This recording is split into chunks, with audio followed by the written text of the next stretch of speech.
Thank you. Welcome, everyone. Thank you. Today is Tuesday, May 9th, 2017. This is our regular City Council meeting. Welcome. We're located at the Veterans Memorial Hall, and our meeting is starting at 6 p.m. We'll start off our meeting. We do have a quorum. All members are present. We'll call the meeting to order. And with that, please join us in a moment of silence.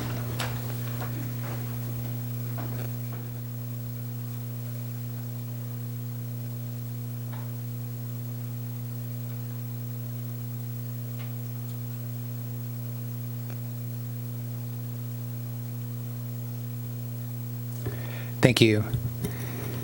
And if we can all rise together and join in the Pledge of Allegiance. Ready to begin? I pledge allegiance to the flag of the United States of America and to the republic for which it stands, one nation, under God, indivisible, with liberty and justice for all.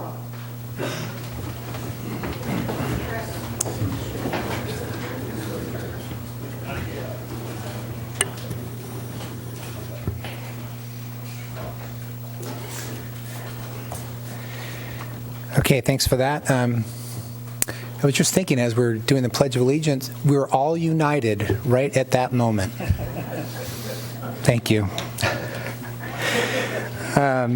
So recognition, we don't have any recognition for the event. I think during announcements we'll get to some of the items that are over there to the left. Closed session report. Mr. Pannoni, no reportable actions. Okay. And Mayor, Council members' reports and announcements. And Marlos will start on the right side. I don't actually have any. I'm going to let somebody else give the big announcement about next week. So I think people that were more involved than me should talk about it. So okay. I'm going to pass. Okay, John? Is your birthday next week? Thanks to many of you in the community that were involved with the Kite Festival a week ago. And the car show last weekend had a lot of people in town, a lot of tourists. I saw a lot of $10 bills coming out of their pockets, which was a great thing. And so it really gave us a nice shot for tourism. So very positive events, heard some very good things back from the community members about it. So thanks to all of you volunteers who volunteered to help organize that. It looked like it was very successful. That's all I have tonight. Thank you. All right. Thanks, Matt. Yeah. Yes, actually, I'd like to piggyback on what John, you just said. I'd like to really give a hands out to Sean Farmer with the Kite Festival. That came off really great, and we really lucked out with the weather from the busy, windy week, and then for the weekend. And likewise to Ken Vesterfeld for the Morro Bay Car Show. We didn't get free of the wind. It was quite a Chicago day in Morro Bay, but the crowd was there, and and even when it started raining on Sunday. So I really want to send out kudos to those two groups. Next announcement. We do, Eric, if I could trouble you to have Eric give us an update on the harbor and what's going on. Sure, Councilman Makowiecki, I'd be glad to. Some about dredging. So not much of a change in the contractor that's been here since earlier this winter on a design build. They're pretty much shut down for now while the dredge ship Yaquina is here. The Yaquina is a Corps of Engineers ship out of Portland. It came on the 1st. It'll be here for about 28 days through the 28th or 29th. Dredging primarily our harbor entrance, but also the narrows off of Target Rock area and inside a little bit. So they're here. Channel markers on the red side of the channel, the south side of the channel are mostly removed through there, so be aware of that. If you're a boater, call the Harbor Patrol or Coast Guard if you got questions, but otherwise, the Corps is here and they're doing a great job. They'll be fueling tomorrow, and then in 2 weeks, they'll have another cycle where they change out crews to the North T Pier and fuel again, and then be gone towards the end of the month. And then hopefully the other company starts back up and gets the rest done after that. And then just kind of a little bit more information. They're going to be dumping down off of the sand spit to the south, the same place where the dredge operation, when it starts to go again, that's where they'll be dumping, yes? Correct. The near shore disposal site in 20 to 40 feet of water, about 3/4 of a mile south of the South Jetty. Okay, thank you. That's all. Thanks. Red? Okay, good evening. I want to recognize one of our super Morro Bay citizens tonight, and that's Ray McKelvey. Ray is president of the Morro Bay Lions this year, and some of the things that he's done as president of the Lions. He set up a 501c3 charitable foundation that receives donations of cars that people are ready to give away. That makes the cars tax deductible, and then the Lions turn them over to Bill Todd's garage, and Bill and Mike go over the cars, make sure they're running right, and then they turn them over to Sharon O'Leary at Community Resource Center, and she selects somebody to receive the car who needs it to go to work. Ray is also working with the food bank to set up a program to get discounted food for the Monday night community dinners, and that he will be able to get the food at a substantial discount. So we're going to be able to get more food for people for less money. Ray also serves at the Monday night dinner with the Lions Club on the first Monday of the month. And he is helping us this year. He's the volunteer coordinator for the Amgen Tour of California. And another thing he does, he helps with the Lost at Sea Committee with the annual Memorial Day ceremony in Cayucas. So I want to thank Ray for all of the things that he does for the community. And I talked a little bit about the Amgen Tour. Just as it happens, May is Bike Month, and we have a lot of things going on here in Morro Bay to support Bike Month. Tomorrow, Bike to School Day. Del Mar School is going to partner with our police department, and students and police are going to meet at Spencer's Market between 7:30 and 8 o'clock. There'll be a helmet safety check and some bike safety information, and then the students are going to either ride or walk from there to Del Mar School. And in front of the school, they will gather for recognition for everybody who participated. So if you're interested in participating yourself, come by Spencer's Market tomorrow at 8 o'clock. And then next Monday, the 15th, Recreation Services, Kirk Carmichael, is going to host a community bike ride. That's for everybody here in Morro Bay. Meet at City Park at 6 p.m. Kirk's going to set up a tent, and there will be some food and some Amgen swag. Then there'll be a short ride south on Piney Way towards State Park, and then when you get to Main Street, then turn right, and we'll follow the Amgen tour route back into the city, down Marina to the Embarcadero, then turn right on Harbor, and we'll all do a sprint finish in front of the post office. So I'm going to be there. I'm going to have some of my family there. I think the mayor's going to be there as well. I'm not going to sprint against you, though. And then the next day, the big event that Marlis was referring to, the Amgen Tour of California, is going to do their stage race from Pismo Beach to Morro Bay. They're going to leave Pismo at 11, sweep down into Santa Barbara County, come back through San Luis Obispo, and they're going to finish here in Morro Bay at about 3:45. And as I said, they will be sprinting up Harbor Street from the Embarcadero. The organizers have told us that they're going to be clear across the whole width of the street, going as hard as they can to win the stage. So you should be aware that on that day, May 16th, Tuesday, a week from today, Main Street's going to be closed from 11 to 4:30 between Dune Street and Morro Bay Boulevard. That's where the festival is going to be set up with booths, activities. There'll be a stage, and there'll be giant TV screens all over the place so you can watch the race as it goes on. And then Friday, May 19th, is Bike to Work Day. City and the Chamber together are going to provide a free breakfast from 7 to 9 in front of City Hall for everyone who rides their bike or walks to work. And it's going to be breakfast burritos from Lolo's. And that's worth coming out for, let me tell you.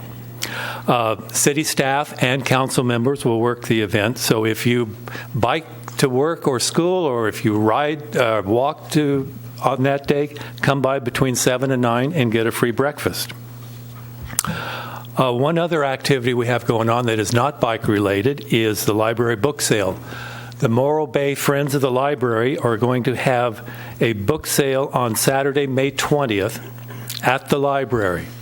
Between 9 o'clock and 10 o'clock is for members only, but if you're not a member, show up. You can write a check, become a member right away, and go in and do some of the pre-shopping. Then at 10 o'clock, the book sale opens to the public, and it'll run until 1 o'clock.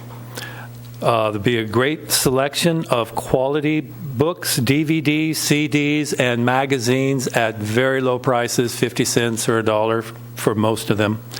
And they're going to be especially large collections this time of children's and teen books and history and military history. I'm going to do office hours this Saturday. I have to change the time. I'll be at Sun and Buns between 10:30 and 11:30 Saturday. Last month during office hours, I heard concern about the cost of the water reclamation facility and the sewer rates, and a lot of questions about where we're going with this. And in fact, I'm going to speak this Thursday at the Morro Bay Lions Club meeting right here. That's two days from now. I'll be speaking about the WRF, and I will try to answer people's questions, and if I don't have the answers, I will find answers and bring them back to the community. So that's all I have. All right, Red, thanks. And for those, I was going to ask Connie to elaborate a little bit on the painting, but just below the painting is a piece of artwork that is going to be presented at Stage 3 Amgen Tour of California bike race here in Morro Bay to the stage winner. And Morro Bay is the presenter of a unique gift. And when that was part of the program, how did we come up with a unique gift? We contacted Rowan Chase from Fiona Blue Gallery, and within 10 minutes, as you know, he sketched up what you see on the bottom of the easel, and not too much longer he made that up. So it's a bicycle wheel with sprockets, and then it's that starburst, and some of council can't see it, but it's beautifully done. So that's the unique gift from Morro Bay for the Stage 3 winner. So that's pretty cool. And then maybe Akana, you can elaborate a little bit on the painting. Thanks, Mayor. This will just take a few minutes. I'll have Jim Carlisle come up, and while I'll come up, Jim. While Jim is coming up, I'll just kind of make the introduction. Deputy City Manager Connie Tomo Piao. One of my roles was to run the Amgen Tour and make it happen. So it's coming next Tuesday, and it's coming to town. And one of the things that we wanted to do, NBC Sports is going to be there. There's going to be several news media outlets on site, and we wanted to maximize the exposure for all. And one of the things that comes to mind is when you watch Tour de France, one of the things that I take away is I noticed that all the farmers in the villages, they get together and they get festive. They decorate the trees, the streets, and the pubs, and everyone goes crazy and they chase the riders. And we thought we could do the same here. So we started reaching out to artists and said, we'd love to give you exposure for Central Coast, and we love to highlight what you do here in Morro Bay. There's going to be TV, there's going to be news reporters. Would you like to create something for the finish? Jim fell for the trick, and he's here today. And so he started visiting the Rock. He responded and came a few times to the Rock. He lives in Atascadero, and so I just wanted to make that connection. But Jim, I'll let you take it from there. Well, this painting wouldn't exist if Connie hadn't contacted me, actually.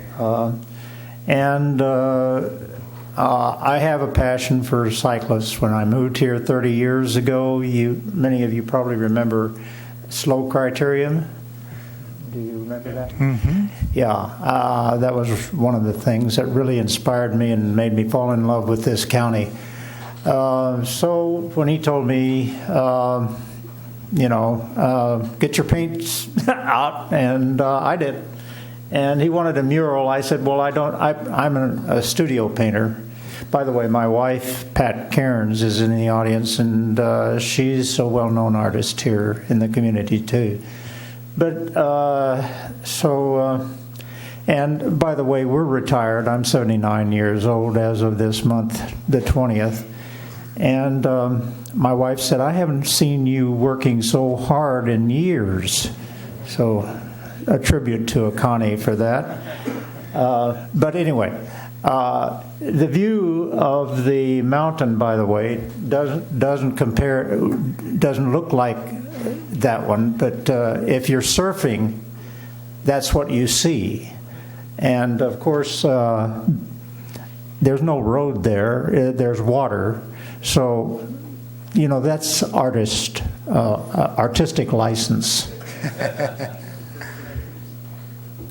Thank you, Jim. I appreciate you. So just to end, part of my email and phone calls was the catch was we didn't have any money, and artists had to do it for free. So that's why there's not many responding to my emails. So this is one that he did on his own. It's a labor of love, and so I appreciate you, Jim. And so there's a few things in addition to what you see out here. Folks, we're reaching out to the local art center and also Arts Obispo, who is reaching out to people who will do live sketch and people who will just along the route as people are waiting a few hours for the race to come in. We really want to liven up the space. So I just want to end on that note is we're just trying to be creative. So it's not just come see the race, but experience Central Coast, come see the art, and talk with these artists when you see there. Jim will be out there displaying his art, and so it's one of those things. Again, it's a labor of love. They're there, and the city, we get free laborers, so we always love that. Thank you so much. Great, Connie. Thanks. Is it for sale or is it going to be given away? That's a great question. So I asked that question to Jim, and his wife will give him the elbow and says, "You better believe you're selling that." So that's what I think. Can I get a nod on that, Pat? Is that yeah? So it's for sale. It's for sale. Is there? Yeah. So. Anybody who wants to contact me can get a hold of you, and you'll get. Perfect. It is for sale. Councilmember Heading, thank you. All right, good. Cool. Thanks. All right, Connie, Jim, thanks very much. So next on the agenda, we have presentations. I just want to cover a couple of things, though. So we have speaker slips, which is great. Thank you. I have a list of public comment speaker slips, and I just want to go over a couple of things. So public comments is for items that's not on the agenda. So when we get to consent, we'll open up public comment for any item on consent. When we get to any of the other public hearing items or business items, B1, B2, C1, and C2, we'll open up public comment for those items individually. If you can't stay for one of those items that's later on in the agenda and you want to speak to that now, fill out a speaker slip, and just as an example, if it's item C1 or C2, just under agenda item, put C1 and then bring it up here, and then you could do public comment when we open up for general public comment. But when we get to public comment, it's for items that are not on the agenda, so general comments from the public, and then we'll open up consent, as I said. So as I see some of these, I know we have some that'll say public comment, and then I know I have one request for item A8, but that's the request for public comment because you can't stay later. I just want to be clear for folks so they know. And with that, that's the kind of the housekeeping item, and just received another one. So we've got public comment, and we'll move on to presentations. And for tonight, we have a Chamber of Commerce quarterly report. And thank you. Welcome. Thank you. Oh, I think I need a clicker. Where is it? Oh. Erica Crawford. That's right. Erica Crawford, CEO, President of the Morro Bay Chamber of Commerce. I know you guys have a lot of speaker slips, so I'm going to keep it brief. my 10-minute presentation, turn this way so I can look and be prompted and remember what I'm talking about. This is our 2017 first quarter report to the city, so thank you very much for having me and us here to present. I do always start with our mission and purpose. I think it's very important for the community to remember and to know what the Chamber of Commerce is doing in this community. We empower business. We've been here doing that for 61 years. I've not been here for that entire time. It's an amazing organization. It's vibrant. It's convening leaders. We are looking at creating a strong economy, promoting the community, providing networking opportunities, not just mixers. We also do educational opportunities. I'm fresh off of a social media boot camp that just happened and just culminated today with a Facebook for Business lab over at Windows on the Water. So we're active, we're out there, and it's about kind of convening and looking forward to the future. Our board of directors, on that note, I have a great board. They're all business owners, save one who runs a very successful nonprofit in our community. The board just approved a 5-year strategic plan. So much like what the council's going through with goals and objectives, we just started that in February, or we started in February, just finished it. What we're looking at is stabilizing and diversifying our income. You got a bunch of business owners in a room, and we're looking at that. We're making sure that we are going to stay viable for the next 61 years. Capitalizing on opportunities like this to come and talk about what it is that we're doing. This One Morro Bay, this is something that I see a lot of synergy with the economic development roadmap. This was kind of born organically from our board, saying, "Hey, we've got 4 distinct, kind of economic centers, and we need to kind of better define those and get those groups together and working and talking to one another." And that kind of very easily melds into the economic development roadmap. And then the key is to unite them back together. I think that's my New York City coming into. We've got boroughs and we all work together. We're one New York, but I was in Brooklyn. And then grow membership to 400 investors. I think in its heyday, the Chamber was at 400. We are growing that. And the important thing for council and city staff to understand is that our membership numbers represent not just those businesses, but all of those employees as well. So we're looking at, not just, right now we're at 276 members. So we're on our way. And then addressing threats to a vibrant local economy. This is, you can see absentee landlords, out-of-date codes. These are the longer-term things. We've discovered with the Business Walk that a lot of our businesses are on month-to-month leases, so we're very concerned about that. To put investment into your 4 walls, you need to know that you've got time to make that money back.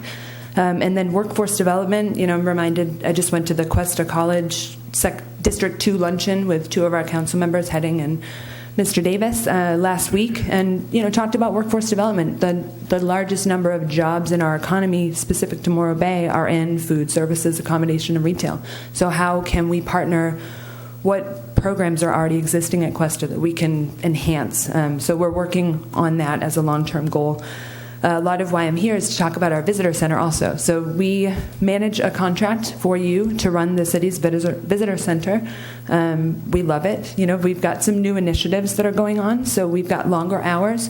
We've just started opening our visitor center at 9 a.m. We are increasing our presence. So starting on June 3rd, we participated in the Just One Job Fair over at the high school, and it was awesome. Such great kids, amazing. So we have hired 2 high school students to staff our Main Street Market each Saturday, and they'll be there kind of handing out visitor guides, collecting visitor information so that we can share that with our tourism, so that morrobay.org and email communications, and just kind of loving Morro Bay. They grew up here, they know what they love about it, and to share that enthusiasm with our visitors. We are also doing referral alerts. This is direct response to a request from one of our businesses saying, "Hey, you guys must refer people. So can we know about that?" So now that is part of the transaction. If somebody asks a bowl of clam chowder or anything, an auto body shop, our visitor center staff has been trained to make that referral and then complete that transaction by calling that business and saying, "Hey, we just referred you," so that they know that the visitor center is working for them. This kind of connects to the next slide, more referrals to economic driver businesses. If we look here, you can't see that, but I will totally give you all of that data. That is all of the traffic data that I have stemming back from 2014. The key takeaways are that the visitor center now is percentage of total visitors being referred to places to spend their dollars in our community has increased. So in 2014, the largest number of referrals were out to free recreation in our community. Go take a beach walk, do things out in nature, which we love, and that's so much of what we are. But I think our chamber perspective is, yes, go take the beach walk, and then you're going to be hungry, so you should probably go grab something to eat or go shop the racks at one of our retail shops.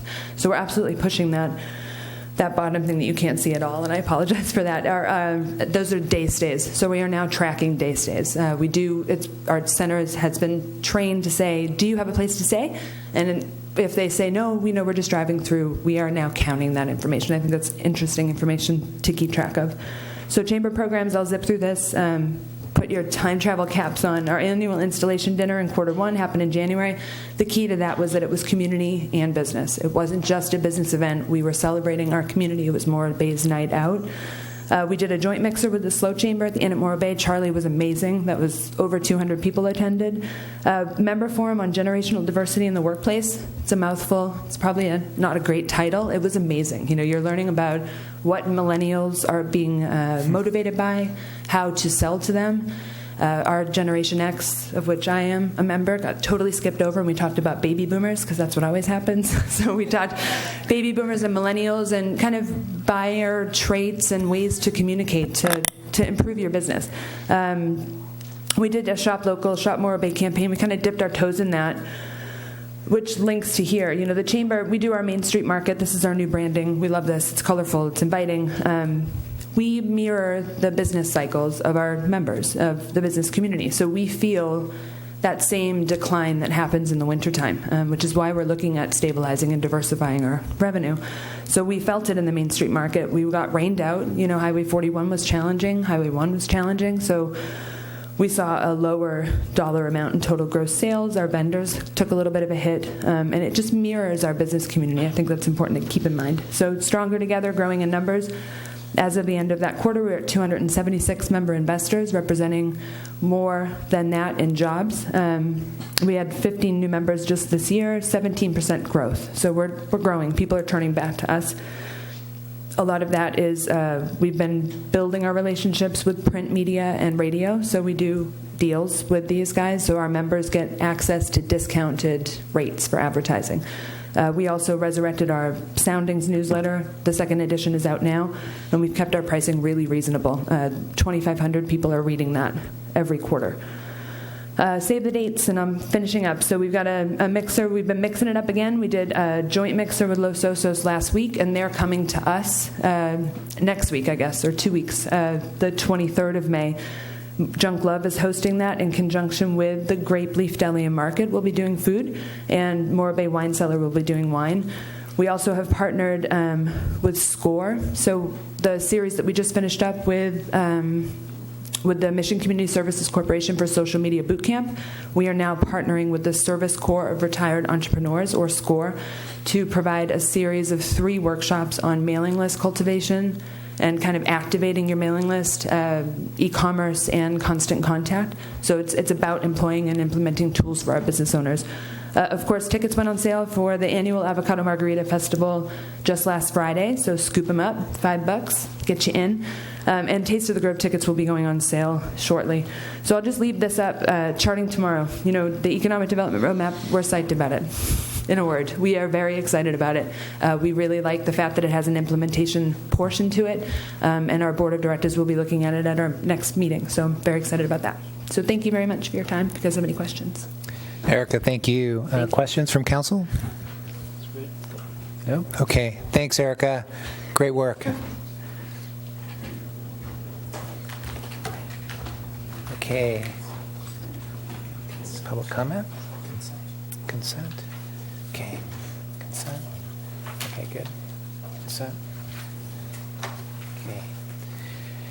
All right, moving on to public comment. We're going to open up public comment with our business spot. So we're going to invite Kristen Hauser up and introduce the Grape Leaf, a new business here in town. And then we'll get on to public comment. Welcome. Hello, thank you so much. Again, I'm Kristen Hauser. I'm the manager of Grape Leaf Deli and Market on Main Street. We are right across the street from Coalesce Books and next to the bike shop. And I want to express my gratitude for City Council for having us out tonight and the amazing work that they do at the Chamber of Commerce. I just want to reiterate everything that Erica said. We have so much gratitude for the the work that they're doing there, and they've been really instrumental in us getting established here in Morro Bay. So at Grape Leaf Deli, we do heirloom Middle Eastern cuisine. We source as much food from local farms as possible, going to the extent of having our own ranch that's in the works of being planted. And so we'll be sourcing food from local farms and the ranch out on Highway 1. We do, as I say, heirloom Middle Eastern cuisine. Our owner, Abraham Abu Halal, is from Palestine, and we have recipes handed down generation to generation from his family. And so everything that we do at the restaurant, there's a holistic approach to it. Erica touched on what millennials are doing in the workplace and how that's shifting. And as the manager, I feel really blessed to have the opportunity to create a holistic vision for what I feel like is the importance of food and the importance of community and ritual, and reestablishing a connection to the food we eat beyond how it's prepared, but how it makes us feel. When people eat at our restaurant, they feel like family. And that's the atmosphere that we want to create and promote, and the attention to detail and aesthetic and how the food's sourced, and even down to using biodegradable soaps to preserve the quality of Morro Bay and our life here. So this is our menu up here. And you can see we have everything. Our signature item is falafel that we do ground from scratch every single day with cilantro, parsley, herbs, and chickpeas. And our lamb rib plate and kebabs are really, really special too. So there's a very diverse menu. We do catering, delivery, to-go orders, pickup. A lot of people love to come in just to grab something quick to feed their families on the way home. So that's kind of the gist of what we're doing at the restaurant. If anyone has any questions, I'd love to answer. Any questions from council? No, Kristen, thanks and welcome. We'll be cruising by. Thank you so much. If we haven't already. I appreciate it. All right, Kristen, thank you.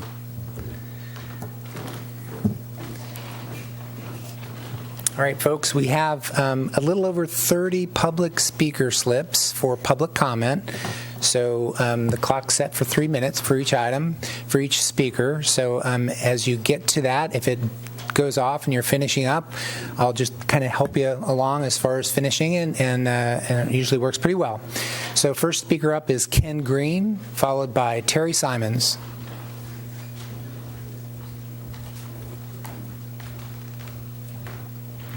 Hi, I'm Ken Green. My wife and I moved into town last July, and we're finding a lot of things of interest. I'll try to keep this very brief, maybe too brief, but I want to start by saying thank you for being willing to serve on the City Council. You do get a thank you occasionally, but generally it's a thankless job with a lot more going on behind it than most people would realize, so hats off. I have 3 matters that I'd like to address very briefly. First, with respect to the water reclamation facility, I'm not sneaking anything in here. I just want to say thank you for taking the pause to reconsider the plans. As currently presented, the facility is simply unaffordable, so I appreciate your willingness to look into alternatives. Second, the Amgen tour of California. Well, you've just described that. My concern with that is I drove part of the route through the state park and through Main Street, and in the state park I noticed a couple of major potholes that could be a big problem for the Peloton. There are also a couple of rough patches on Main Street near Olive, and I hope that these get filled and smoothed over before the race takes place. Third is we live, right next to Cerrito Peak, and we've really developed a lot of affection for it. We want to see it remain undeveloped. Currently, there's a developer messing around in one way or another up there, and we are finding that, its natural state is being disturbed a bit. We don't want to see that happen. We know a lot of people from the town and from out of town, even out of state and out of country, come up there. And all in all, it's a civic treasure and it needs to be preserved. Thank you. Thanks, Ken. Terry Simons, and then Carol Truesdale.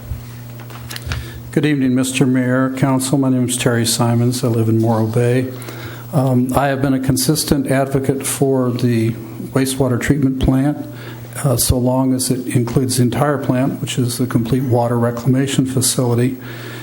And thank you for letting me speak early. I have another item I need to get to, but I had a few comments on your item A8. I discussed this with the mayor before the meeting in the hopes that it would be pulled for discussion and not left as a consent item, and I'm assured that that's going to happen. My recommendation would be that you follow alternative A, which is to review the proposed scope, budget, schedule, and provide any direction to staff for revision. I would hope that that would be expanded to a full public hearing at a date in the future. Since we're taking a break to reassess a lot of these major capital projects, I hope we can take a break on this. I recognize that there's an integration of this scope of work on this project and the wharf, and unfortunately I don't see that integration in the scope of work of the proposal that I've just reviewed today. It may well be there, but I don't see a lot of coordination between the wharf project going forward and the One Water. I stayed late at the last meeting, and I noted that your Public Works Director suggested that since you were dropping the water treatment out of the wharf project, that it was time to revisit the One Water. So I don't quite understand how that integration works. I'd hope there would be a little more transparency on that. Defining this as this staff work project as a capital project is particularly concerning to me, and I hope there'll be more transparency on that. If it is a capital project, I think it should be paid for both on the tax rolls and via the ratepayers, and I would hope that Table 1 could be further elaborated and justified as to how that happens. Now to one specific as to the scope of work, and I hope I have a minute or two left. If I don't, I'll be brief. Task 10.2.2, recommendations to serve proposed water reclamation facility. In my first review of the water reclamation facility, my biggest concern was the necessity for a lift station to take all the collected sewage to the new relocated plant, wherever that's going to be. I think there's an opportunity in this scope of work to look at a high ground cutoff or series of smaller lift stations that might be able to avoid the calamity that I see coming downstream, having a single lift station at the location of the existing plant. If the plant isn't suitable to be in the tsunami zone and on the coastal plain, I don't understand how a lift station that has to have all the facilities necessary to move 1 million gallons of sewage a day, that's a huge plant, and the draft proposal that I saw from staff at their last presentation didn't seem adequate. Thank you for your time. Thanks, Terry. Carol Truesdale and Rigmore. Thank you, Mayor, Council, City staff. I have a tooth root canal tomorrow, so I'm going to head home and get some rest. So thank you for letting me speak. I'm concerned about another consultant fee is on the agenda in the amount of $711,150. You know, the city's finances are already, there's a big concern there. I just sat through your budget meeting. And, you know, to me, it's kind of, I have a fear that we'll be draining our accumulation fund that is designated for the water sewer plant or whatever, the build-out. So much money has already been spent on this project. We still do not know how much the actual cost will be. My husband and I are retired on fixed incomes, as others in our community. You know, we budget our expenses carefully, and I have to give Marlis, when she was doing the budget and the questions, and compliment you being a numbers gal too. And you know, we want to feel comfortable to be able to remain in our residence. We work so hard to live in this beautiful retirement community and pass it on to our children, so they too can enjoy a special quality of life in the way we have here at Morro Bay. Thank you. Thanks, Carol. Rigmore, followed by Robert Walker. Good evening, Mr. Mayor, City Council. My name is Rigmore, and I live here. And I'm one of the many opinion volunteers. First, I want to thank Mr. Buckingham for being here. I hope he will not get the job in Vail, Colorado, We desperately need him here. For Morro Bay to continue to be a unique, interesting, and economically sustainable city, we need someone with guts, knowledge, and brain. Regarding the sewer plant, I think you, who the majority elected, need to make a decision and get it going. What us ratepayers will end up paying is what we will pay if this is where we want to live. We are so fortunate here. We do not have to travel on expensive vacations. We live in a vacation. We have several places to stock up on food for free and free dinners at the Vets Hall if we need it. Compared to many other cities, we use way less on utilities for heating in the winter and air conditioning in the summer, etc. Morro Bay is a very generous city with very helpful people, so if someone has a real hard time paying the sewer bill, I have a feeling there are help for them. And to many of those people who say this is the first time they've heard about this or that, yes, they do have the choice to not listen to city meetings or to read Bay News or other papers, or to read the pamphlets in the water bills, but then do not complain that they have never gotten notice. Sure, I understand that some of the issues are just to make things better, but I think we have chewed over the sewer plant many years enough, and it is time to just plainly make a decision. Then I want to give a thank to the Historic Society and the members who put in free time to find the historic buildings here and get stories from old days people. This Sunday, Glenn Silverway gave an amazing presentation at their meeting about Morro Bay in the early days. I could tell the poor guy wanted to sit down after his long tell-it-all, questions from the audience, etc., but the questions kept on coming. It was so interesting. I'm sure they have room for more members, only 25 a year, or even would be happy for some contribution if you have any dollars extra after paying the sewer bill. Thank you. Thanks, Rigmore. Robert Walker, and then Ann Schnetzer.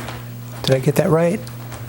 Ann? Mayor and Council, thank you for the time. I'm afraid I don't agree with the previous speaker. I am truly concerned with a project of this magnitude and this cost. I'm concerned that the council at some point believes that that's all right, and I strongly disagree. For the record, I'm not against taking care of our problem. I'm challenging whether we need to spend the order of magnitude that we're talking about. I've been to a lot of meetings and I hear a lot of ideas about alternate technology, and I question how we've ended up where we're at. It seems the consultants are designing things that they get paid for. And the structure and the management, you guys are being asked to make tough technical decisions. And I'm not sure you're getting all the choices. About the accumulation fund, the past fund that the 218 that we've accumulated, I think we need an audit to see where that money has been spent and whether it's truly in keeping with the intent of the 218 vote that was taken. Thank you. Thank you. Ann Schnetzer, did I pronounce that right? Yes. Thank you. Perfectly correct. And then Richard Sadowski. Good evening. My name is Anne-Marie Schnetzler. I have lived in Morro Bay for 19 years. I've been very happy here. I decided to retire in Morro Bay after a long career in Southern California because of the beauty of the place, because of the kind of people who are here. I used to spend vacation here for many years prior. And I intend to stay here in Morro Bay and to live in Morro Bay. I don't intend, I hope, to have to rely on the good heart of other people to feed myself in the future. And I hope to be able to pay my bills. When I came to Morro Bay, I decided not to go to Santa Barbara. I decided not to go to Carmel. I decided not to play golf in a very expensive place, and I think this project that we have now for water reclamation is way above norms. It's excessive. I think it's actually extravagant. I think in Morro Bay we need to drive a Ford, not to drive a Lexus. And I am asking the city council, every member, the mayor, the staff, whom I respect tremendously, for whom I voted, I am asking you, and I'm putting this on the record, to really reconsider, pause, and look at other alternatives. We need to do something for way less than this. We cannot have people who live here not being able to pay their water bills. I mean, this is ridiculous. We're talking about over $200 extra over what we are paying now. Whether I can afford it or not, I think it's excessive for the majority of people here, because even the renters will be passed on this expense. So I am asking you, this is not a question of politics. This is a question of, kitchen table issue. Please look at it. We want the plan. I will vote for a plan. If it is reasonable, if it fits, if it really responds to our needs, terrific. 168 million at this point, I think, is extravagant. And by the way, in my previous life, I was not an engineer, but I worked, and I was a hospital administrator in Southern California. I retired more than 20 years ago, and I had already a budget that was over $150 million a year. So I know about money. I know about a fiscal officer and the proposal, and I know about staff making proposal. So please reconsider, pause, look at it, and we will support it. But we need to be able to afford it. I thank you. Thank you. Richard Sadowski and Barry Brannon. Hi, Richard Sadowski, citizen Morro Bay. I also sit on the WRF-CAF committee representing the Planning Commission on that. There's another bike event that's going on. I don't know, since everybody's mentioned bike events, there's one on May 20th. A lot of the old timers from Morro Bay High School have got together, and they're going to try to support the Morro Bay track team by doing a 24-hour marathon, May 20th through the 21st. And if you want to find out more about it, get a hold of Jack Smith, or you can go to the bike shop over here in Morro Bay from the Jack at the Skateboard Museum. What I wanted kind of to say is I was fortunate enough to be sent to the 2017 Climate Change Symposium that was held in Sacramento recently. And among topics, this was pretty much right after the election, and to encourage that Californians are addressing climate change, sea level rise, regardless of what Washington's doing. They're taking it seriously. And some of the topics that were talked about was drought management, vulnerability to extreme heat, ocean acidification, hypoxia, sea level rise, climate resilience through local leadership. And I had a mayor from Long Beach at that time. And, the panelists included the Office of Planning and Research and Department of Public Health in LA, and the government's chief deputy tribal advisor, the resource agencies, and, of course, the Ocean Protection Council. And, I sat through several different panels, but, I was talking to my wife who went with me, and, our take-home message from that whole two-day event was environmental justice. And environmental justice, and how communities of lower income and less resiliencies are affected first and most by climate change and sea level rise. And this is kind of what I'm seeing here is a lot of people that live in the city of Morro Bay here. A lot of them are longtime residents and fixed income.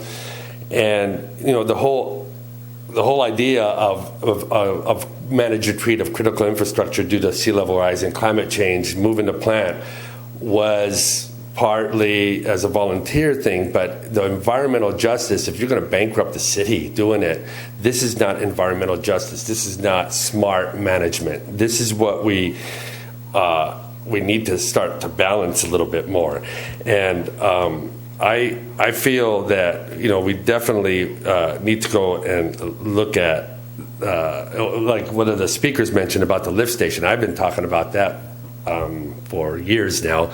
I'm a grade 4 wastewater treatment operator, and basically your own consultants, in fact, on the MLK says that sea level rise won't be a problem in that area for 40 or 50 years. So there's a conflicting. I'm going to have to ask you to wrap it up. We got lots more people. There's some conflictions there, in some we could do better is what I'm getting at, a lot better. And what I like to see is that we reach out to our communities, and we can be a catalyst for a community of Los Osos and Cayucas, and bridging this, because they already have plants that are built, so we could use both those communities. Thanks, Richard. Barry Brannon, Richard Rowe. I was an engineer in my previous life, so take that as you may. Good evening, Mayor Irons, City Council, and Morro Bay staff. The required new wastewater project is a complicated subject. To help it make it simple, I'll summarize. The city has a permit to partially treat wastewater from residents and dump it partially cleaned up into the ocean. That permit has either expired or will expire. The old plant is worn out and needs to be replaced. The California Coastal Commission has denied a permit to rebuild the plant at the existing location. The residents of our city have already approved a special 218 vote to authorize the construction of a new plant.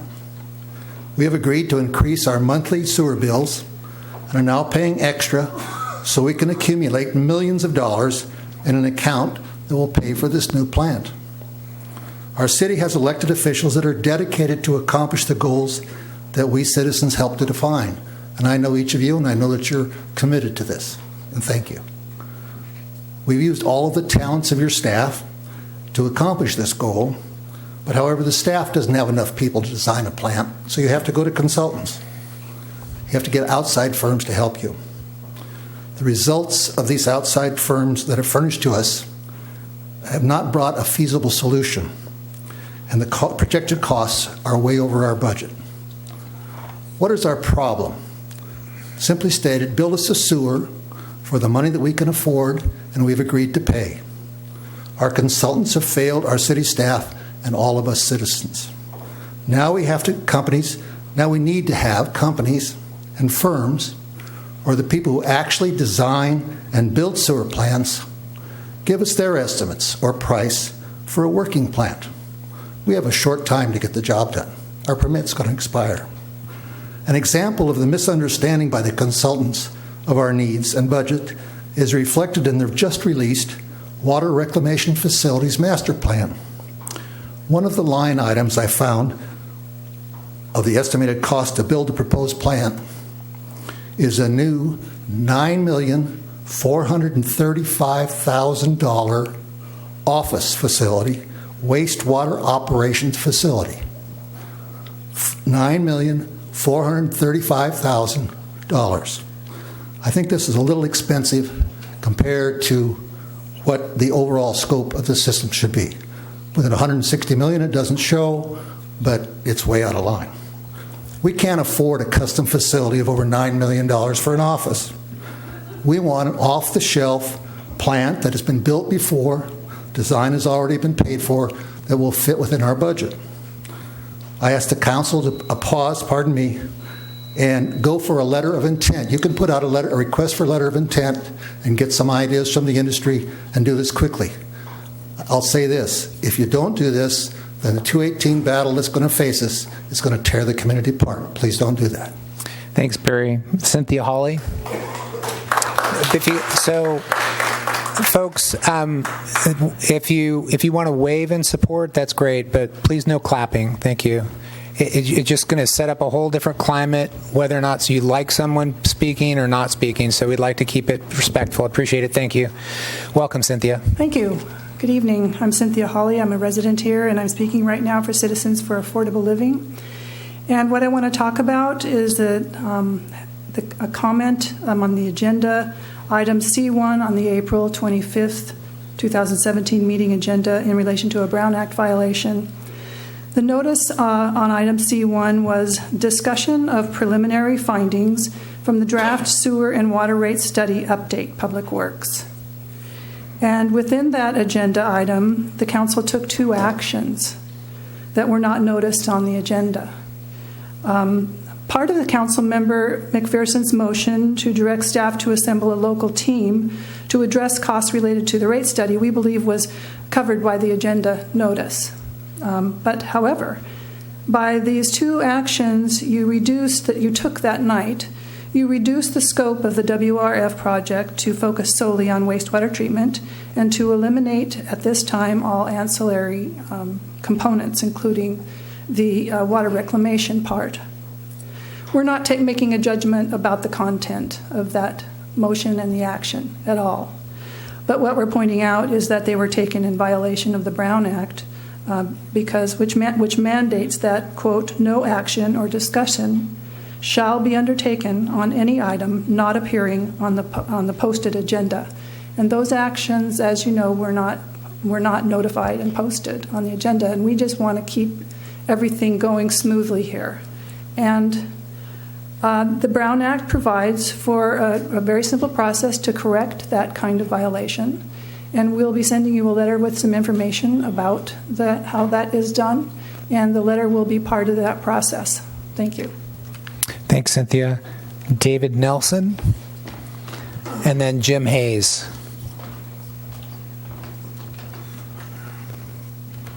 Good evening, David Nelson. I usually come here and get really upset because you get 3 minutes to talk about a 30 or 100-page document. I'm going to take it easy tonight, and I know many of you are new on this and you really don't have the history down yet, but I hope you'll come up to speed with the help of a lot of citizens that I've been talking to. And just for the record, I've been against this plan since its conception. I've gone to meetings. As the public, I've been quoted as being listened to, but I watched the meeting 2 weeks ago, and every person that came up here told you that we can't afford this plant. These numbers are ridiculous, and we need to do something about it. Now, that's not the first time that that's been said. So you keep saying you're listening to the public, but the public, again, tonight is coming to you and say, look, we can't afford this plan. And I just saw the agenda. My fault, I didn't have a chance to go on and check it out today, but A8 is looking to spend another $700,000 on this. This is ridiculous. We're bleeding money. Nobody knows how much money we've spent here. Maybe you do. Maybe you can enlighten the community, because most people I talk to have no idea how much money we've spent. And correct me if I'm wrong, in October you agreed to pay $1.5 million for last year's work that was done by consultants and engineers. From my viewpoint, why do you need a consultant to tell you we need a sewer plant? I mean, we spent all this money on getting consultants to give us flows and all this stuff that was already done for the most part, and the flows don't even take in the water intake that our sewer was showing for many years, and it shows as it's being used. I'm afraid the same thing will happen here that happened in Los Osos. They're so overbuilt over there, they don't have enough water to keep that plant going. And in the engineering reports I've seen, I'm not really satisfied at all. Why are we building a plant from the ground up when we can buy, and we know that we can buy a packaged plant that will give us a letter that it's going to work? They'll even have a track record that it works. Now, you, Mayor Irons, I know you know, but maybe the other people haven't seen the PERC demonstrations that were here. And I know PERC's a dirty word to a lot of people, but that company gave us $100,000 worth of work and was abused by our council because we didn't want that kind of plant. We want to hire engineers like Los Osos and spend $200 million so a lot of our local guys can make lots of money. Well, we're paying this. This isn't us and them. We're all in this together. I've been using this plant for over half my life, flushing my toilet. I'd like to see something new, and I'd like to see something we can afford. Thank you. Thanks, David. Jim Hayes. And I think that's it. I'm Jim Hayes. I've worked here for a while, and I've lived here for quite a while.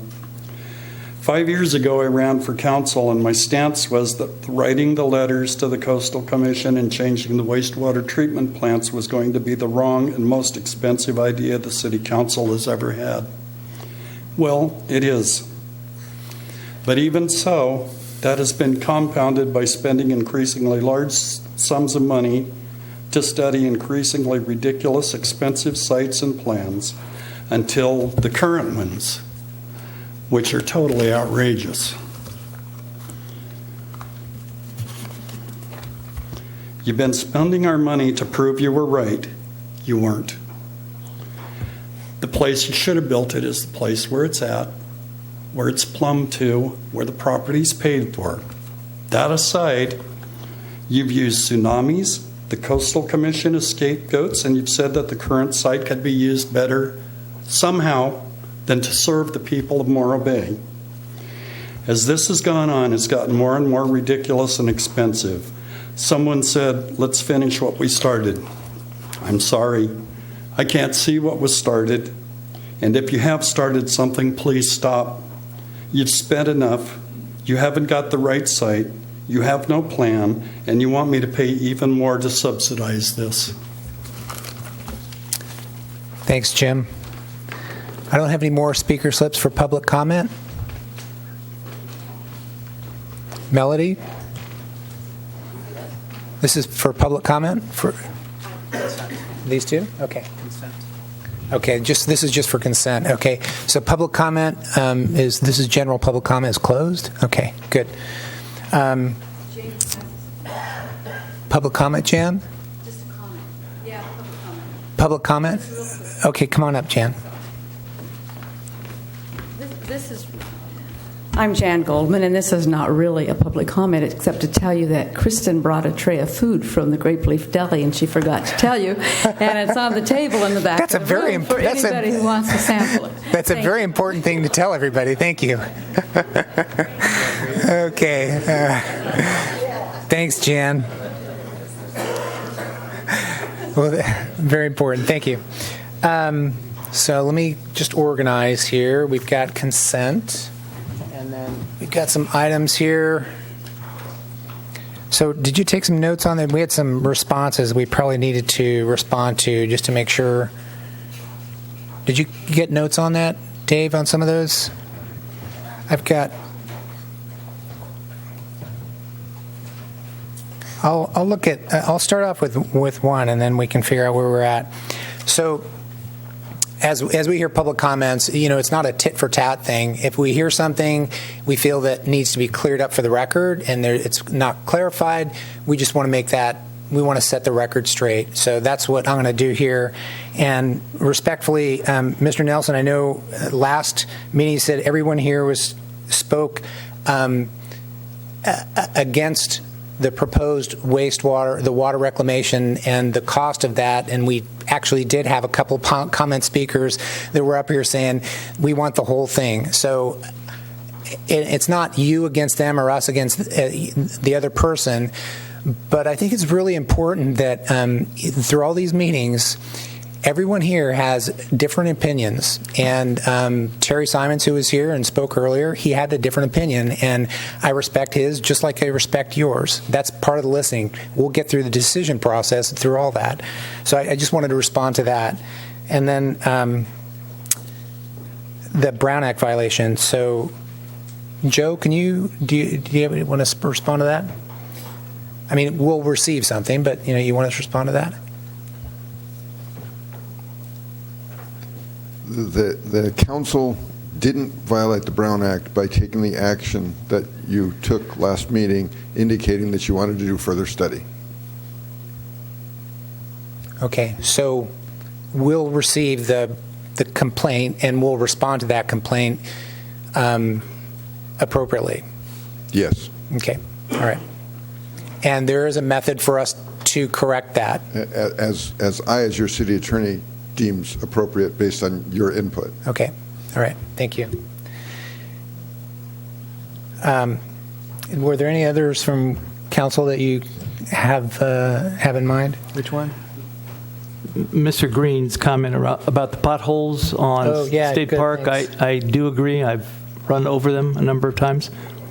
Just maybe we could address that. We'll get in touch with their maintenance staff and see if we can get them patched before the Amgen. If they can't do it, we will get their permission to patch those. Thanks. We'll also just note that the Amgen technical team has reviewed the entire route, driven the entire route, and selected that route. And it is not at all unusual in tour sorts of races to have potholes and other obstacles. That's part of the race. And so it was the Amgen technical team that chose the route, and we have not received any input from them of any things that they think need to be corrected to make that route safe for what they want their race to be. Appreciate the comments, though. Do that. Red, Matt? I think Red, yeah. Yes, Mr. Walker suggested that we need to audit our water fund to see how the money was spent. And I think we just did, didn't we? Didn't we have a full audit? Matt? Dave, could you speak to also the comment about the 218 vote and what the last 218 vote did in terms of our water rates? And then looking forward at this next, as we're contemplating this next 218 vote. Yeah, this will likely not be fully satisfactory, and the WRF itself isn't on the agenda tonight. So, and once we start peeling that onion back, there's no peeling, and that's not on the council's agenda. We'll say that the water and sewer rate increase passed in 2015, in the summer of 2015, did two things. One, it corrected a 20-year failure to increase our water rates at all, caught our water rates up to where they should be, satisfying the requirement to have a debt service ratio coverage, and allowed us to quit deferring capital maintenance and paying for capital maintenance out of the operating fund. On the sewer fund side, the rate increase was intended to at least begin the rate increases required for what the project was at that time. And the project has changed moderately over that time. First, those increases I don't believe were to address phase 2 of the project, but phase 1 only. And so phase 1 is basic treatment, phase 2 is water reclamation, and 2, at that time, we thought that Cayucas was going to be a partner in the project, and they have since moved forward and have a different project going. So the sewer rate increase was likely sufficient to do a different project with a partner, and now we have a slightly different project and without that partner. But one of the big things, the glaring obviousness of that 218 vote was the correction of the last 20 years of our water rates not being adjusted, correct? That's correct. It partially adjusted the sewer rates because the sewer rates had not been addressed since 2007, I believe. And so that was 8 years of sewer rates not being adjusted. More importantly, there was 20 years of water rates not being adjusted. Thank you. Okay. Anything else? I think we got it. Okay. Okay, so we'll move on to, let me just shuffle things around and make sure here we go. Next up is consent, and we'll open up public comment for that. I'm looking at a speaker slip for, did I miss Richard Rowe for public comment? Yes, you did. Okay, sorry about that. Let me open up public comment. I'm sorry, I apologize. I was looking at one more speaker slip. Would you like to come up and for public comment? I apologize. I'm glad I looked down and saw that. Okay. Pardon me, Richard. Good evening. My name is Richard Rowe. And to start with, I would like to say that this is Morro Bay. It is not Malibu, and it is not Carmel. We have a car show here. Mark Carmel has Concours d'Elegance. So there's somewhat of a different read between the two places. I'm here basically just to say that I can't afford the sewer plant. I've lived up here in this area since 1988, enjoy it immensely. I consider it to be a privilege to live here. And I understand that we need a new sewer plant, and I think most of us realize that it's something we've got to face. However, I think compromise is something that needs to be looked at very seriously here, because, hey, this is an invitation to leave town. It's basically what this is looking like. I have 2 places that I rent, and I'm looking at a huge increase. You have to ask yourself, when do you have to say no? And I'm saying it's time to say no. Finally, on the item of consultants, consultants have a tendency to be kind of like an addiction. You keep hiring them, and they keep giving you things, and you keep moving around them because maybe somebody didn't like that consultation, so you go to another one. What I'm confused about is when I voted for this city council, I did so with the idea that you guys knew what was going on. And for the most part, you do. But I think on this sewer thing, it's almost a big spin. And I don't think that things have been worked out very well. I think we need to take a pause, take a look at it. I think input needs to come not just from consultants, but from the people in this town. There are people here that are somewhat educated or even better educated in what needs to be done. We've heard a little bit about it tonight. I hope we hear more. Thank you. Thank you. So that concluded our last speaker slip. So thanks for your patience. I'm glad I caught that. And with that, we'll move on to consent. So we'll open up for public comment for consent. And first up is Jeff Heller, and then Cynthia Hawley.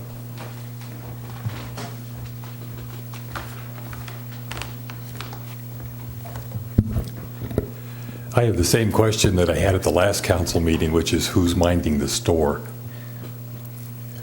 My understanding at that meeting that there was going to be a pause to look at costs, look at other options to see what we could do with respect to the sewer plant, which I was very happy to hear. Then on consent item A8, I see the city asking for the expenditure of $711,000 for another report from a consultant. I looked on the website. We probably have 4 or 5 very similar reports done in the last few years. I'm not sure that anybody's hearing us. Who allowed that to get on the calendar? To us, a pause means stopping spending money, stop awarding contracts to consultants. And the money's coming out of an accumulation fund, which my understanding is like a reserve account or a savings account, not something to fund more consultants. If there's one thing people say to me when I'm out on the street is, why does the city hire so many consultants? They're throwing away our money. Are you listening? Who is representing us? There's 15 or 20 of you here. There's 5,500 ratepayers behind me wondering what the heck is going on. And I don't know. I don't know who's minding the store. I don't see anybody in place here who's looking out for us and our dollars. Did you forget that we're paying for it? Little old lady came up to me before this meeting. We're trying to raise money to get this project straightened out. She and her husband gave me $99 in cash. We're not going away. There are a lot more of us than you. I have no idea what you're thinking. This item should be pulled from the calendar. It's just unbelievable. Is there a pause or isn't there? What does a pause mean to you? Having staff and consultants do a peer review with their buddies? That's meaningless. It's like asking the fox who's guarding the hen house, to go ask another fox if he's doing a good job. We're asking for an independent citizens oversight committee, which every major bond program in the state has. This committee is made up of residents with different levels of expertise who would report to the city council. They would get information, look at what staff is doing, look at what the consultant's doing, and report to the city council. Do I have to come to meetings for the next 3 years and give you suggestions on what to do? Everyone who spoke today had good ideas. I don't think anybody's listening. But what really bothers me, nobody's minding the store. Next is Cynthia Hawley.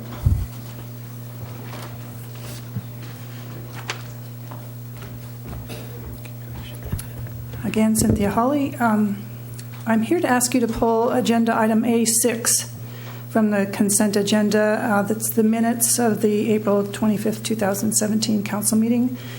There is a correction needed in item C1. Councilmember McPherson's motion is incorrectly recorded in the draft minutes and needs to be corrected. The motion says that to direct staff to assemble a team of local experts to review the current project and then return with 2 alternatives, revised cost proposals for phase 1 of the WRF project, etc. The minutes say direct staff to assemble a team of local experts to review current project, then return with 2 revised cost proposals for phase 1, etc. It leaves out the word alternatives, which, I mean, it doesn't matter if I think it's an important word. I think it's an important word, but this needs to be exact.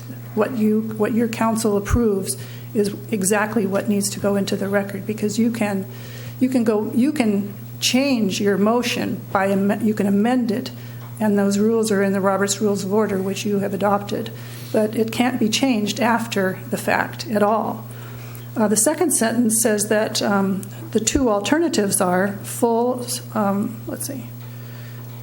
secondary treatment at some future date could become tertiary with additional treatment. The minutes say full secondary treatment that allows for tertiary with additional treatment at a later date. And that can be interpreted as something entirely different, because allows for tertiary with additional treatment is present tense. And the motion was definitely for the future, saying that secondary treatment that at some future date could become tertiary with additional treatment. And when Council Member McPherson repeated that, your motion, you emphasized that it was at a future date. So I'm asking you to pull that item and then send it back to have it corrected. Thank you. Thanks, Cynthia. Kerrigan, Mann?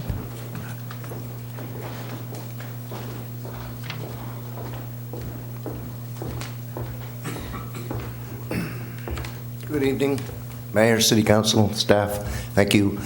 I don't think at this point there's much further I can really add to this. Everybody said it. I drew an analogy last week or 2 weeks ago. But yet, the most important person, my background is the movies, so big deal. The most important person on a movie is the unit production manager. I don't think we have one. That's the guy who knows all about the project, everything, and he knows all about money. Who's our unit production manager? Bottom line, this thing is off the charts. It's way too expensive. I was also thinking, if we did phase 2 first, don't we make money by making water? And I'm still confused about the plant we have.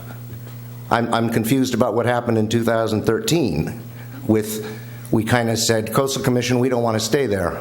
Don't say we can do it. We want to move on. And I also discussed with Jamie that apparently all the people, the citizens, the residents, 3 years ago, wanted this water thing. Well, but nobody talked about $200 million or $167 million or $123 million. So, this thing's been way blown out of proportion. This is nuts. And like I said, everybody's already said it. This is going to tear this town apart. And it's got to be rethought. We got to go back to the Coastal Commission. Let's rebuild that sewer and do a reclamation water and make money. We got to think of something else. You know, that Red, you and Jamie wound up seeing that scientist guy who talked about, you know, is that make any sense to go in and look at that and maybe be a test project? You know, but anyway, like I said, it's going to be a lot of fines to get up to $168 million. And as far as the tsunami goes, guys, this hasn't been properly researched either. Dr. Alexander sat in my living room 4 years ago and said, we can't have a tsunami. Yeah, we had that little thing, that little ripple, but basically the shells force it all off and down south. So build a wall. Tsunamis, I read the other day in one of the email chains, oh, it'd have to be so tall because the tsunamis are so tall. It's like, nobody knows what they're talking about. Myself included half the time. I mean, I'm trying to figure this all out myself, so. Anyway, that's it. We got to stop. We can't do this. Thanks. Thanks, Kerrigan. Paula Radke, and then Vicky Baguette.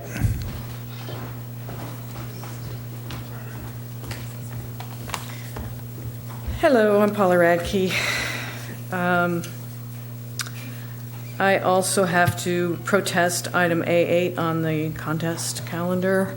We don't need to hire any more consultants right now. We really need to stop and reevaluate. For the record, I personally oppose raising any more sewer or water rates.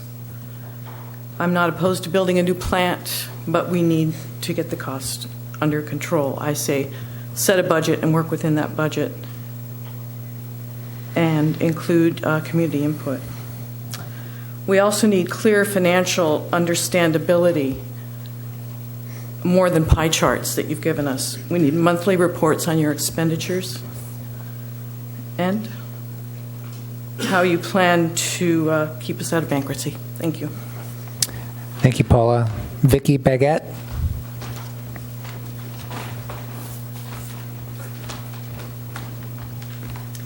Good evening to everyone. My name is Vicki Baggett, and I live here in Morro Bay. I haven't been to a city council meeting since the council back in the 80s tried to open up the east end of Bolton so they could put a shopping center out there where you guys want to put the sewer treatment plant.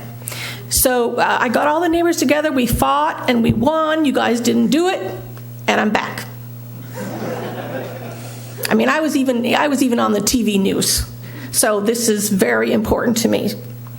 I'm here to say that I'm opposed to the city council spending that $771,000 plus on the one water consultant contract. You're not getting anything but words on a piece of paper. The information is available in other towns that have already established what will work and what needs to be done and how to do it. If you break down that $771,000 just generally, for each resident, man, woman, and child, that is an extra, I'm saying an extra water and sewer bill. None of us want to pay an extra water and sewer bill, so you can go and find out another study that's going to tell you what the other study told you. While I'm a bit heartened that you might put this on pause, I agree that you should put this on pause. This is the people here telling you, and you know if the people that show up today tell other people, we're going to show up even more next time. So you have trouble on your hands. I say money, like water, should not be wasted. Thank you. Thank you, Vicki. Melody Demerit.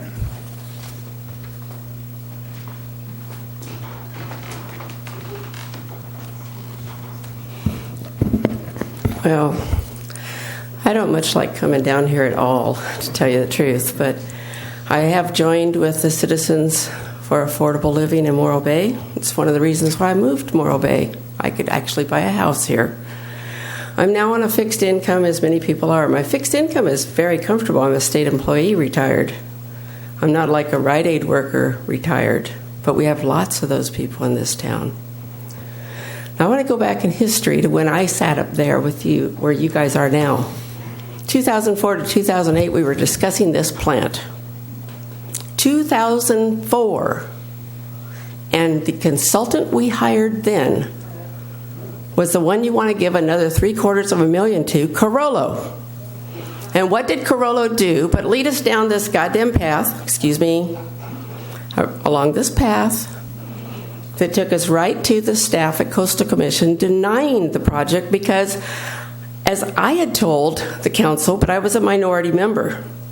In those days we had minority members. I think you guys are all pretty equivalent, but I was a minority member telling them I'd gone to a state meeting that said no new urban infrastructure on the beach. I came back and told my council, they told me I was being rude to question staff and to question a consultant. But I have to tell you, Carollo is bad news. What I would suggest you do is what I thought we had decided to do, because see what councils do, they decide to do something and then they tra-la off, and we get new council members and they decide something new and then they tra-la off and we decide something new. I thought we had decided on tertiary. We need tertiary so that we can inject that stuff back into the ground. I'd love the One Water thing, but if it's going to cost me a bunch of money, I'm not sure. But One Water is the only thing, I think Kerrigan was saying, it's the only thing that could guarantee us any income from this project. Do you realize that before we had this 20 inches this year, we had 4 inches last year, and how valuable that water would be?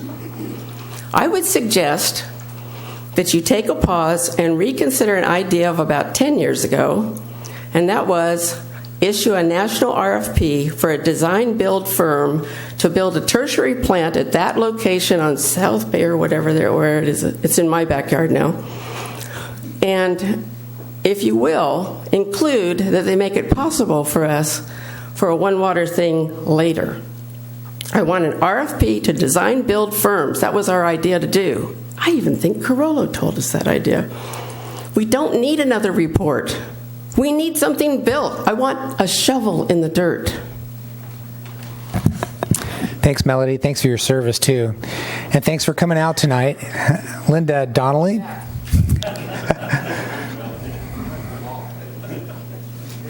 Linda Donnelly.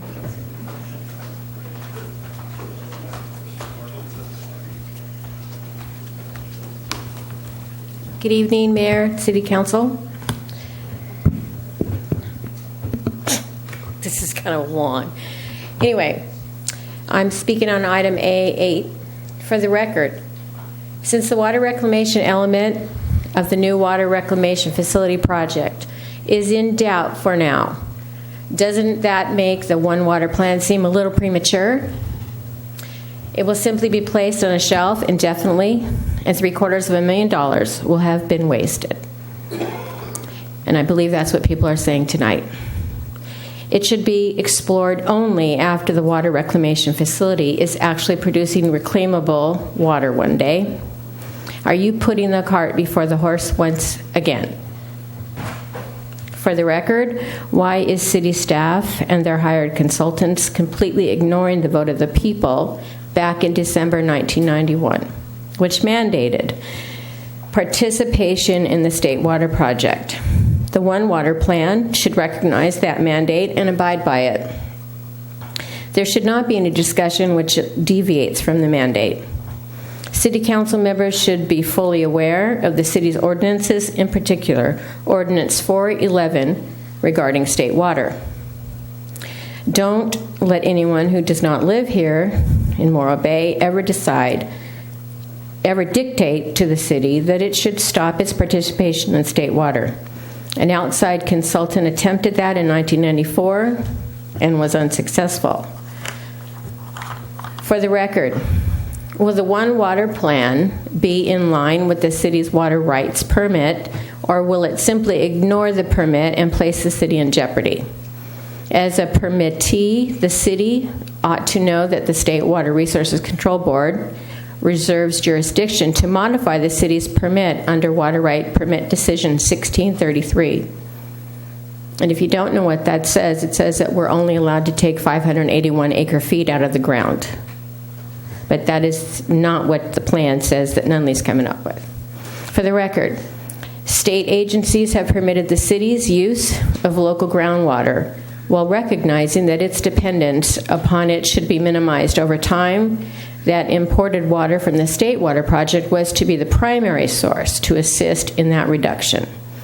By doing so, the Agricultural Committee and the Riparian Environment Benefits, which is consistent with the current Certified General Local Plan Certified General Plan / Local Coastal Plan policies, now is not the time to break those promises. They also recognize reclaimed water would be the city's second priority source and to only use the desalination as needed. Why is this proposed one water plan departing from that understanding? Thank you. Thank you. David Nelson.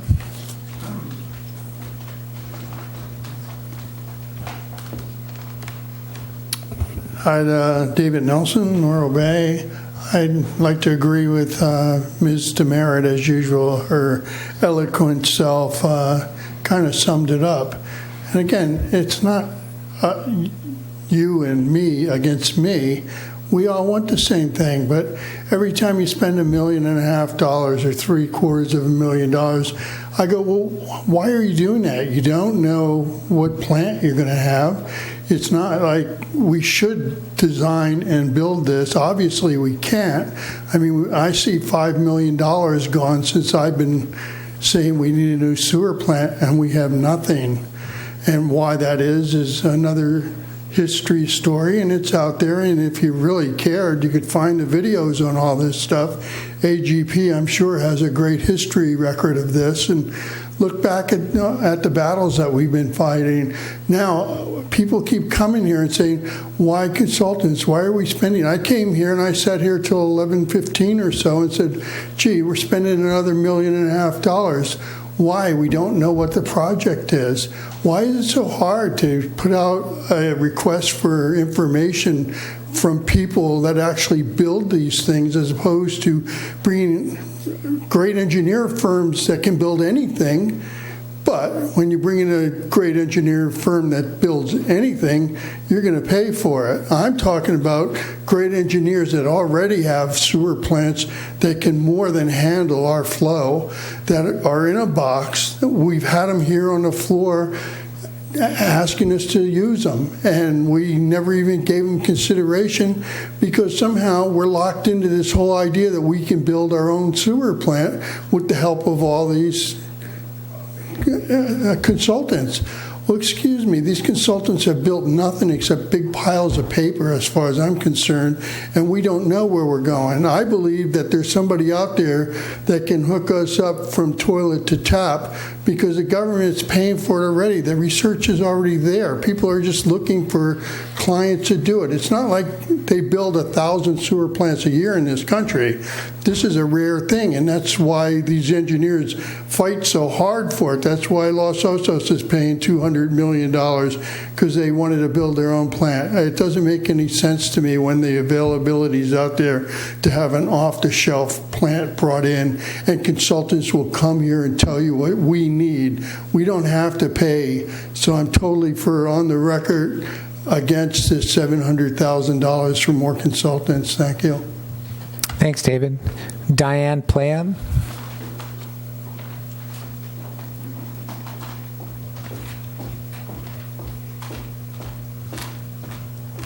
Hi, I'm Diane Plain from North Morro Bay, and I just want to, I do not agree with A8. I don't think we should spend more money for more reports. For the record, we've been told that, everything's going to be put to a pause, and next thing we know, we see this on the agenda, so it's kind of surprising to us. And a lot of us don't understand, exactly how this is working, but we can see that there are a ton of reports. We've paid a lot of money for them. In the last 2-3 years, it's just an unbelievable amount of money. I mean, I've gone down to the City Hall and asked for records, asked for copies of the receipts, and it's amazing. I mean, honestly, I think you guys should post that so people can see, because I think a lot of people don't understand how many hundreds of thousands of dollars we've spent on reports that were never used. and designs that were never used between the Centennial Park, the sewer, and another thing I wanted to bring up was that I did call the Coastal Commission. They're very nice. I posted their number and email on the website, so if anybody has questions or wants to read the reports, it's easily accessed. So that's my 2 cents. Thanks, Diane. That concludes our public comment for consent. And thanks. And then we'll move on to consent. And any items to pull, I would pull item A8. Anything else? And we have A6 was a request. Yes, yeah, I wanted to also pull A8. So we have A6 and A8. Anything else? No? Take a motion to approve all items on the consent agenda with the exception of A6 and A8. So moved. Second. A motion by Mr. Heading, second by Mr. Davis. Any further discussion? Seeing none, all in favor say aye. Aye. Opposed? None. Motion carries 5-0. Item A6. There's a question about that. Can we just go ahead and continue that and review the tape and just verify that motion, please? And then we can bring it back on the next council meeting. Thanks. And then item A8. Rob, wonder if I know there's I think we all have some comments on that, but wonder if you can give us a little background on that. Actually, Rob, let me just bifurcate 2 issues. Based on the council's guidance at the last council meeting, the water reclamation facility project is formally paused. We have paused. In fact, we just pulled the minutes that directed that pause. There's an article in the newspaper this week that describes that pause for the community, and we are taking all the actions the council directed 2 weeks ago to assemble a group of licensed engineers from the region who have done projects like this to review and to bring back those options. A8 is related to water, of course, but I just want to clearly say that your direction to the staff reference pausing the wharf project has absolutely been taken, and we've done that. And now I'll turn it over to Rob to describe A8 and how it is perhaps related to the water reclamation facility, but is much broader than it. Rob. Thank you, Ms. Buckingham. Council, Mayor. The One Water Plan is an idea that will evaluate not just our water resources for the future, but get into the details on some master plans that haven't been updated for quite some time. We have a storm drain master plan, last updated 1983. We have a water master plan, last updated 1996. Our sanitary sewer master plan, last updated in 2006. These documents address the maintenance and capital facilities needs of the entire system, not just a wharf plant on South Bay Boulevard. Yes, they will touch upon that, but there is no additional study that will happen for that component. They will use those existing reports.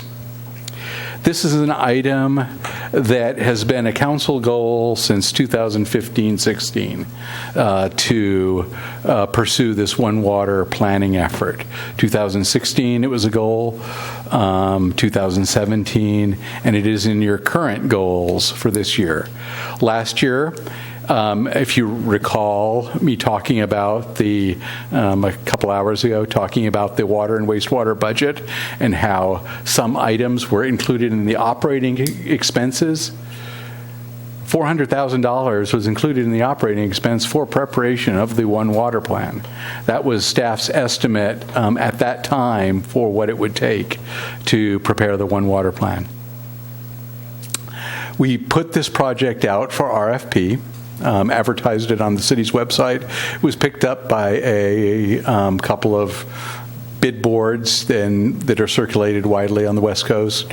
We had a pre-proposal meeting where 10 firms showed up to look at this one water plan. Ultimately, when it came to proposal time, only 2 firms proposed on it, Carollo and Nunley and Associates. Now, that may have something to do with the experience that we asked for. We asked for firms that had prepared these integrated reports in the coastal zone, that they had experience with that. Consultants, contractors, whoever bidding or proposing on a job, weigh the risk versus reward of proposing on something. I can't get into the minds of, those firms, why they didn't propose on this. It's becoming a more active construction and engineering market right now. People are doing more right now. We've heard that there are many projects in the hopper that are vying for SRF funding.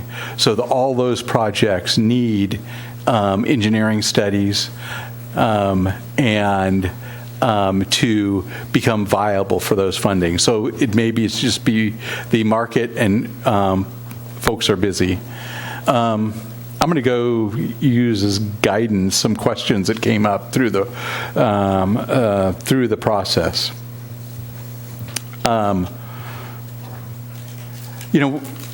As Dave said, it's tangentially related to the water reclamation facility, but it's not a restudy of the water reclamation facility. I view it as 2 components: to look at our master plans, our pipes in the ground, come up with a list of capital projects, budgets for the next 20 years for repair and replacement of those. And then it's also looking towards our one water future. Where is our water going to be coming from in the next 20 or 50 years? Is it state water? Is state water reliable over the next 20 to 50 years? Will it be affordable over the next 20 to 50 years? Will it be coming from reclaimed water? We have a study that analyzes that. That will provide an input into the One Water plan. Will it be coming from groundwater? Will it be coming from some other regional source? That's what this One Water plan is about, is to look out into the future and see where we need to be. This report is also needed, and Scott can correct me if I'm wrong, as an input into our LCP and general plan to discuss what are the available water resources and wastewater, stormwater resources that will be needed to support our community, the development of our community over the planning period in the general plan.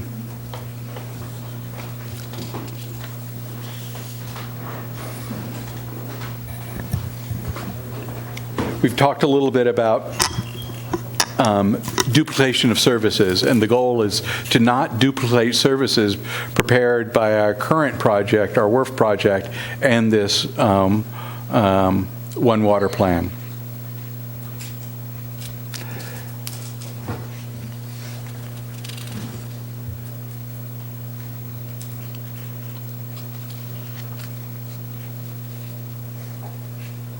One of the questions that has been asked is, do we need all the scope that's in this project? And based on the RFP, yes, it is scoped appropriately. We have added some items that we needed for engineering services also. So one of the items that we added to the scope in discussions with the Carollo team was permitting of our desal plant. Now, everybody says, you already have a permit for your desal plant. We have a permit for emergency operations of that desal plant. Should we want to use that desal plant to supplement our water supply, and to run it more than just for emergency operations, we do not have that coastal permit and would need to have it fully permitted. That may involve, Coastal told us, a ultimate relocation of that facility and at least a relocation of the outfall line. Is this report required? No. I can flat out tell you no. There's no law hanging over our head that says if we don't do this one water plan, some agency is going to come down on us. I just think it's prudent planning to look to the future to see where we want to be. Yes, it is expensive, but we haven't done this resource planning in stormwater since 1983, in water since 1996, and on our wastewater side since 2006 as it relates to the infrastructure within the collection system. In my opinion, yes, it is an expensive project, but it's a needed expensive project. With that, I'll be happy to answer any of your questions. Thanks, Rob, Rob. Can I just add that, and Rob touched on this, but the council's goals that were approved a month ago, specifically Goal 4 talks about developing a comprehensive water resource policy program and infrastructure. And then Objective G under Goal 4 specifically ask the staff to bring forward a one water plan. So that's why we're here. Is Rob just gave you that background of what caused, I think, many of you to keep that goal as one of our goals and to specifically make one of that objectives. And so that's why we've brought that to you. One thing I failed to probably mention was, what is one water? It's viewing water, taking the adjectives off of water, basically. Wastewater, storm water, potable water. Water is water, and it is a resource, and we need to look at all phases of this water to make the most beneficial use for the community and for the environment. That is looking at water holistically. It's not new to Morro Bay. We're not inventing this integrated plan or this one water plan. If you Google one water, you'll see a huge project in the city of LA as one end of the spectrum. You'll also see these integrated plans in places like Galt and Blythe, these smaller communities. So it's not a new concept. It's just a new, maybe a new way of thinking about water. Okay, now I'm done. Sorry. So before we go to questions or comments from council, I was going to start with Marlos on the end there, but Rob, you and I did talk about this earlier today, and I'll just make the comments both for the public and council. And we have had this conversation before. This item doesn't tell the story. It doesn't tell that it was a goal. It doesn't tell that it's been before the Public Works Advisory Board, and they've reviewed this. And granted, we're looking at a different cost than we were informed some time ago. That raised concerns from, I would guess, most everybody on council, but it definitely raised concern for me. But I'm asking that we have a better look at our staff reports when we do things. It needs to tell the story, even if it's a month away. I mean, it needs to say, hey, we had this council meeting. We decided to go ahead and move forward with this contract. It was a 3-2 vote, a 5-0 vote. For people that just see this for the first time, they need that story. And so, I have to reiterate that politely and delicately, Rob. And I think for all of us, sometimes we have these, but as we get these, it just needs to tell the story. So I'll make those comments, and then Marlos, I think you were going to start off on some questions, and then we'll move to the left and then start discussing this. Yeah, and I think Rob he was referring to questions that I have sent him ahead of time, and so I will try, and he's responded to some of them. I was initially concerned because there were only 2 bidders on it. And I was also asking a number of questions because I perceived duplication between this particular project and some of the activities that are in the WRF contract that Nunnally is currently working on. And so I still need clarification on these areas that to me seem to be duplication. So I don't know if you want me to mention specific ones and you want to address them, or if we want to perhaps talk about that in discussion. We can get through the discussion. You want to go through your questions and everything? Well, I think everybody's going to have something to talk about. Okay, all right. Certainly one of my questions is why one of the objectives to review the adequacy of the city's existing water treatment facilities is in this contract when we are in the process of building a new one, which I didn't see the logic behind that. So we are building a new wastewater treatment facility. The city also operates a water treatment facility, the desalination plant. And is that what was referred to? Because it wasn't referred to that. It didn't call it the desal plant. It called it a water treatment facility, which is our desal plant. Try to differentiate that from a wastewater or water reclamation facility. Apologize for not making that clear that it was referring to our existing water treatment facility or desal plant. Okay. And I asked, I thought the costs were high, and I asked, you had indicated in there that you had added some additional tasks, and how much was added and what was added specifically. I was curious about. So we added approximately, exactly $256,700 into the contract after their proposal. So I think I responded that said a proposal is the initial take on what they think is required to perform that work. This is not a bid process where you're not asking for bids for professional engineering services. That would be contrary to state law to bid engineering services. We ask for proposals. It's qualifications based. We are looking for the most qualified firm to do that. Then you negotiate scope and fee. So we basically discuss scope, tell the consultant what we would like them to do. They come back with a proposed fee based on what their billing rates are. If we decide that that's too much, typically you reduce scope. You tell them we don't want to do that to get it down to an appropriate level. Like I said,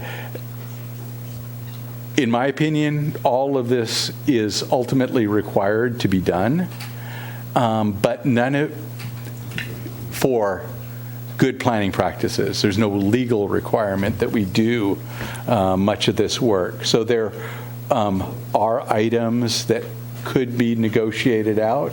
I wouldn't suggest that we try to do that right here because it'll need some input from the if we are going to move forward with this, a revised scope, we would need some input from the prospective consultant to do that. But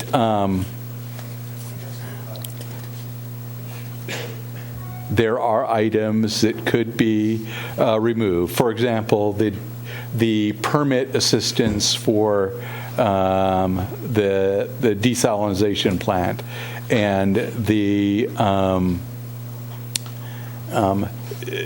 doing the detailed assessment of the facilities could be removed from the project. So there are some scope items that we would still end up with a one water plan that could possibly be removed. We would still need to ultimately do that work at some point in time.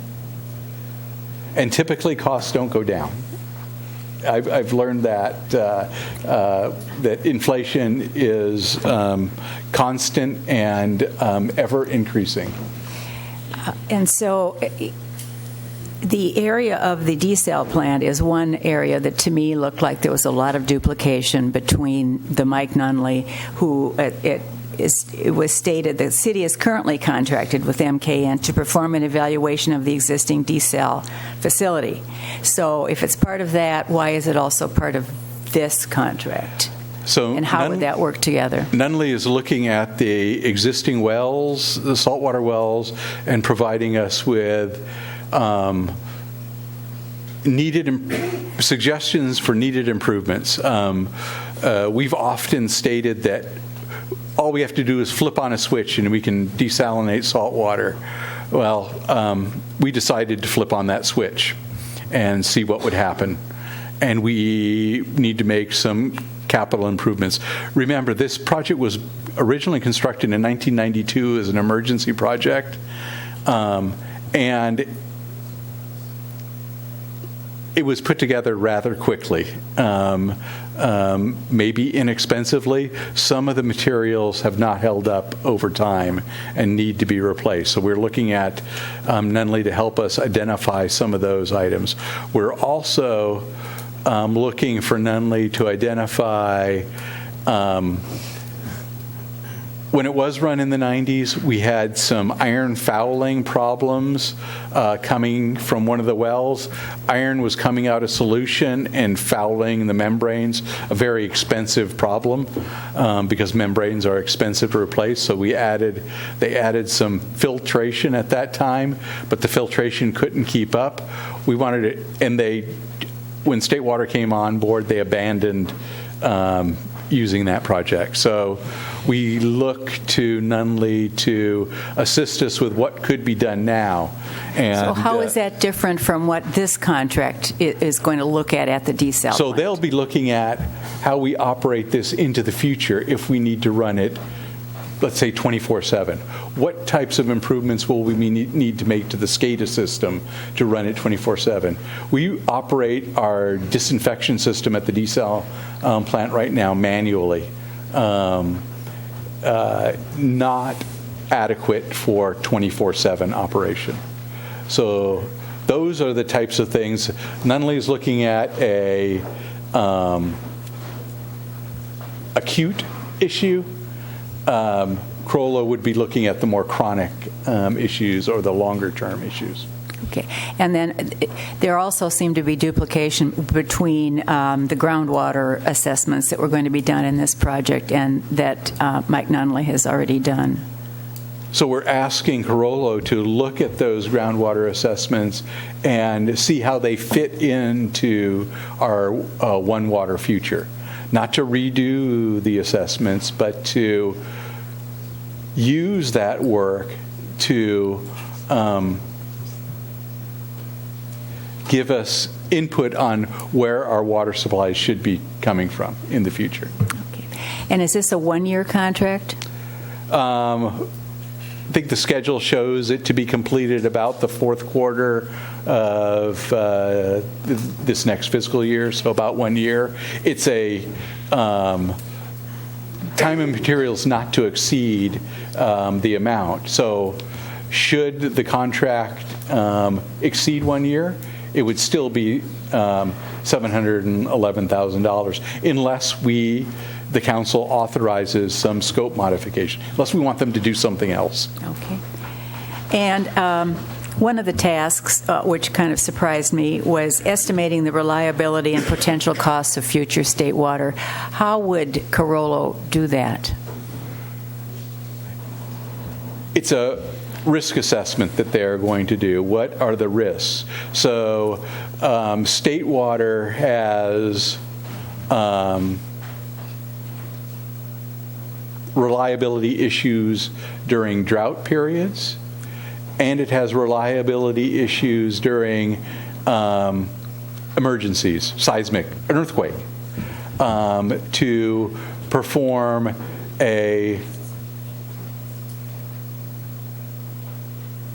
basically a tabletop, or looking at the existing information to come up with a mostly qualitative assessment on what is the reliability of state water, and so that this council and future councils have that in their tool bag to make decisions on our future water supply.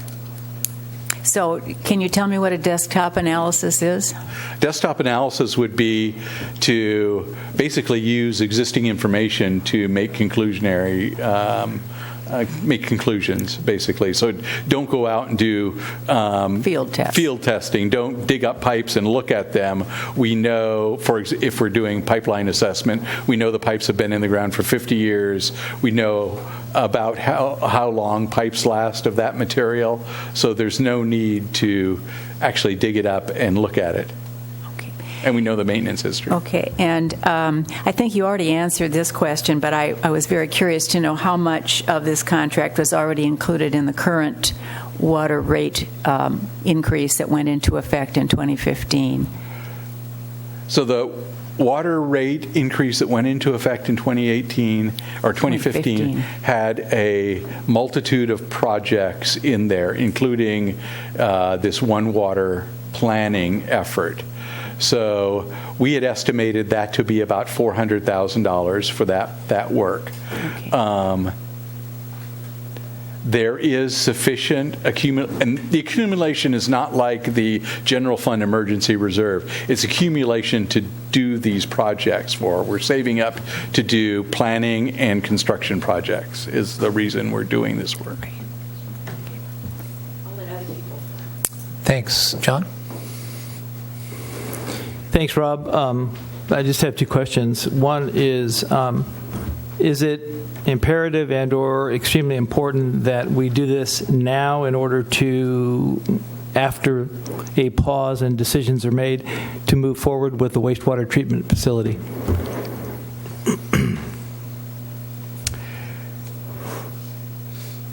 If I were to be able to go back in time, I would probably have put the One Water plan ahead of the water reclamation facility to chart our water future and to tell us that if or not, water reclamation is the most cost-effective, because that's what we're looking for. The most cost-effective, reliable water supply that the city, that benefits the city the most is what we're looking for.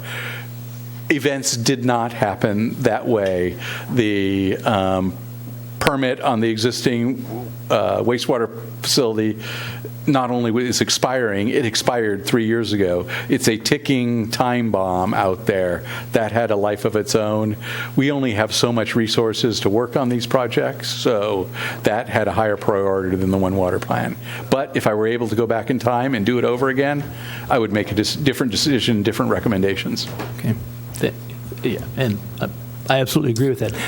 And my only other question is, given the current issues that are going on, and I don't know who to ask this to, but I'll ask it to staff.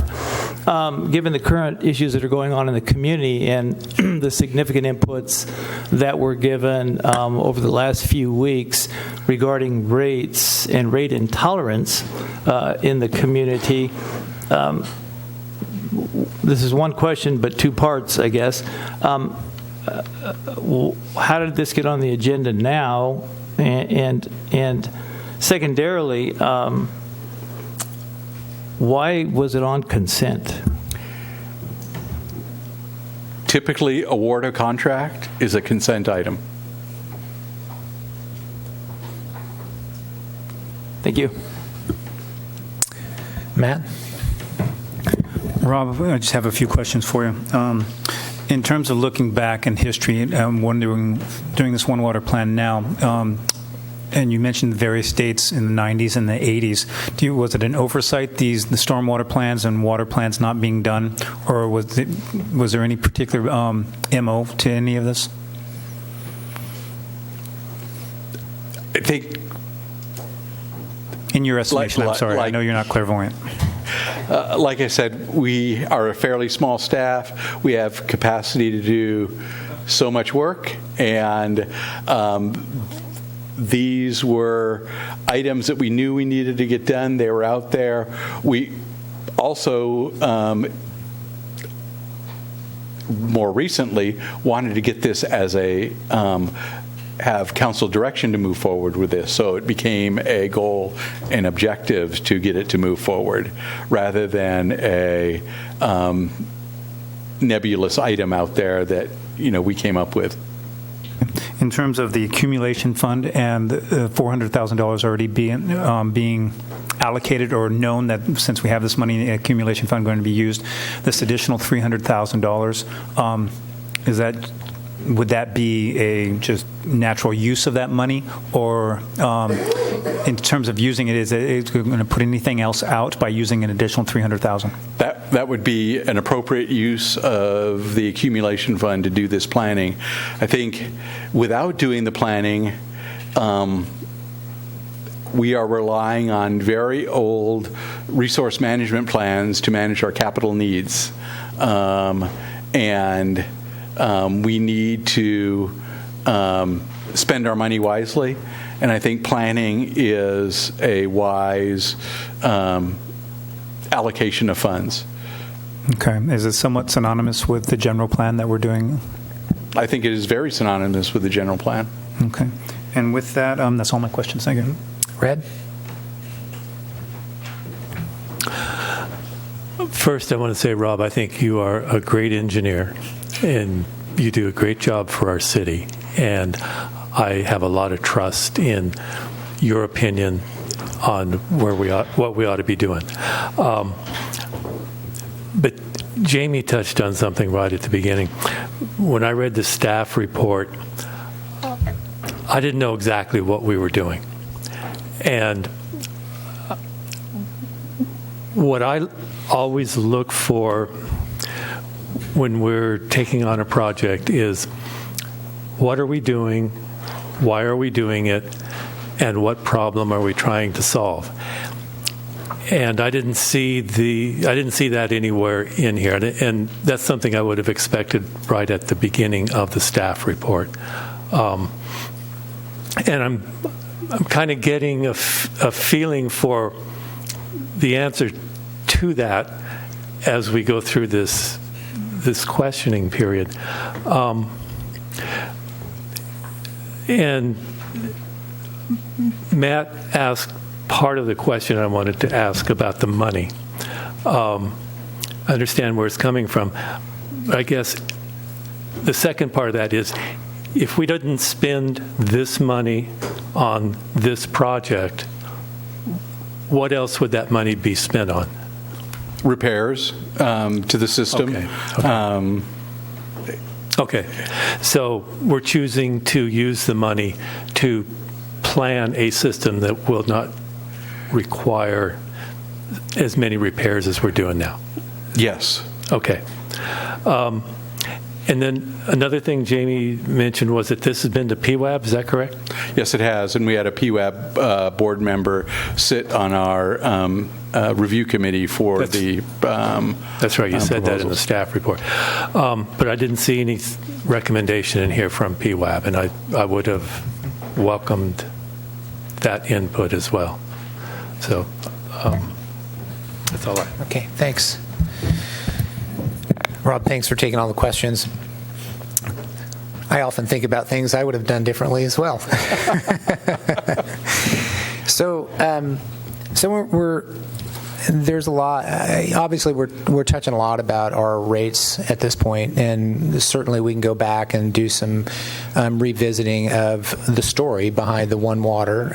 Obviously, a goal, and interestingly, probably at a time when the drought was peaking and stressing everybody on what our water sources are going to look like. We went through the water rate 218, as was discussed, to increase our water rates because we hadn't done that in 20 years, and then also adjust our wastewater rates. So I just want to talk about that because just to revisit that and be clear, expand upon that a little bit. So water specifically, contractually with the state water, we're required to have a water rate structure that is at 1.25% of our debt coverage ratio. So legally, we can only charge for the cost to deliver water or for the cost it takes for our wastewater system. We don't have a profit. We design our rates to function and operate. However, that 0.25%, whether it's built into a water rate or a wastewater rate, it is for capital projects. Yes. We pay for the service and we plan for the maintenance. So I guess my question could be, and was one of my questions when I looked at this, at what point do we decide we want to spend $700,000 on a plan versus doing a repair? And at $700,000, I was thinking, okay, how do we weigh that? And you've discussed, basically, we're looking at different ways that we can evaluate all of our water systems, water, wastewater, stormwater, our desal plant, and everything. So we're doing all that. So we could ignore this and operate by default and just run it till it breaks. And it breaks, we fix it. Keep running it, breaks, we fix it. We don't know what that cost is going to be. We, certainly should have some accumulation fund. That to me makes sense, that we're structurally having our water rates, that we're paying for our water to provide the service, and we have an accumulation fund that's there to pay for capital improvements to keep that service and product moving, be it water or wastewater. That to me seems like a smart thing to do. So at first, let me go back to the question. So do we, I could ask your professional opinion. We could run it until it breaks and repair. To what end? Running until it breaks would not be my recommendation for the long-term future. Planned improvements is, I think, a more prudent way to budget the ratepayers' money. Mm-hmm. So rather than having an emergency one year where we need to replace all the membranes in the desal plant, we know that, statistically, these membranes will need to be replaced in 5 years. We budget for that, plan for it, put out a capital improvement program so that we know in 5 years we will be replacing membranes. We know that a pump will last X number of years rather than running it or the bearings in the pump or the impeller in the pump, because it seems to me that you don't really replace. Most times you don't replace a pump all at once. You replace various components, especially on these larger pumps. So I digress. Mm-hmm. I'm sorry.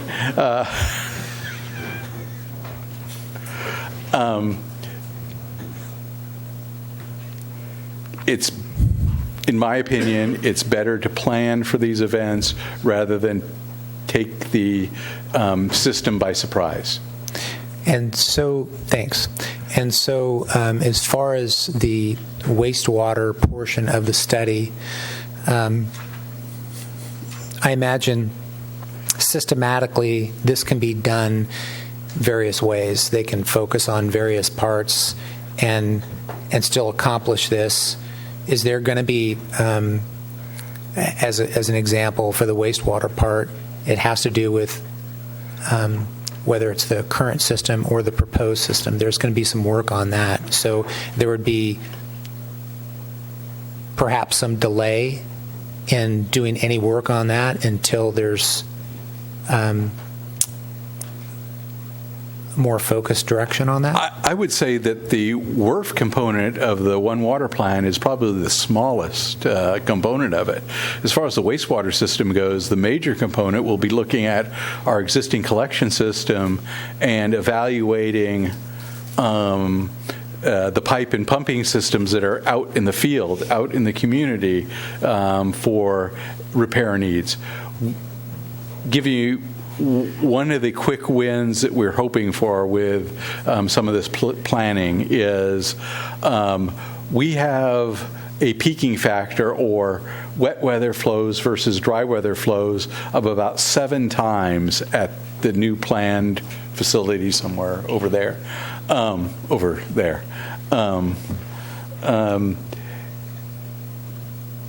We are looking with the sanitary sewer component of it to make recommendations for pipe repairs, manhole repairs, to reduce the amount of water that will come into the plant, so that when we get to a point where we can release this to a design build RFP, that we're not saying it's a peaking factor of 7, it's a peaking factor of 5, or a peaking factor of 4, or a peaking factor of 6. That's going to significantly reduce the costs of the pumping system and the equalization storage required at the plant. Okay, those are my questions. Mayor, yes, sir. Can I just? Joe and I were just sort of comparing notes. So when you think about the, and this goes again, the project that we've pushed pause on is essentially a single force main from the area of 41 in Maine up to the South Bay Boulevard site and the water treatment plant and our reclamation facility that you approved to be built there. And then one line going back. That is, as Rob just said, a very small part of the one water system in our city. So assuming we build a new water treatment plant reclamation facility, the entire collection system, every sewer line that leads into every sewer main and all the lift stations associated with that are still going to be there. That's what this is looking at. The entire water distribution system, from the treatment plant, desalinization plant, to the King Street tank and the Nutmeg tank and all those tanks and all of the lines that go out to all of our homes, are still going to be there. And the entire stormwater system, all the storm drains that move water around the city, are still going to be there. That's what the One Water this plan is primarily focused on, is all of those things, with a minor portion being on, a very minor portion being on the water treatment plant that we likely will be building in the future.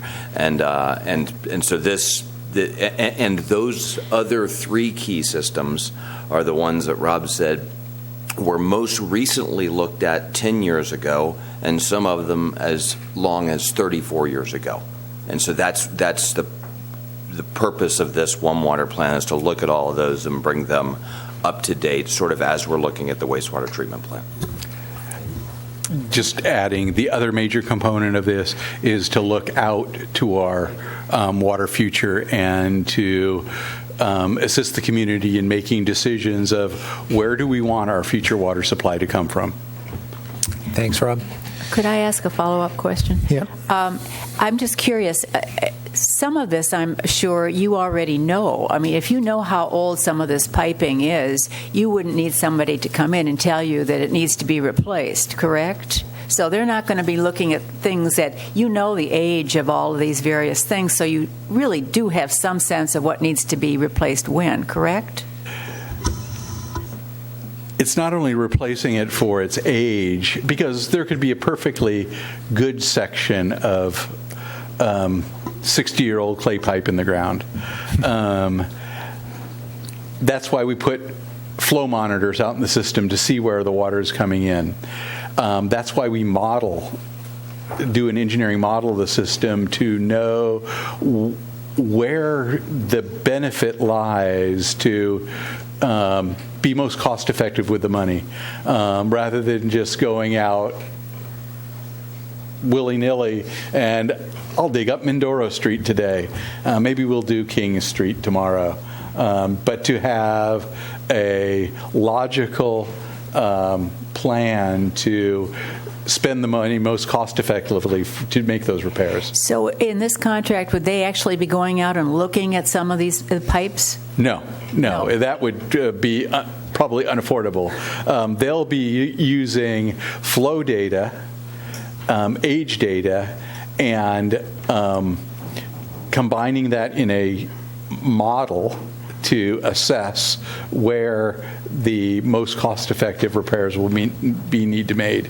They'll also be making recommendations on if anything needs to be bigger, water lines, sewer lines, to handle the flows.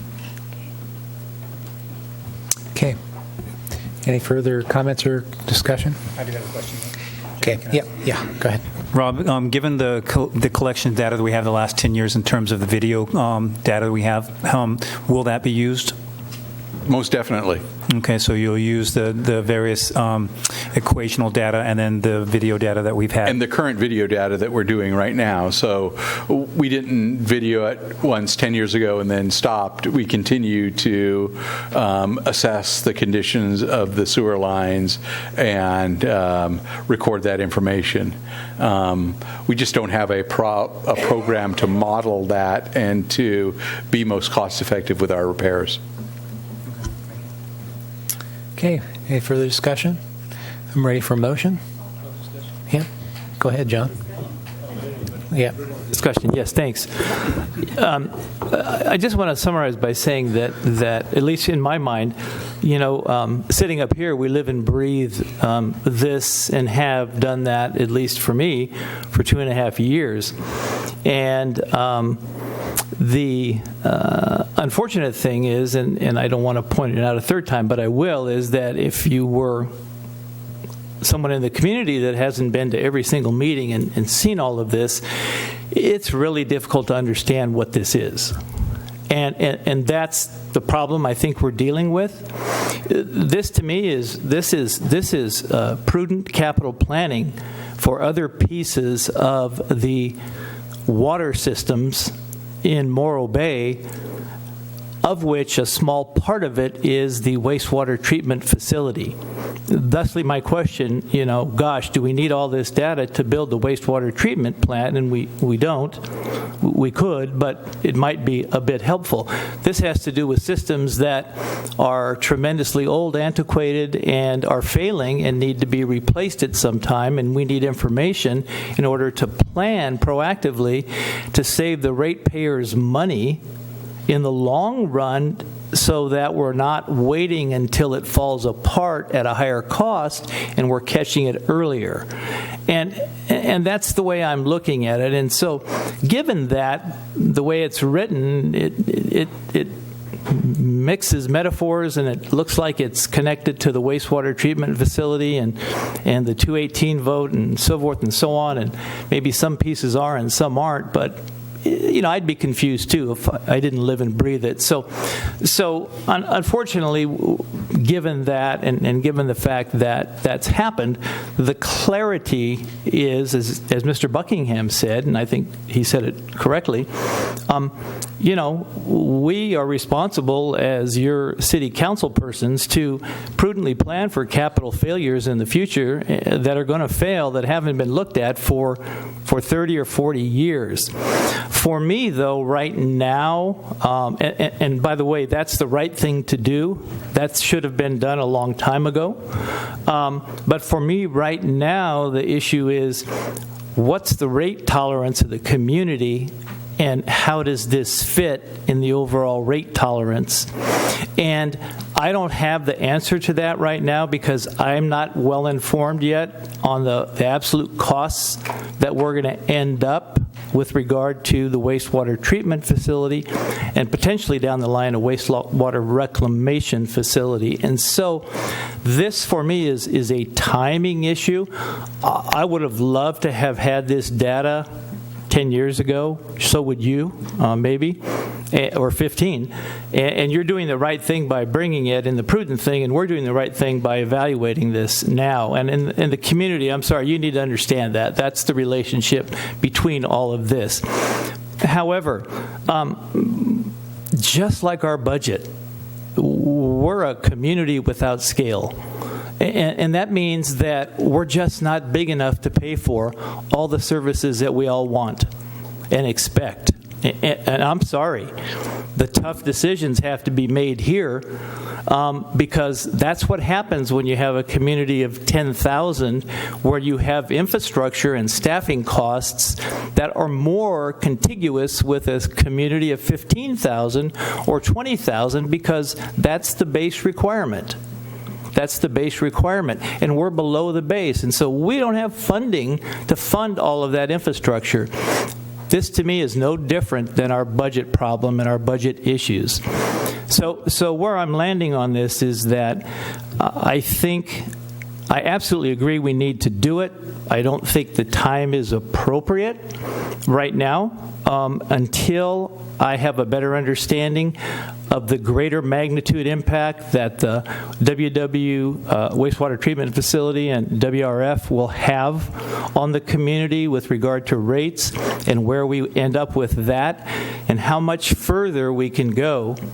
Even though we have $400K that was built into the initial 218 study done 2 years ago, this is 711, and that's almost twice, not quite, but almost twice that amount. So it does translate into some kind of trade-off somewhere with regard to rates. So for me, I guess where I'm landing after saying all that, and I hope, boy, I said it so that it made sense, I would move, well, I'll wait for further discussion, I guess, or do you want me to make a motion? I'll move that we not move forward with letting the contract, that we wait and reevaluate this until such time as we have had complete information and a decision made on the wastewater treatment facility that we're currently evaluating, and at that time relook at the scope of this and consider in the future when it might be appropriate to do it. I'll just end it there. Second that motion. So we have a motion, Mr. Henning, second by Marlis. Any further discussion? Yes, I have a discussion. I'll just say that I am not in favor of kicking the can down the road. I believe that part of our fiscal responsibility to our ratepayers is that we choose the least expensive alternative in the long run, and to me that is to pay now rather than to pay more later. So I'm in favor of approving the contract tonight. Matt? I think one thing that we had tonight, we had a number of people that came and spoke about uncertainty. And when we look back in longevity, we were uncertain dating back to the 80s and the 90s. And I remember when we got state water, perhaps, when we asked Rob, why wasn't this done? Who knows? I mean, hindsight's always 20/20. But when we got state water, a lot of people thought, hey, wow, it's a done deal. But it's not. And I think looking down the road, and that's 20 years, not only didn't we get our rates raised, but then we had some, passing back and forth, passing the buck, as it were. So I totally understand your motion, the motion. But however, we have the accumulation fund. We have $400,000 there. We already have the 218 vote, and we have all of it. Yes, and so the thing is, we have been planning for this. This is prudent, and I understand in the grand scheme of things, the perfect storm with all this stuff seemingly hitting. But however, it's not. I mean, I do believe as staff and then as council, I think we understand seeing this come down the road. It is a pill to swallow, but it's not a bitter pill. I disagree with the bitterness of it, because if we look back in the past, we passed it down the road. That pill became more and more bitter. Right now, we're trying to say, we're going to wake up, and we're trying to do this the right way. And in terms of looking ahead, planning it out, and many of us, in terms of the population that comes tonight, well, they're not going to be around by the time this study comes to fruition in 20 or 30 years. So, however, and I don't mean that in anything besides love, believe me, but so in terms of planning for the future, this is the responsible thing to do. And so I understand the motion. Oh, sorry. Sometimes I get used to being in the classroom and I yell. I'm not used to having a microphone. So, however, I think the prudent and responsible thing to do is to do it now. So I understand the motion, and I understand the trepidation of not of going, well, maybe if what, and looking at it. But however, it's been planned for. We have the money. And so that is the responsibility. And looking at the scope and sequence, as Rob has explained, this is very palatable and responsible. So that's my take on it. Okay, great, thanks. Had this come to us with a different story that I talked about, sorry to kind of continue that, Rob, and the initial price cost that we were anticipating, I don't think we would have had this lengthy of a discussion. And it goes back to some of my questions when I first saw this, a bit surprised. We did add scope to it as far as the desal plan. And I think the other part of this is, though, in the past few years anyway, specifically the general plan and local coastal plan that's almost 34 years old, that was one of the things that really got me involved in just being in this elected table right here. We can't afford to let important planning documents sit on somewhere for that long. The cost of updating our general plan, although I'm pleased that we're going to be doing that here in 2018. We'll see that come to fruition. There are many different plans that we need to be on a 5-year cycle, 10-year cycle. It only costs more if we kick the can. And it only costs more if we don't pay attention to it and things break. So there will be consultants, and there will continue to be consultants that we need to hire to do these. That's the way it is. We're not going to bring in more permanent staff to do this. That's not the prudent thing to do either. I understand the criticism on the consultants and consultant fees. I appreciate being held accountable for that. I would appreciate a little bit more honesty in that, accountability. I think there's more work to be done, and the work in how we do this. And I believe we need to go ahead and approve this tonight and move forward on it. It isn't a rate factor. It's something that we plan for. We've added a scope that I think is in our accumulation fund. It's not deficit spending. It's there exactly for what it's used for. It's taking the investment now to be able to plan and save money in the future. Those are my feelings. So I wouldn't support the motion, but I'll go ahead and make the call, and we can go for that. I didn't actually speak. Okay.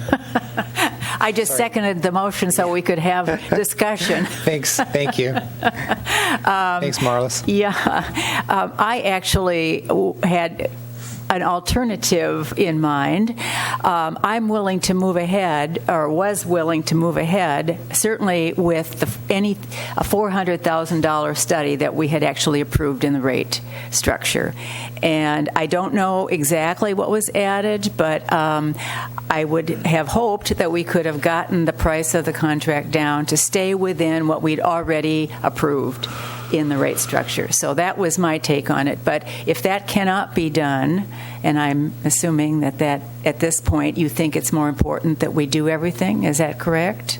Or is there some things that could be left out, or we could wait on?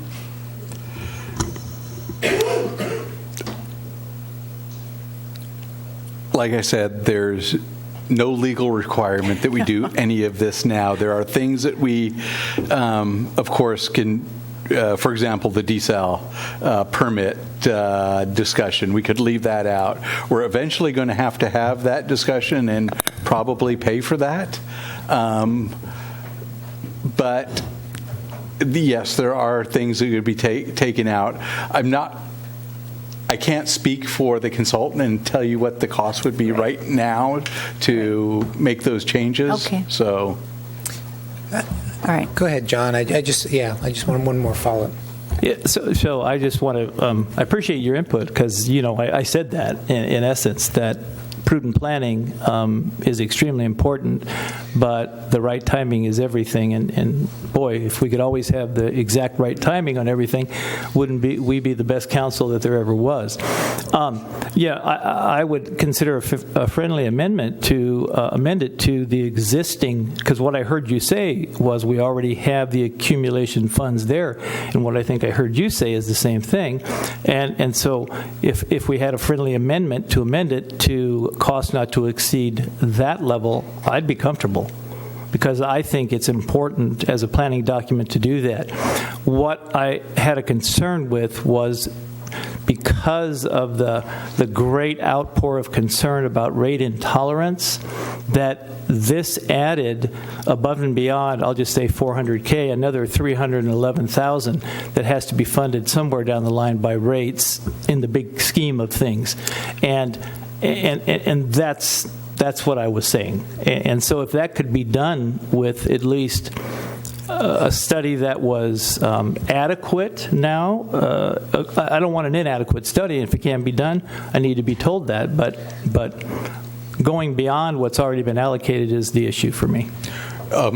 May I make a suggestion? Absolutely. Can I ask for clarification? Sure. I just want clarification on the rate. So we passed the rates in anticipation of the study, but I just want to be clear that we have a rate structure, so we pay for the service and we can add to our accumulation fund, correct? Correct. Okay, so we anticipated that. We wanted to do this one water study. But in that rate structure, it's also built in that in that accumulation fund, we have funds for the capital maintenance programs, right? Correct. Right. So the way I view this is that, and this staff report could have done it that way. We could have had it said, hey, $400K, this is what you asked for. But we actually have the funds in the accumulation. It's your choice. Do you want to add the additional cost and do all of that? And here's why we would recommend and not recommend doing it. And here's what it's going to take away from. It's going to take away from X amount of dollars from a capital improvement project. Weigh it out. I don't feel as though we're taking away from the rate itself. We have an accumulation fund to manage the system overall. Granted, we did start with the $400,000 one water study, but it's grown to this. In my view, I see it. The delivery probably wasn't the best, unfortunately, but I'm in agreement with moving forward with the way we have it. And I think let's wrap this up because we have people waiting for cloisters. So I just want to clarify two things. One, I don't believe that the 2015 rate increase specifically looked at this project, did it? Not specifically, didn't have a one water plan. Right. It had water planning efforts with a cost estimate. It also has miscellaneous capital improvements, which we don't know what they are, with a cost to them. To follow on for the mayor's comments, just to make sure that just to make sure we all understand how the budget part of this system is set up. There is an accumulation fund for capital maintenance. Capital maintenance always requires two things: planning for that maintenance and then doing that maintenance. And so while last year or the year before last year we had not completely scoped out a one water plan. It was not spelled out specifically as a one water plan in our goals, but there were two goals that addressed it. One addressed state water and one addressed the groundwater evaluation. At that point, we thought that would be about $400,000, and that's what we put into last year's budget. But there is sufficient funds in the accumulation fund. And again, you're exactly right. And that's what the accumulation fund is for. We're not dipping into reserves. It accumulates to be able to do capital projects. There's sufficient funds in there in order to do $400,000 or $711,000. What accumulation fund? The water and wastewater accumulation funds. Right. Okay.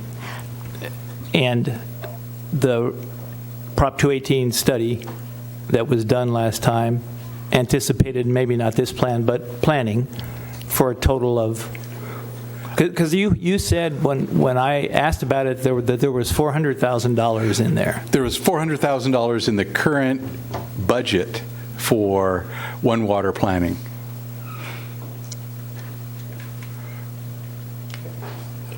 What does that mean, the current budget? So if you remember back to earlier today, we talked about how we're moving our capital projects out of the operating fund. We have $200,000 in the wastewater fund, $200,000 in the water fund, in consultant services that we had intended for one water planning. There was also money in there for automatic meter reading, which we didn't spend in that rate increase, Yes. which I remember from being on PWAB. So there's the extra money. I think it was $300,000 actually. I call a question. Okay. All right. Motion stands. All in favor, say aye. Aye. All opposed? No.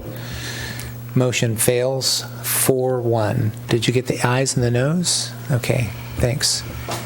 I'd go ahead and make a motion to approve staff recommendation to allocate the $711,000 contract to Coral Engineers to pursue the One Water plan. Second. A motion, Mayor Irons, second by Councilmember Davis. Any further discussion? None? All in favor say aye. Aye. Opposed? Aye.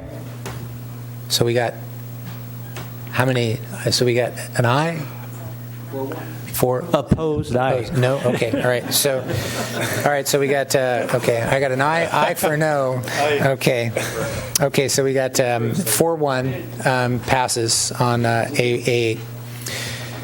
That concludes item 8. Thanks for all the work on that and everybody's patience and work. So, folks, I know you guys have been waiting for the cloisters. We need to just take a 3-minute recess, and then we'll be back at 8:45, and you'll be right up. Thank you for your patience.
All right, thank you. Welcome back, everybody. Thanks for your patience. Next item on the agenda, item B1, is our first public hearing item. Adoption of resolution number 2017, approving the engineer's report and declaring the intent to levy the annual assessment for the Cloisters Landscaping and Lighting Maintenance Assessment District. Rob, you've got this one, and I got a little ask out in the audience to make sure that our microphones are closely up to our speaking device so they can hear us. Thank you. Thank you, Mr. Mayor, Council. This is the engineer's report and request to declaring the intent to levy the annual assessment for the Cloisters Landscape Lighting Maintenance Assessment District. In summary, City Council approved the formation of this landscape lighting maintenance district in 1996. It was required as a part of the approval for the development. The assessment district includes parks, playgrounds, parking facilities, bicycle pathway landscaping, right-of-way landscaping, open space areas, scenic conservation easement. The Cloisters Assessment District is funded by 122 property owners, paying a fixed assessment of $148,944 in the annual assessment.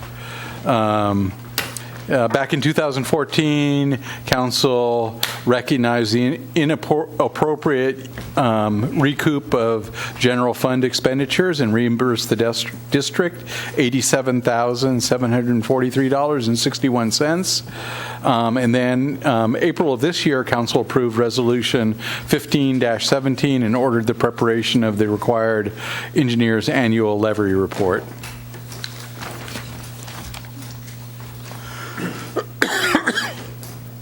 The engineer's report includes anticipated labor costs of $51,000, contract services, which will be mainly use of Conservation Corps and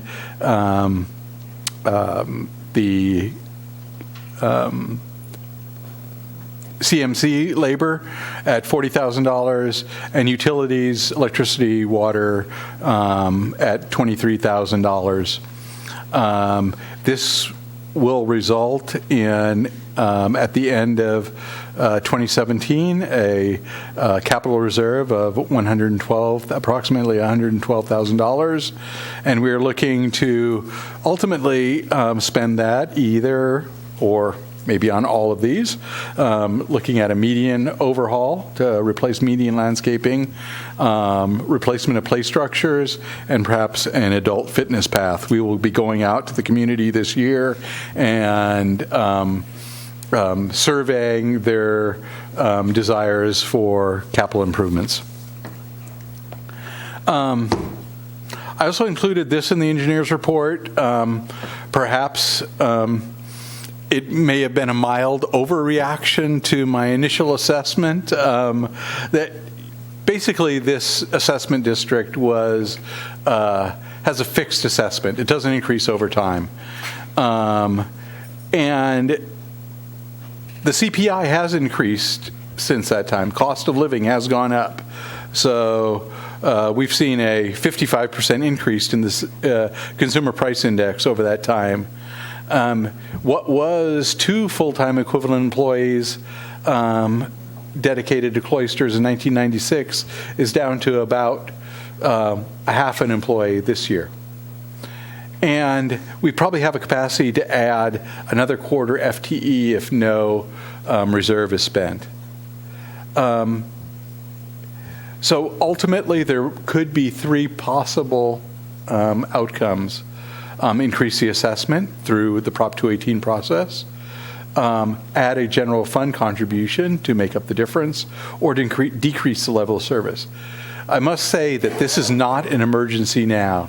There's sufficient revenues to maintain levels of improvements in the assessment district. But it is something that we probably need to investigate over this next year or so and work with the community to come up with potential solutions for this issue. There's the requisite slide that you can't read, but it is included in the engineer's report and has the detail on the spending. And what we're asking for, our recommendation is for you to adopt Resolution 20-17 and declaring the intent to levy the annual assessment for the maintenance of the Cloisters Park and open space for fiscal year 2017-2018 and approve the engineer's report and provide possible future direction on what you feel is appropriate for the assessment district. This is not an urgent decision, but will need to be addressed sometime in the near future. That concludes my report, and happy to answer any questions. Great, Rob. Thanks. To my left, Matt? Yeah, Rob, you said that there's no necessarily huge hurry to get this done or change it. With the current funding, and I'd tell you in terms of the longevity, looking from 1996 to now, is the district hurting because it can only fund a quarter-time person, full FTE? We have supplemented with the CCCs and with our CMC labor, so that helps out. Although I'm sure if you ask some of the residents out there, we're not providing the same level of service that we have, looking back into time. Maybe not all the weeds are eliminated as quickly as they should be. Perhaps the bike path isn't cleared. The edges aren't edged as quickly as they should be. There is some decrease in not desire, but decrease in maintenance effort just because of increase in costs, and we're looking at our best way to efficiently spend that money. Now, this year we had a transition for several years we tried contract outsourcing that labor, and with some success, although not fiscal success with doing that. The costs of providing contract labor, with the exception of janitorial services, are subject to prevailing wage. So we weren't saving a substantial amount of money by that contract labor, nor were we seeing a increase in or a decrease in customer requests for maintenance out there. And the bathrooms, quite frankly, weren't getting cleaned very well at all, which we have changed with bringing that in-house. And that's just also all the work that was done on the bike path in the past year and a half, was that part of this? That was part of the assessment district for the portion that was in the Cloisters. Yes. That was spent out of the capital reserve to slurry coat that and restripe the bike path, yes. Okay. And was that planned? Was that an appropriate planning in terms of the cost of the work that was done? Yes, because we leveraged other projects that we're doing, bike path slurring, so we're able to get a good cost on that. We also did the high school path at the same time to leverage those costs. Okay. All right. Thank you. That's all my questions. Red? Rob, when I look at the slide that no one can read, it has 3 years of actual budget and then the current proposed? Yes. And in none of those years are you spending as much money as you received? No. And I don't know about the other council members, but I received several letters with 40. I received a letter with 44 signatories of people who are dissatisfied with the level of service that they're getting for maintenance. and we're not spending as much money as they're paying us. We could spend it all on maintenance and not have any money set aside for future capital projects. Yes, that's true.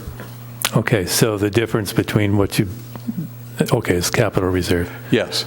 So when the assessment district was initially formed, they had a very small capital portion in it. I think they bought a truck and a small service vehicle, about $7,000 a year in capital reserve. That infrastructure out there is aged and is going to need additional work on it. So it's only prudent to maintain some capital reserve out there. The playground equipment is failing. The bathrooms will need some work. The median landscaping is, spotty. It needs a complete redo in some folks' minds, and a redo in such a way that doesn't require as much maintenance. Perhaps more decorative rock and less plantings out there. Okay. Now, you're applying water conservation principles out there, I guess? Yes, we have a smart irrigation controller out there. There is still quite a bit of turf area in the park, though, that, we've severely cut back watering during the drought and water conservation years. But if we want that to establish that as really good turf again, we'll need to increase our watering. Okay, you are watering the area inside the sidewalks there, west of the bathroom, and then outside the sidewalks, it looks as if nothing gets watered. Would that be accurate? I think so, yes. Okay, and then you're mowing everything outside the esh area, the fenced-in area. You're just letting go naturally. We put some goats in there a few years ago. And we have occasionally mowed that area when we for weed abatement, so that we don't get a letter from our friends at the fire department to control our weeds. Yes, and the pond seems to be gradually filling in with reeds. And we had a project with our assistants from our CCC crews to cut back some of those reeds this year, to open up the view corridors for observation. And my observation has been that since the beginning of the year, none of the bird life the bird life seems to have all disappeared from the duck pond. Do we know anything about that? I don't know anything about birds. There might be somebody in the audience that, or on council that does. I know we had a biologist when we did the reed work that was concerned about us bothering a bird that was there, and had the crews hold off on trimming in certain areas until it decided to go away on its own accord. Okay. That's about my knowledge of birds. Okay, that's all I have. Thanks, Red. John? Thanks, Rob. A couple questions. What happens if there's a major catastrophe and some infrastructure damage occurs in the cloisters, and the requirement to fix it exceeds the capital reserves? Who pays for it?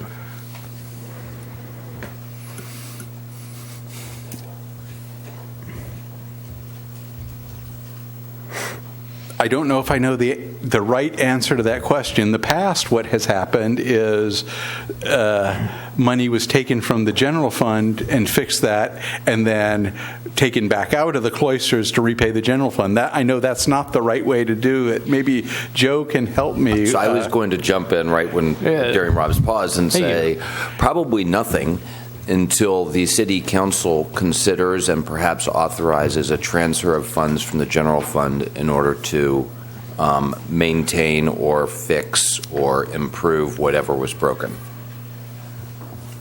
So as we've said, that the staff is not authorized to move dollars within funds, or I'm sorry, Right. between funds. And so we would, that's one of the things we would come to you in the middle of the year and say, we've got this issue, and we would propose several alternatives with how to deal with, for how to deal with it.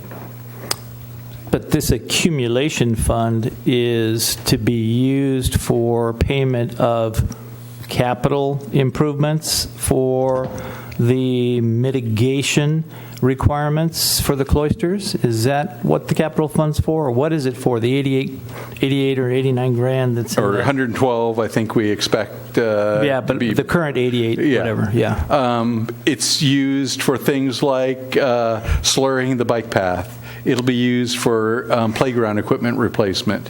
It'll be used for bathroom rehab when that needs to be done. It'll be used for the median rehab work. If there's a water line that breaks out there in the assessment district irrigation system, it would be used. It would be used for that. We would have to use that money in our current,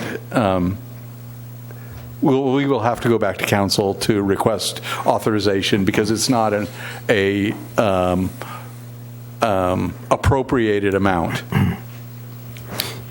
So in the staff report, page 54 of 113, last paragraph, it says that, and this was some of the history, in order to mitigate the environmental impacts of the project and to provide a greater than public benefit as required in a PD overlay zone, the conditions of approval for the project require the applicant to form an assessment district for the maintenance of the public park, bicycle pathway, right-of-way landscaping, coastal access ways, esh restoration areas, and any other improved common areas to be privately held or dedicated to the city.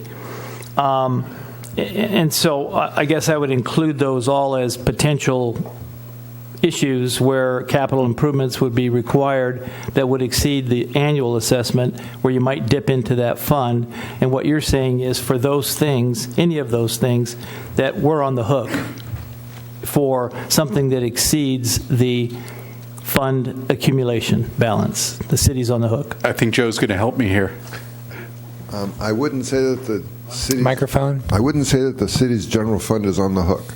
I would say that you would have a policy decision to make on whether or not you want to use the general fund to pay for it, and if not, then you'd have to secure the area to at least make it safe, but it wouldn't have to be repaired unless the people who lived there came to you and said, raise our rates so you have enough money to repair it. Last question is, do you know why, and I think you said you didn't know why, but I'm just asking, why no CPI accelerator was put into the original contract?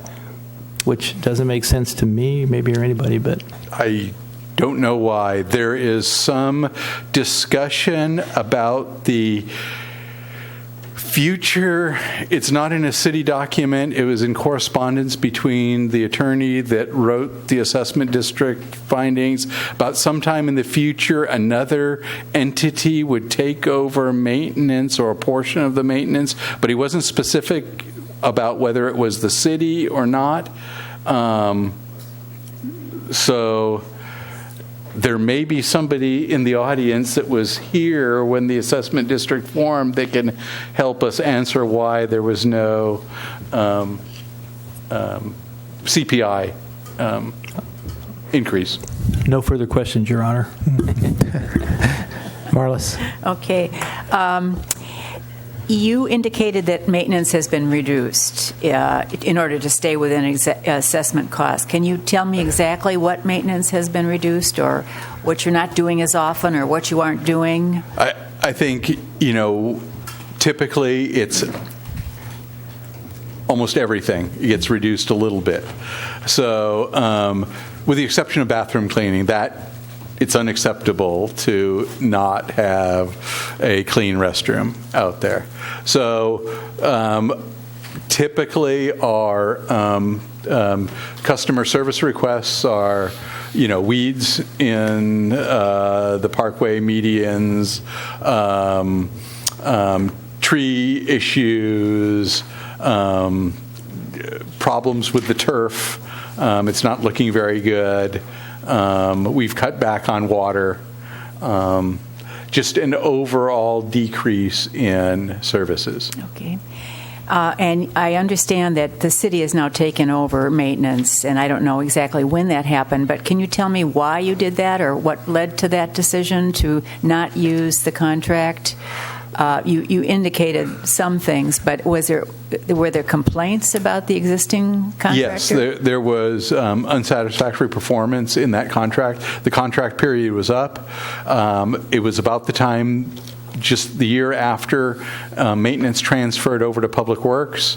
I talked with our new maintenance supervisor and superintendent. They thought they could do a better job. We're in that first year of this.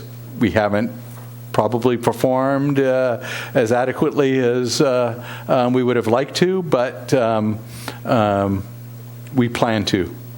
So when your maintenance people go out there, they keep track of their time so that we know that when they're working in the cloisters, that district is being charged for those activities? Yes, so they record it in their logbooks, and then they make a timesheet entry when they get back to the office. Okay.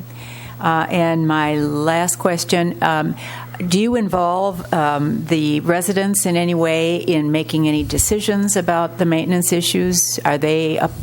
Do they participate in any way in deciding what they would prefer? Or so we have a quarterly-ish meeting with a group of property owners out there.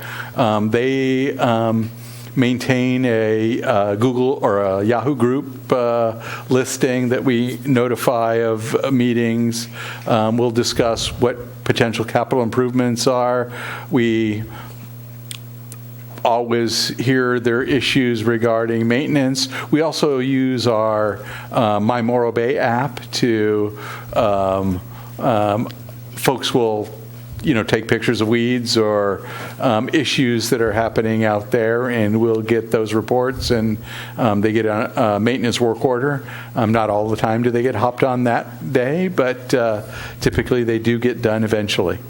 Okay, and I guess I have one last question. Why are you asking for direction for the future at this point in time? Was there a particular thing that happened that led you to say, we have three options here? Obviously, a wild idea in the middle of the night while I was writing the staff report when I started thinking about inflationary costs and the costs of the district.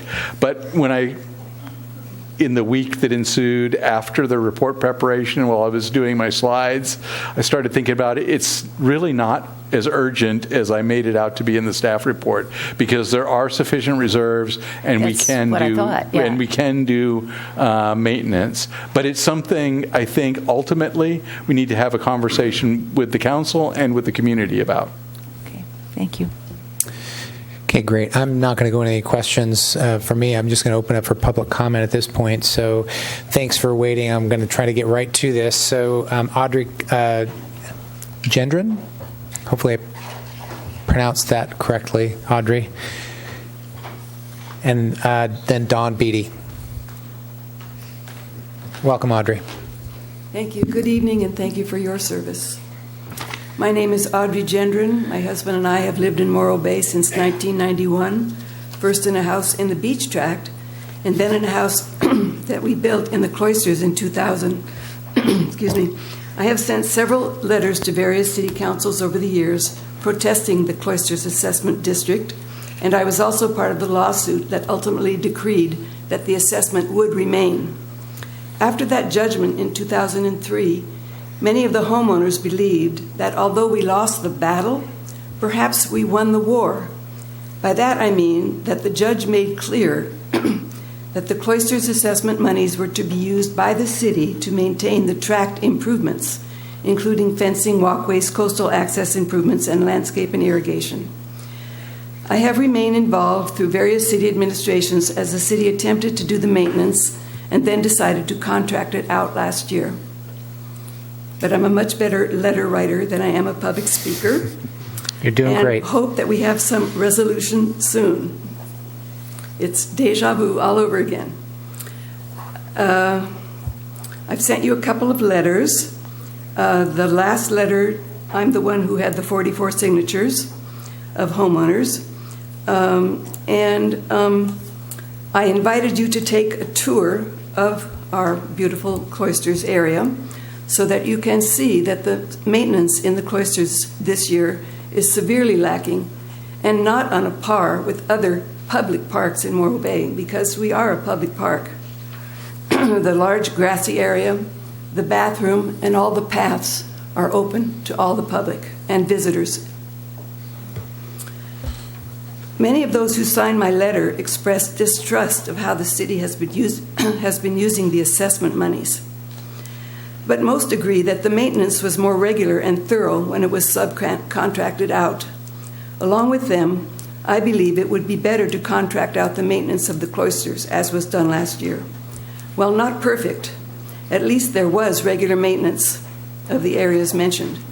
With all the budgetary challenges that face the city, and we've heard an earful tonight, it might take one small item off the table and restore some trust from your Cloisters neighbors. But it shouldn't release the obligation of the city from also paying its fair share of the park and public spaces, which are in fact open to all residents and visitors alike. Thank you. Thanks, Audrey. Don Beatty.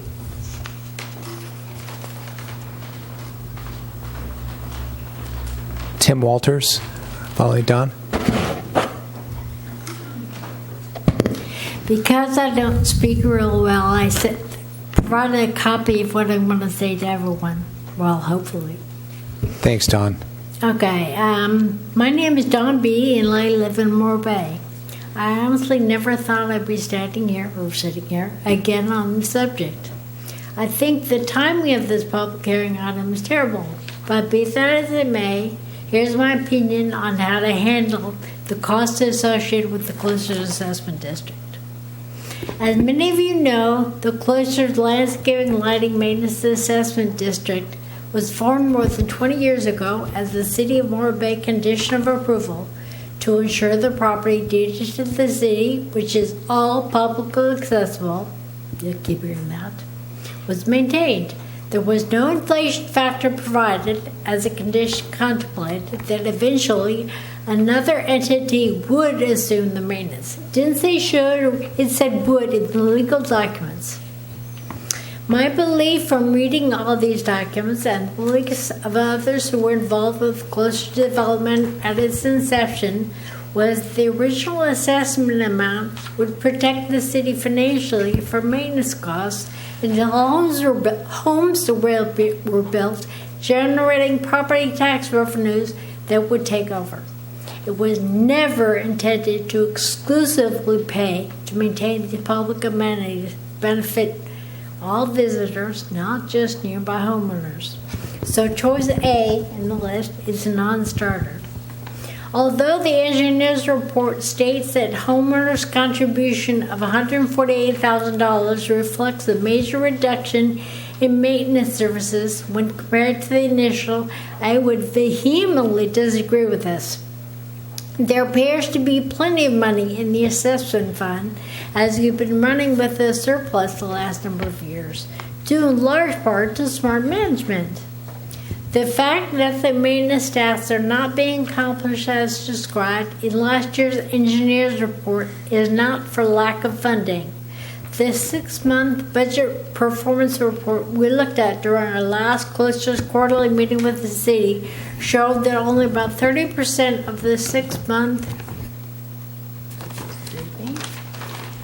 allocated labor monies had been spent to date. This is a good segue to my opinion on option C. The Cloisters Assessment District should be maintained at the same level as other city parks and nothing less.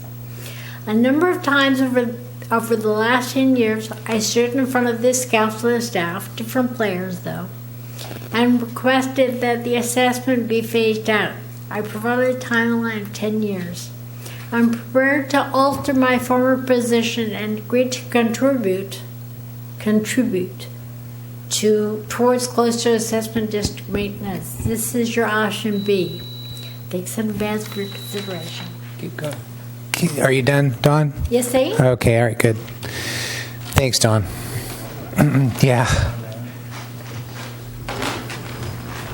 Welcome, Tim. Hey. Good evening, Mayor Irons, City Council. My name is Tim Walters. I live at 2746 Indigo Circle.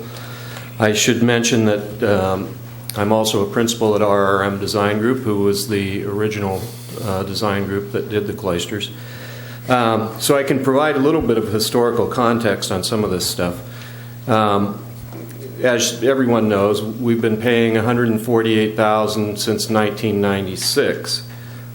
We operated this year at a set-aside reserve of about $88,000 up until June, and as Rob mentioned, it's going to grow. And a lot of that had to do with Rob's been great with helping us kind of work out how to plan for the future concerning, with concerns regarding some of the maintenance, the bigger maintenance items. But I would say, it kind of begs the question that, what happened to the assessment over time? We're talking about an $88,000 reserve now.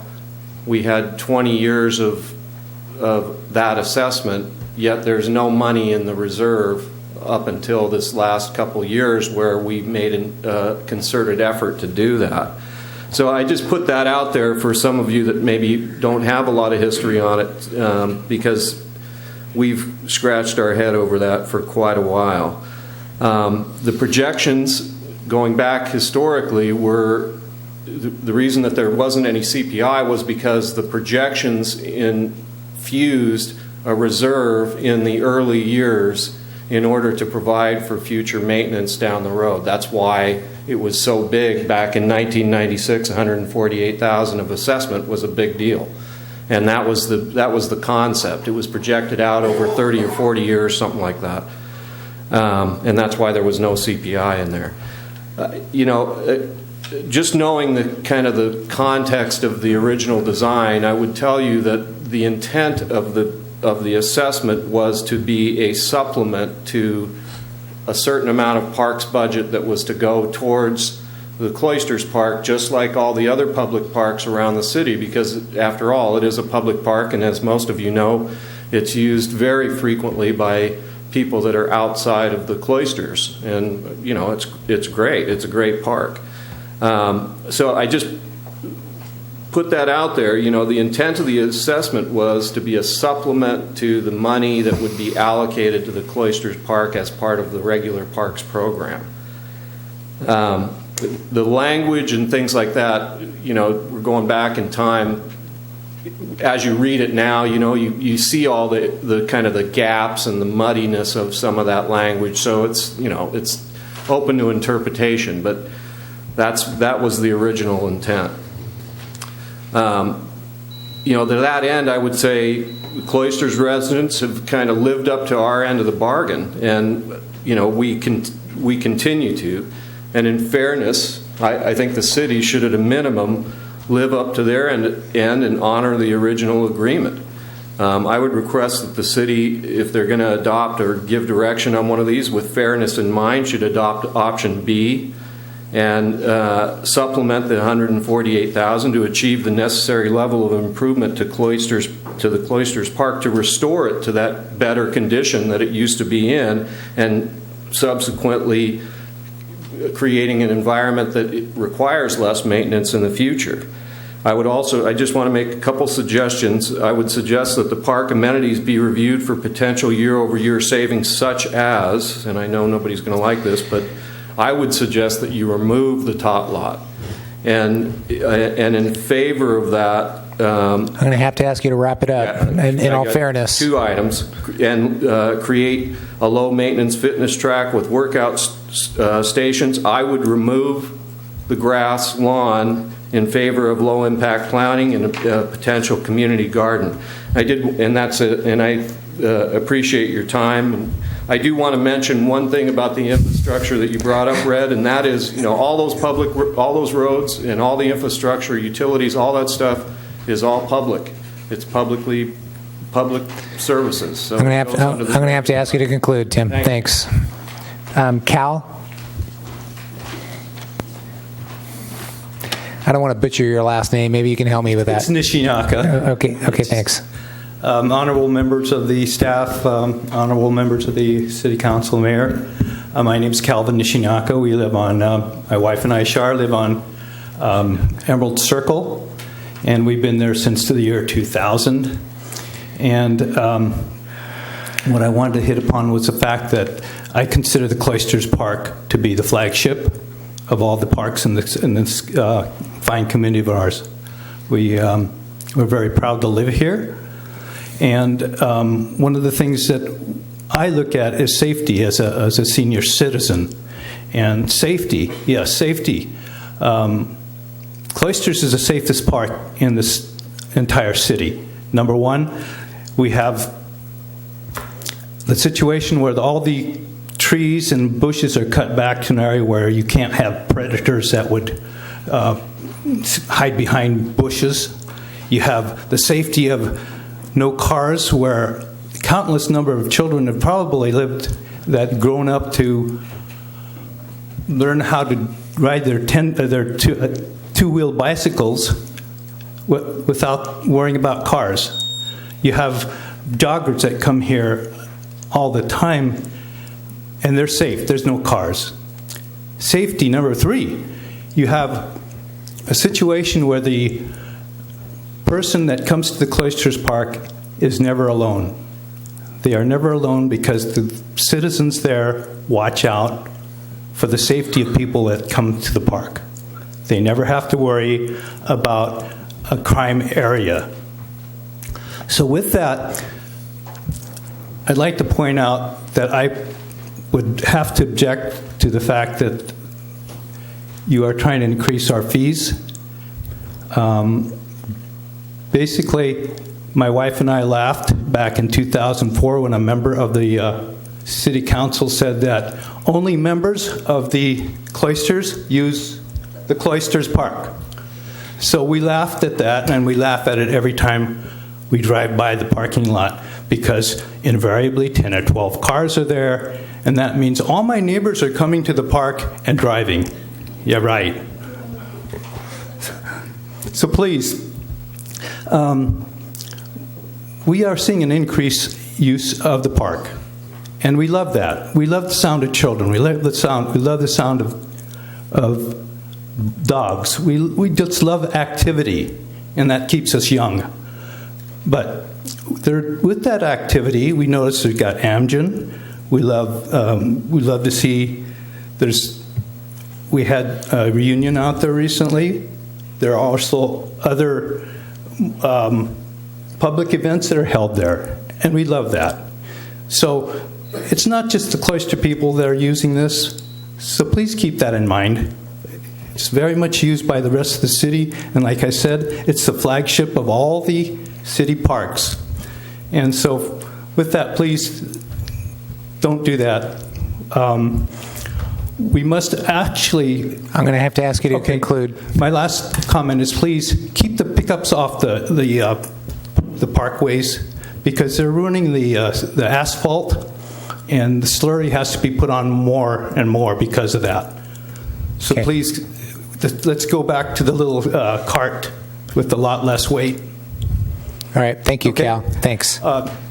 John, I got to thank you for having the meeting you had, the town hall meeting. It took some big nads to do that to a potentially hostile group.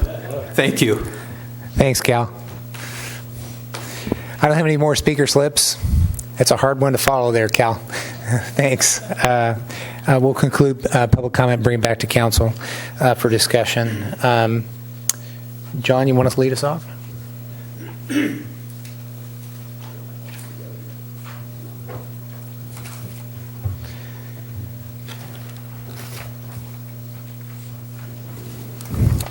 So the conundrum for me is listening to the historians that were here, and by the way, by way of just disclosure, I lived in the Cloisters, excuse me, for 2 years as a renter when I first came to Morro Bay to get my bearings, and agree with many of the comments that you made. It's used by a significant number of outsiders. In fact, we continued to bring our grandchildren there to the park and to the playground after we moved away from that area. And it is a uniquely wonderful area, and my grandkids grew up playing in the wondrous bird area that has fewer birds now, I guess, than it did before. But that being said, I guess the conundrum for me is the issue of what the intent was that our good historians are telling us that were there in the very beginning of time versus what I see in the report. And that is the words that I read, that it mitigates the environmental impacts of the project to provide greater than public benefit, greater than an additional benefit above and beyond the routine normal benefit enjoyed by other citizens in the community. And the reason it required that was because of its location and its impact on the land and the sea and the area.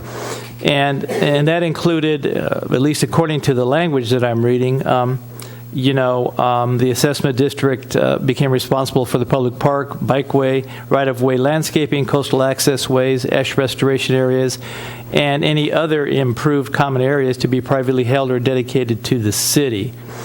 And so that's the hard part, is trying to figure out how much of a city responsibility the city has for the cloisters in the absence of an assessment, like it would for other parks. And then what the assessment covers, and then lastly, the question that you grappled with in the middle of the night, how do you fund it in the future with no CPI, because costs are going to go up, which means that the available dollars will have a lesser impact and will not be available to do what they did 10 years ago, and that's a really hard issue. It seems like I've heard the relationships improved over the last few years between the city and the group, with good facilitated meetings by Mr. Livick and our city manager, et cetera. And that now you're seeing a decline in the neighborhood. And the real issue is how to fund that. And for the city, obviously it's facing a huge issue financially. In the general fund. There aren't adequate general fund dollars to do what needs to be done for everything. And so for me, I guess where I'm landing is, one, I support the continuation of an assessment.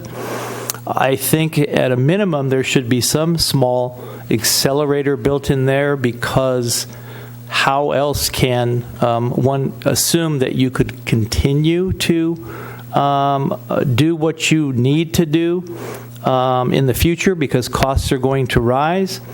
And I guess lastly, if there are issues with inadequate service on the part of the city, I would also favor relooking at the contracted service to see if that's a viable option, but again, that may well not be. So I guess for me, I'm landing, continue the assessment.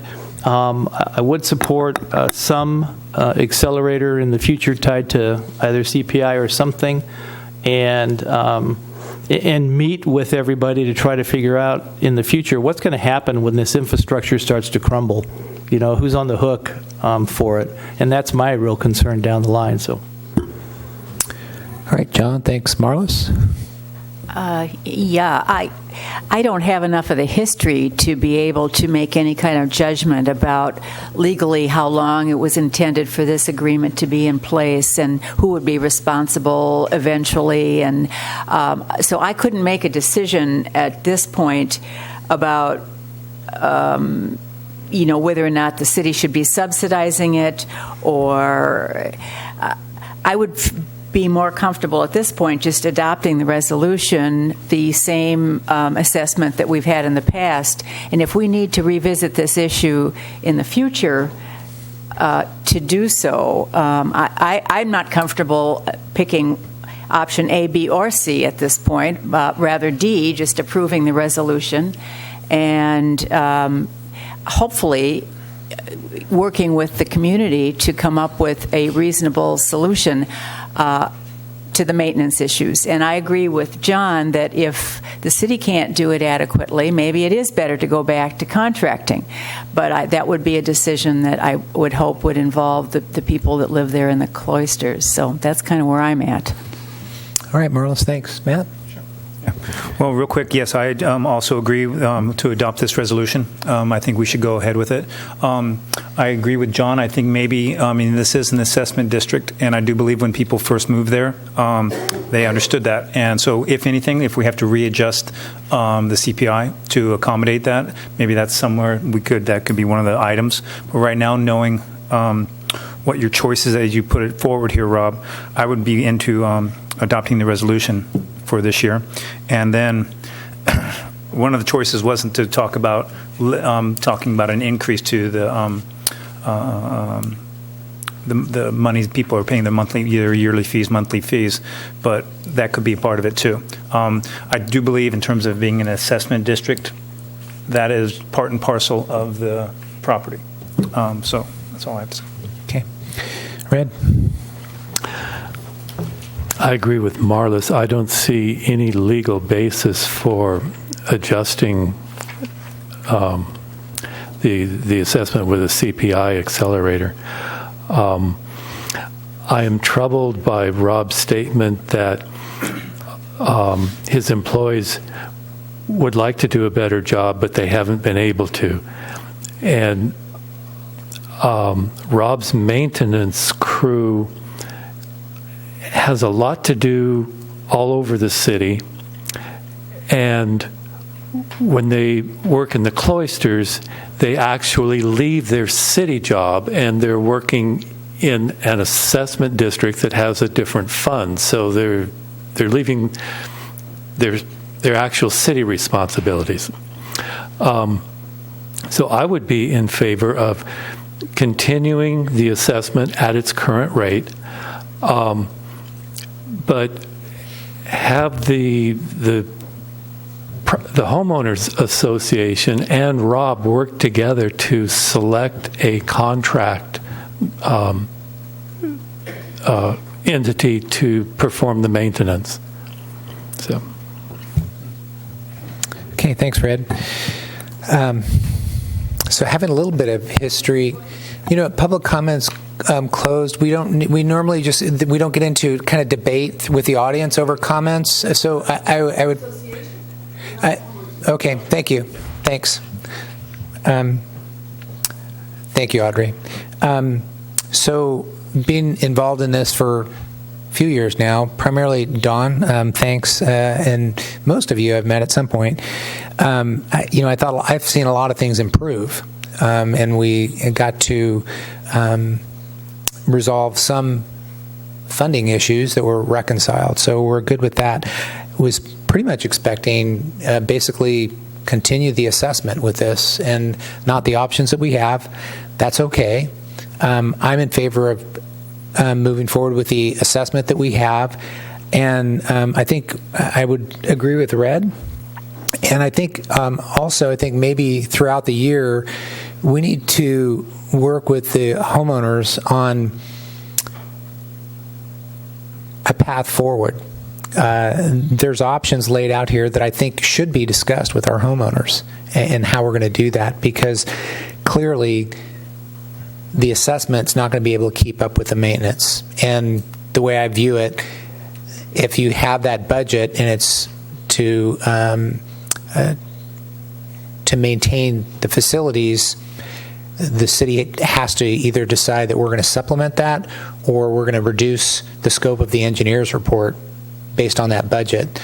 So, and furthermore, I think we've had the discussion on whether or not, on some of the history of that, and I'm looking at Dawn right now, I'm thinking perhaps the way to do this, and considering the council meeting that we've had tonight, and we've had pretty robust conversation on a consent item, I would be so bold as to say we need to have a similar conversation with this assessment district. And I imagine this room right here would be full of our Cloister resident community members to discuss a city resolution that defines what the assessment is, because we kind of debate on whether or not the assessment is enduring or not, and should it sunset? And I think we should tackle that and pass that resolution, and then future councils will be able to look at this assessment staff report annually that we do, and we'll have that memorialized. And I think it would be beneficial for the residents as well. Not to say that it's not going to have some robust and maybe conflicted discussions, but I think we should rectify that.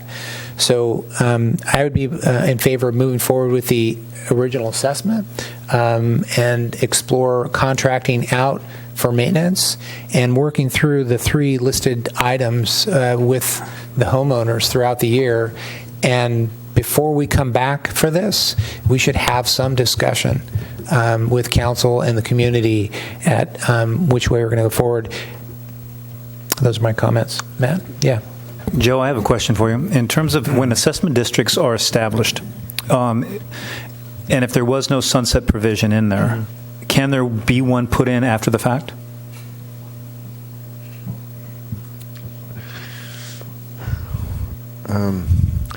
Technically, yes. However, because this project was conditioned on an assessment district, and not knowing all of the details of what entities approved those conditions, I'm guessing the Coastal Commission was probably involved. We may need to go through the function of amending the conditions to take it up. But if you do that, I'm sure the Coastal Commission is going to say, okay, but the city has to be sure that they're going to guarantee that they're going to pay to make sure that it's maintained properly. Okay. The reason I bring that up, when the cloisters were established, there was a give and take in the community of people going, well, this piece of property was not developed up until that point. And so, and I know and I understand the passion of the folks that live there, but vice versa, there may be, so in terms of that debate, I think we might want to find out about what the process is of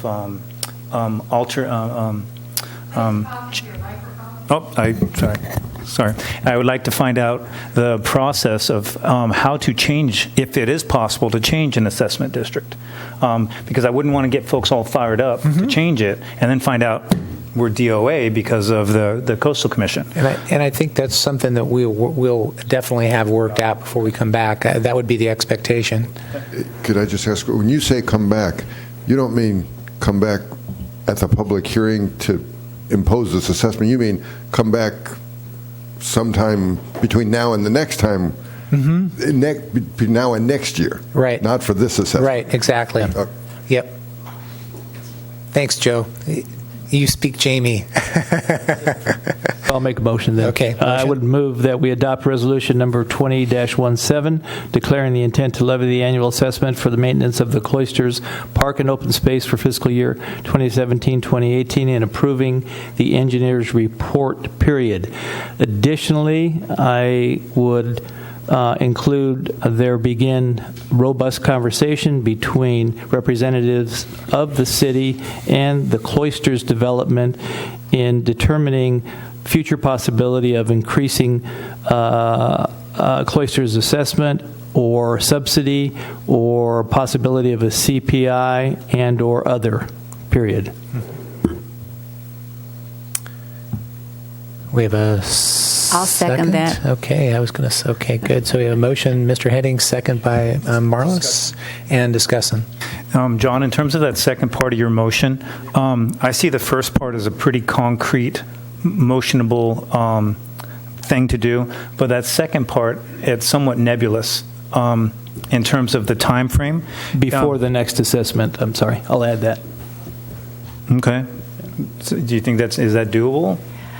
Could you read it back to know exactly what the options we're considering? I hope we're also looking back at the legal history of this, because that seems to be pretty important. Mm-hmm. Okay. This is what I have. Councilmember Heading moved the council adopt resolution 20-17, declaring the intent to levy the annual assessment for the maintenance of the Cloisters Park and open space for the fiscal year 2017-18 and approving the engineer's report. Additionally, include that there begin robust conversation between representatives of the city and Cloisters development in determining future possibility of increasing Cloisters assessment or subsidy or possibility of CPI and or other. And a friendly amendment to that would be during the next year prior to the next assessment. We need a second for the amendment. I second that. Okay, we have an amendment and a second to the amendment. Yep. Any further discussion? All in favor say aye. Aye. Opposed? None. Motion carries 5-0. Thanks. Thank you all. Thanks for being patient with us. Okay, let's move on to our next one. Next one, item B2, adoption of resolution number 2117, approving the engineer's report and declaration to intent and levy an annual assessment for the North Point Natural Area Landscaping Lighting Maintenance Assessment District. And Mr. Leivik.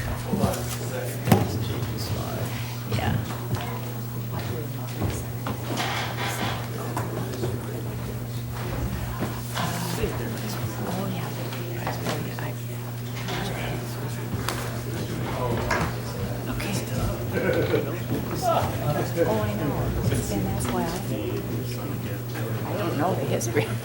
I don't know what they intended.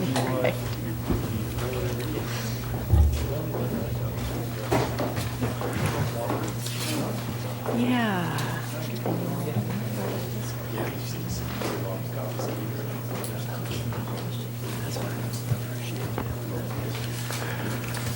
Thank you, Mr. Mayor, Council.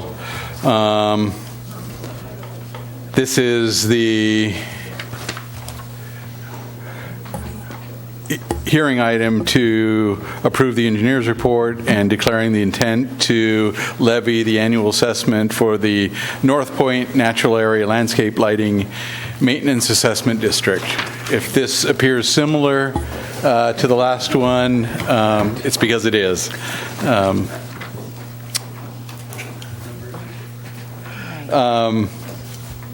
Again, as a condition of approval for Tract 2110 on the North Point subdivision, developers were required to offer to the city dedication of Lot 11, which is the natural area at the north end of the park, and construct improvements on Lot 11, including paved parking lot, stairways, landscaping, irrigation, lighting, and other improvements.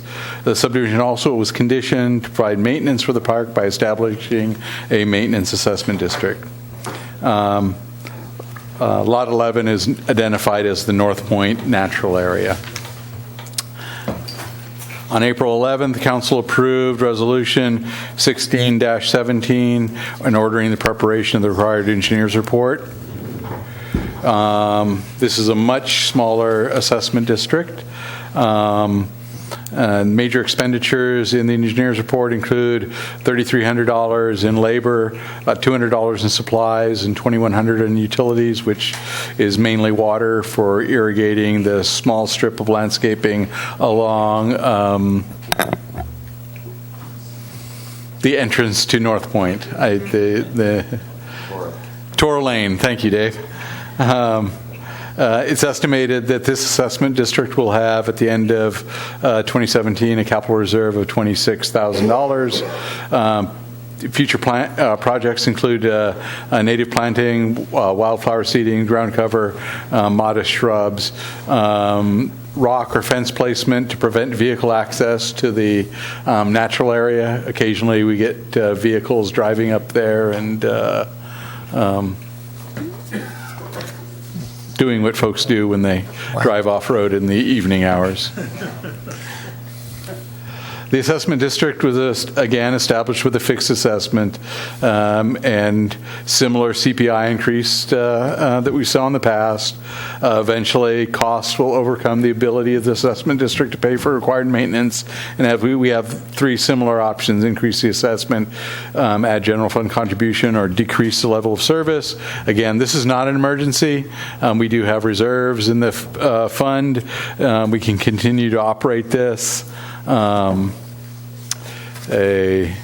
slide showing the actual line item budgets, and it looks like I lost my header. The most left column with the numbers in it would be 16 or 15, 16, 17, and proposed 18 there. Recommendation to adopt 2117, approving the engineer's report and declaring the intent to levy the annual assessment for the maintenance of the North Point natural area. And ultimately, we may need the same discussion on this assessment district as we did on the last one, although I failed to put those in the recommendation on this one. Okay, I don't have any speaker slips for this item, so I'm just going to scan the audience right now just to make sure. Don't see anybody waving their hands. Okay, so questions from council, and I'll just start off real quickly. Is the assessment, obviously we don't have people in the audience from North Point, but is the assessment language different for North Point than it is for the Cloisters? It was a condition of approval of the project to establish the assessment district. Is there questions about, in the language, about who's responsible for what? I mean, I guess that's what I'm looking for. We've never, although it's a smaller assessment, we've not had the same amount of feedback. And I know it's completely, it's largely different, but I'm just curious about the language of the assessment. The resolution that adopted the assessment district said it included all the items in the original engineer's report, which are the items that I just talked about: maintenance of the parking lot, the landscaping up there. There's a stairway that leads down to the beach. So those are the things that are included in that assessment district. It's basically that parking lot north is what's maintained, plus that little strip along Toro Lane of there's some low-level lighting and irrigation in there that is also maintained by the district. Okay, thanks. Anybody else for questions? Red? Or, yeah, Red. Yeah,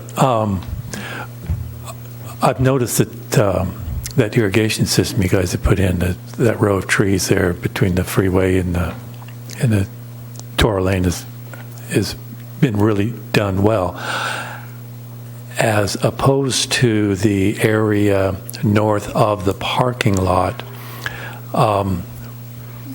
which has been clear cut. There is a delineation between the city property and Chevron's property that is so obvious as to make you wonder why we are doing what we're doing. The Chevron property has flowers and bushes, and it's really nice, and I'm not sure why is it that we do the clear cutting. Is that fire control, but no, that's what one of our maintenance workers thought. He misunderstood the direction that he was giving, and he mowed the entire area. That's not going to happen again.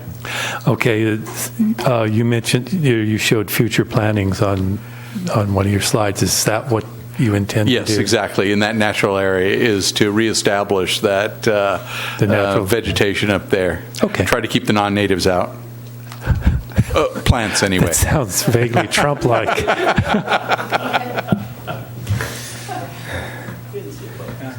Matt? Rob, in terms of the assessment district, the money with those that number of houses, is that money sufficient to maintain that property? I'm thinking not just what Red is talking about at the border with the Chevron property, but I'm thinking of that staircase going down the parking lot. So is that, in your estimation, in the past, have we run into issues with money? We have run into issues when we start looking at capital improvements, because there's not a whole lot of money coming in. That's why we started establishing savings for capital improvements and have established about $26,000 in there, because when the stairway needs to get replaced again, it's an expensive undertaking. When the parking lot needs to get resurfaced, it's not cheap to do asphalt work. So that's why we established those. This is even less urgent because of the level of maintenance that probably should be happening up there. We don't need to be mowing the natural. I can't believe it's coming out of my mouth. Why would you ever mow a natural area? I think there's a lesser level of maintenance. Most of it is the hardscape improvements and the formal landscaping on the entrance that requires most of the work. And Joe, I have a question for you about this piece of property, where it is, and it borders on the Chevron property. Do we have any sort of legal issues just because that property deteriorates as you go north down to Dog Beach in terms of accessing Morro Bay's population, accessing that piece of property and going over? What I'm envisioning in terms of this property, more and more people using it, will we eventually have to, I hate to say it, do we have to make it safer, a fence or anything like that, given the problems? Because as you go down it, the path deteriorates and... I don't think that was it. It's not a formal pathway. No, I know. It's been trailblazed because that is. No, I know that it's not that it's formalized, but still, I can just see people coming back and saying that's Chevron. Yeah, but still saying, hey, that you let us through, so.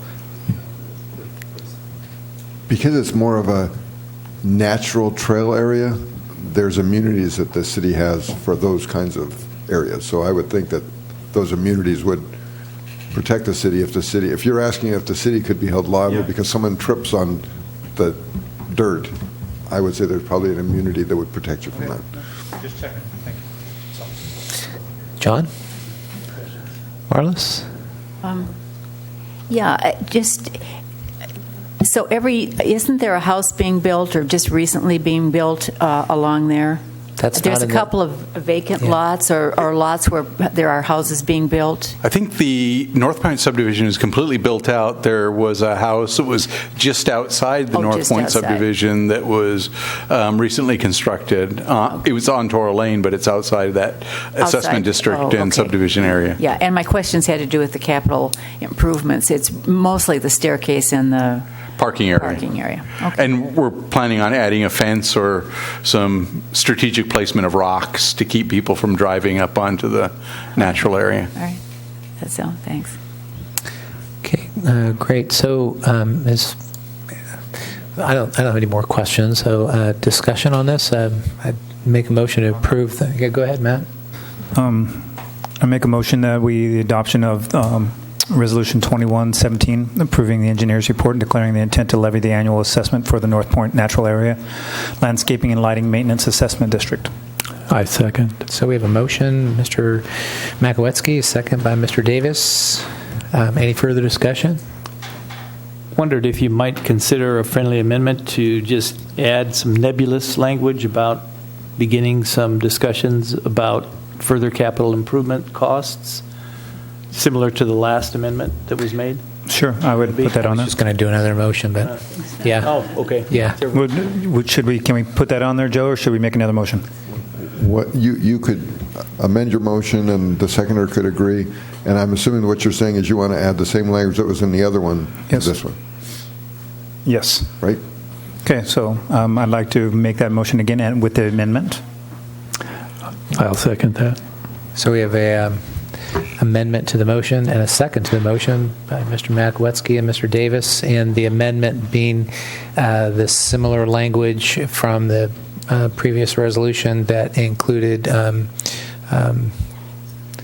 CPI capital costs and a possible contribution, right, from the city. Possible contribution. So similar to the previous motion.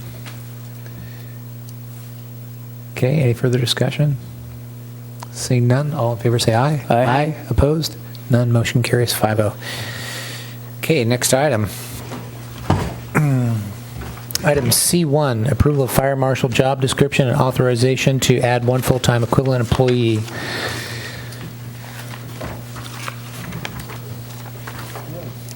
Chief. Thank you, Mr. Mayor and Council, for giving me an opportunity to talk about our fire marshal.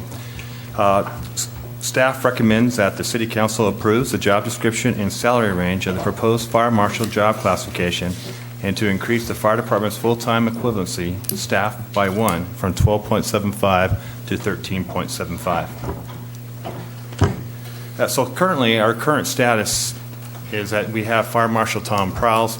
He is a retired annuitant with CalPERS. I think we all know that today we cannot use retired annuitants, especially in the CalPERS agency. We're come to a point where we need to move on. Tom has been our fire marshal for 16 years. He's done a wonderful job, and he was appointed by Fire Chief Jeff Jones 2 chiefs ago. He has over 46 years experience in fire service and government. He started his history with working at the state capitol. He went to Sac Metro Fire Department, Camp Roberts, and then to us. And then when he retired, he became a reserve firefighter, got his training, and became our fire marshal for our city. And he's qualified through the State California Fire Marshal's Office. He has the training, and he is qualified in many other things, too, in fire prevention. His current duties are first work very closely with the Community Development Department, but he reviews and approves building engineering and hydraulic plans, reviews and approves fire sprinkler plans, building and construction site inspections, fire code enforcement on occupancy, and also he's actually the county expert on hoarding. A lot of different cities come up to him. There's 4 different levels of hoarding, believe it or not, and he is the expert of that. Hazard abatement programs. He is in charge of a weed abatement program in our city, fire inspections.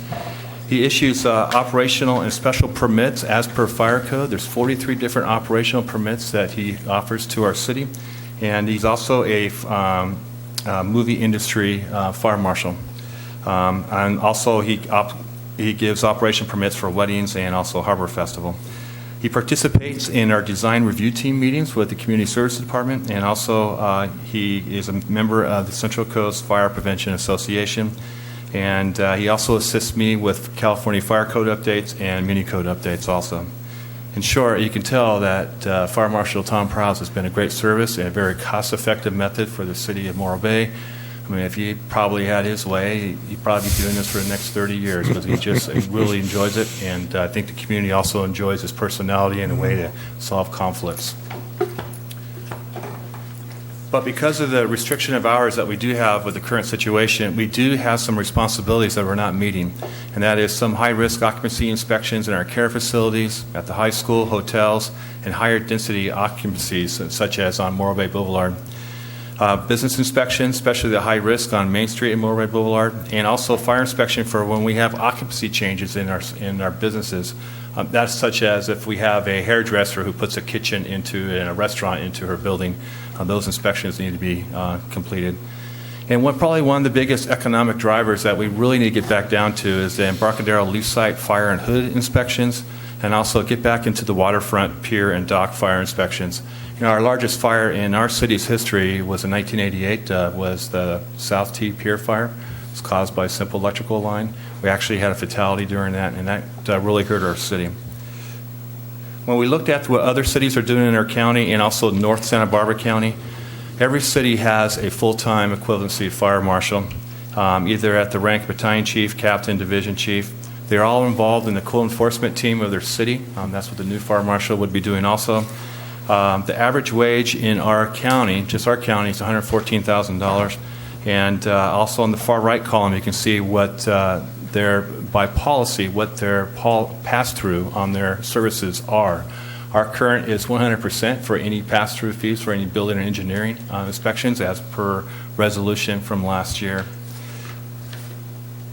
So when we started looking at what we needed to address when we were looking at a new fire marshal, we needed to find a situation that we can at least address the current duties that we're doing now and also be able to address the duties that we're not doing. We have to make sure it's not a CAL FIRE, or correction, a CAL PERS retired annuitant. We would have to make sure that if it affected our general fund budget, how we're going to make it work. We have to adopt a new fee schedule to fit the new salary schedule, and we did adopt that just about a month ago. we have to make sure the job is marketable too. We do have to get someone in here that can do the job and have the right personality with their customers. And the city has met and conferred with our firefighters union. He will be added into the fire marshal position. Will be added into that group. So we have a couple alternatives that we looked at. One was to look at another part-time person at 30 hours a week. That would just maintain what we're doing now. It's not going to be improving our fire inspection programs. But most likely, he would be retired from another city. We don't graduate high school saying that we're going to be a fire marshal. Usually a fire marshal comes from having a full-time service for 10 to 15 years, makes a decision that he wants to go into fire prevention, and then he seeks out the training to do it. It can be 4 to 6 years additional training to become a certified fire marshal through the state fire marshal's office. So most likely if it's a part-time person, it's going to be a retired person from another city. We cannot have another CalPERS retired annuitant. If we did hire a part-timer, we're able to find someone, then he would have to participate in our PARS retirement, and then we would also have to purchase insurance through the Affordable Health Care Act right now. So in short, in the last 6 months, I traveled to a couple cities. I met with a few people. I worked through the League of Cities, through the Fire Chiefs branch, trying to find options of a non-CalPERS retired annuitant. They're not out there.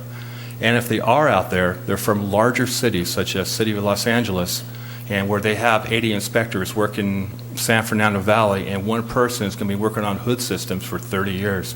They're not going to be widespread knowledge that's going to be able to handle a full fire marshal job, such as plan checks and all the other stuff that we have to do. So the other alternative that we looked at was outsourcing our plans and engineering reviews to an outside agency, through a private agency.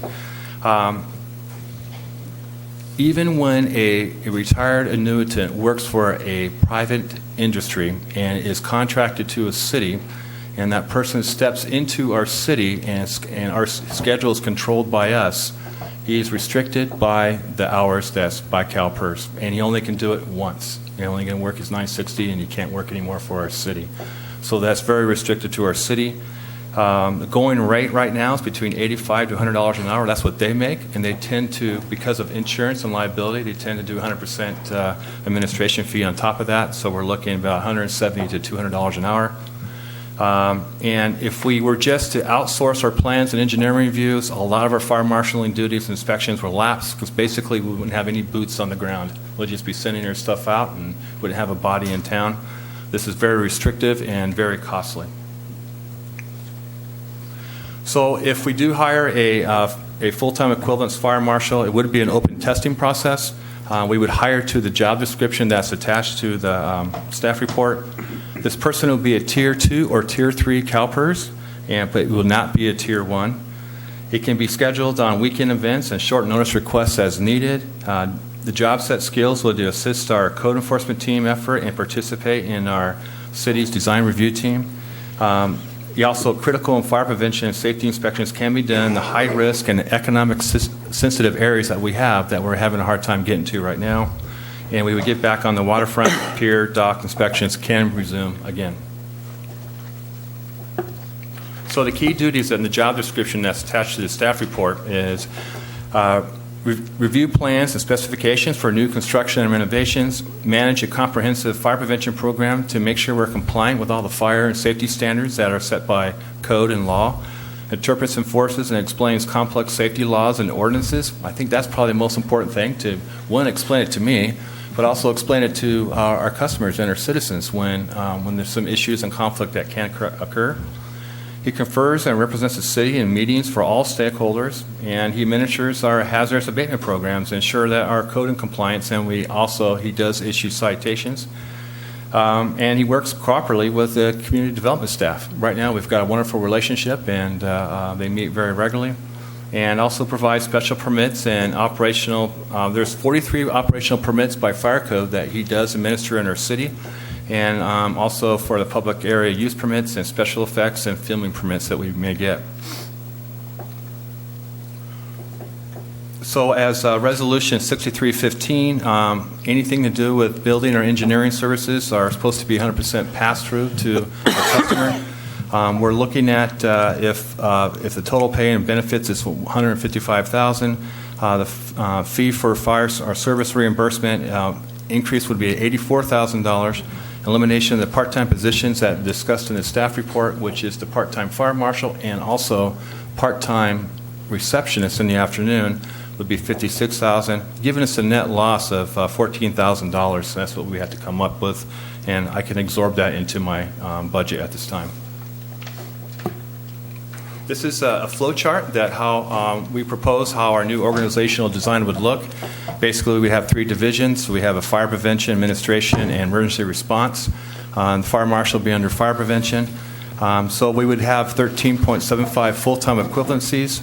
We will still have 20 part-timers that are on PARs and are non-PERS, and 46 volunteers for our CERT program. I'm open for any questions. Okay, as we get into questions, we have 2 speaker slips for this. One speaker slip for this item. Just want to say thanks, Tom. Yeah. And with that, we'll open up for questions. Matt? No questions. Red? That's one of the best staff reports I've ever seen. I have no questions. Thank you. John? I will second what Red said, but I do have a question. Is there any way to increase the fee to fully cover the cost? Or is it because he's doing other services that we have that $14,000 exposure? Well, I looked at past history, and history has shown that 75%. But I think we can do better. We'll give it a year and see where we're at, and then we can look at the fee schedule to make sure that we cover and make sure we document his time very well. Steve did not say that we would charge a fee that was beyond the service being provided for that fee. Of course. So there are some duties that the fire marshal will perform that won't be fee-based, and therefore there will have to be a general fund contribution to pay for that. Thusly, my question: or are there other services that are not fee? And the only other question I have is that could this possibly be funded by allocation from Measure Q, the $14,000 variance, so that we don't have to dip into the general fund to cover that budget increase? Yes, we can. Right now, I do feel comfortable with the budget that is proposed for the fire department. I think we can make it work, and I feel comfortable where it's at. John, you all done? Okay, Marlis? I had a lot of questions for Steve on this, and he and I sat down and talked for a good hour the other day, and so I see answers to almost all of my questions in his presentations, because I did ask him to explore all the alternatives in detail, and he gave me a lot of detail about how he had explored them. The one that you haven't mentioned, and I'm going to ask you. I was concerned about the possibility of some kind of regional sharing of some of these services, especially ones like this. So could you respond to, is that possible, and what have you done in that regard? Yes, it can be done in the future. There is another community that I'm not at liberty to say right now, but I don't want to reduce the hours in town, but we can use the expertise. And a good example is San Luis Obispo County Fire. They have 1 fire marshal and 3 prevention specialists for the county. I cannot see a reason why in the future, if we had another city who wanted to join forces with us, that we still maintain the fire marshal. We hire fire prevention specialists to work with that fire marshal, which is considerably less expensive. And then the 2 cities will share basically 1.5 fire marshals, or join other cities also. But there is possibilities that we can do that. I don't want to reduce the hours that we have in our town, but I think there's a possibility of sharing multiple positions to save costs and to be creative and flexible. Okay. And another question that I asked, and I'd like you to answer for the public, I was concerned about your losing this afternoon receptionist, and was this what was going to be the consequences of that, and could you give me your answer to that? Sure. Some of the duties of the afternoon receptionist, such as accounts payable, will be passed on to my administrative assistant. The ideas that we have now is administrative assistant will be working, she works 30 hours a week. We'll keep the office door open Monday through Thursday. And then on Fridays, I'll ask the fire marshal to try not to schedule any inspections or walk out of the office on Fridays. And then the fire marshal could be watching the front door on Fridays while he's doing his work. Okay, great. So, Chief, thanks. We talked a little bit this afternoon about this as well. And one of my questions was, we've been able to maintain this with a half-time person for all this time. So why wouldn't we be able to continue that? And you shared something in regard to the fire inspections that we haven't been keeping up with, and maybe you can just talk a little bit about that. Oh, you bet. Today, what a person in fire prevention is going to do is help us prevent fires in the future. They will help control the size of your fire department in the future, too. Can you imagine if we didn't have any fire prevention and we didn't have the construction that we have today? That is the main reason why we're having less fires today, because just better buildings and better prevention or protection systems in them. But we have some very economic, sensible areas in our community that we just need to get back into. Our department is a very lean fighting machine. I think we're very high performance that we have. Our operational crews, they have to concentrate on state of readiness, training, and response.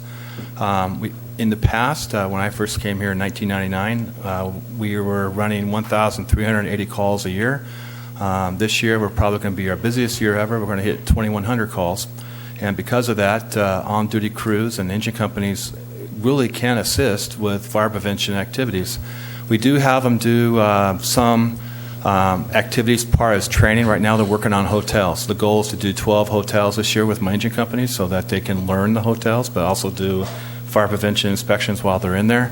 But that's pretty much all my guys can do right now because of the call load that we have. It's important that we get into our businesses, get into our homes, get into some of the infrastructure that we have to help prevent future fires and also economically maintain the size of our fire department. If we allow emergencies to occur, then our fire department has to get bigger, and we all know that that's going to be a very difficult thing to do in the future.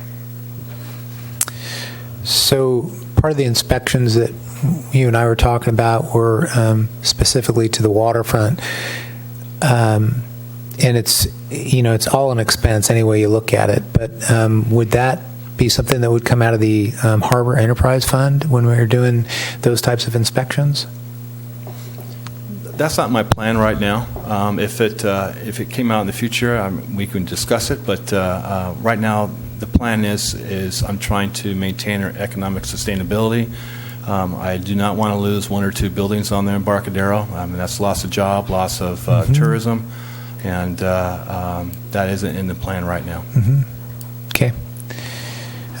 Any further questions then? With that, we'll go to public comment. C1, Jeff Heller.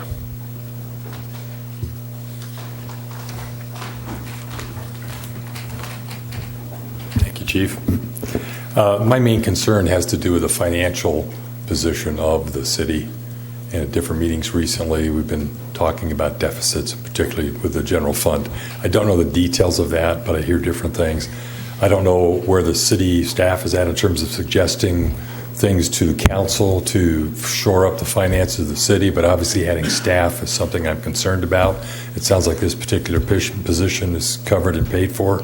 But I'm assuming that the council will look hard at this position and also see, too, besides all the complaints I get on the street about hiring consultants, that we have too many staff members, which cost us money. We just had the big CalPERS hit. So I would assume that you guys are in charge of all that and understand that and will manage that and protect the strength of the city. So it's the same comment for C1 and C2. Thank you. Thanks, Jeff. With that concludes our public comment, and we'll get into discussion and start down with Red, perhaps. No, I'm ready to proceed. Okay, Matt, good. John? Marlis? Yeah, I just wanted to add that I shared Jeff's concern, and that was why I went and met with Chief Knuckles, because I wanted to make sure that I understood fully the need for this position and how it was going to be paid for, and I am satisfied, so I'm ready to move forward. Yeah, thanks, Marlis. I think we all share that in the discussion we had, Chief, about maintaining the half-time position, considering the ongoing discussions we've had, and Mr. Heller is not here, but we had a budget workshop earlier today, and we'll continue to have another one. We've had many conversations and with our 10-year budget forecasting tool, as I use it, to identify things. So as far as the deficit goes, I think we covered that in our budget discussions earlier today. The proposed budget that we have is balanced. We're already looking down the road to identify ways to address the PERS, and we're planning for that. There's no crystal ball for that, and there's still more work to do. But I think with the discussions that we had earlier today on the budget, I think we're all paying attention to that. I'm ready to move ahead with this as well. So I'd move for staff recommendation at this point. Second. Discussion. Might I add to that comment as well? This is a public safety issue, and for a very small amount of dollars, which have now been mitigated by the chief, thank you for that, we're gaining some significant safety protection for our city, and because of inspections that weren't being able to be done. So I'm very much cognizant and aware of that, and that has a return on investment as well. Yeah.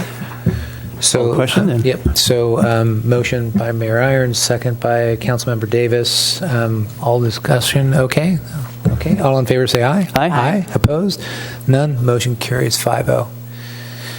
All right. Thank you. And moving on to item C2. Item C2, authorization to add one full-time equivalent budget and accounting manager position in the Finance Department beginning fiscal year 2017-18. Mr. Smollinger. All right, thank you. Craig Smollinger with the Finance Department. Another position ad request. This one is similar but very different. So let's go through it a little bit.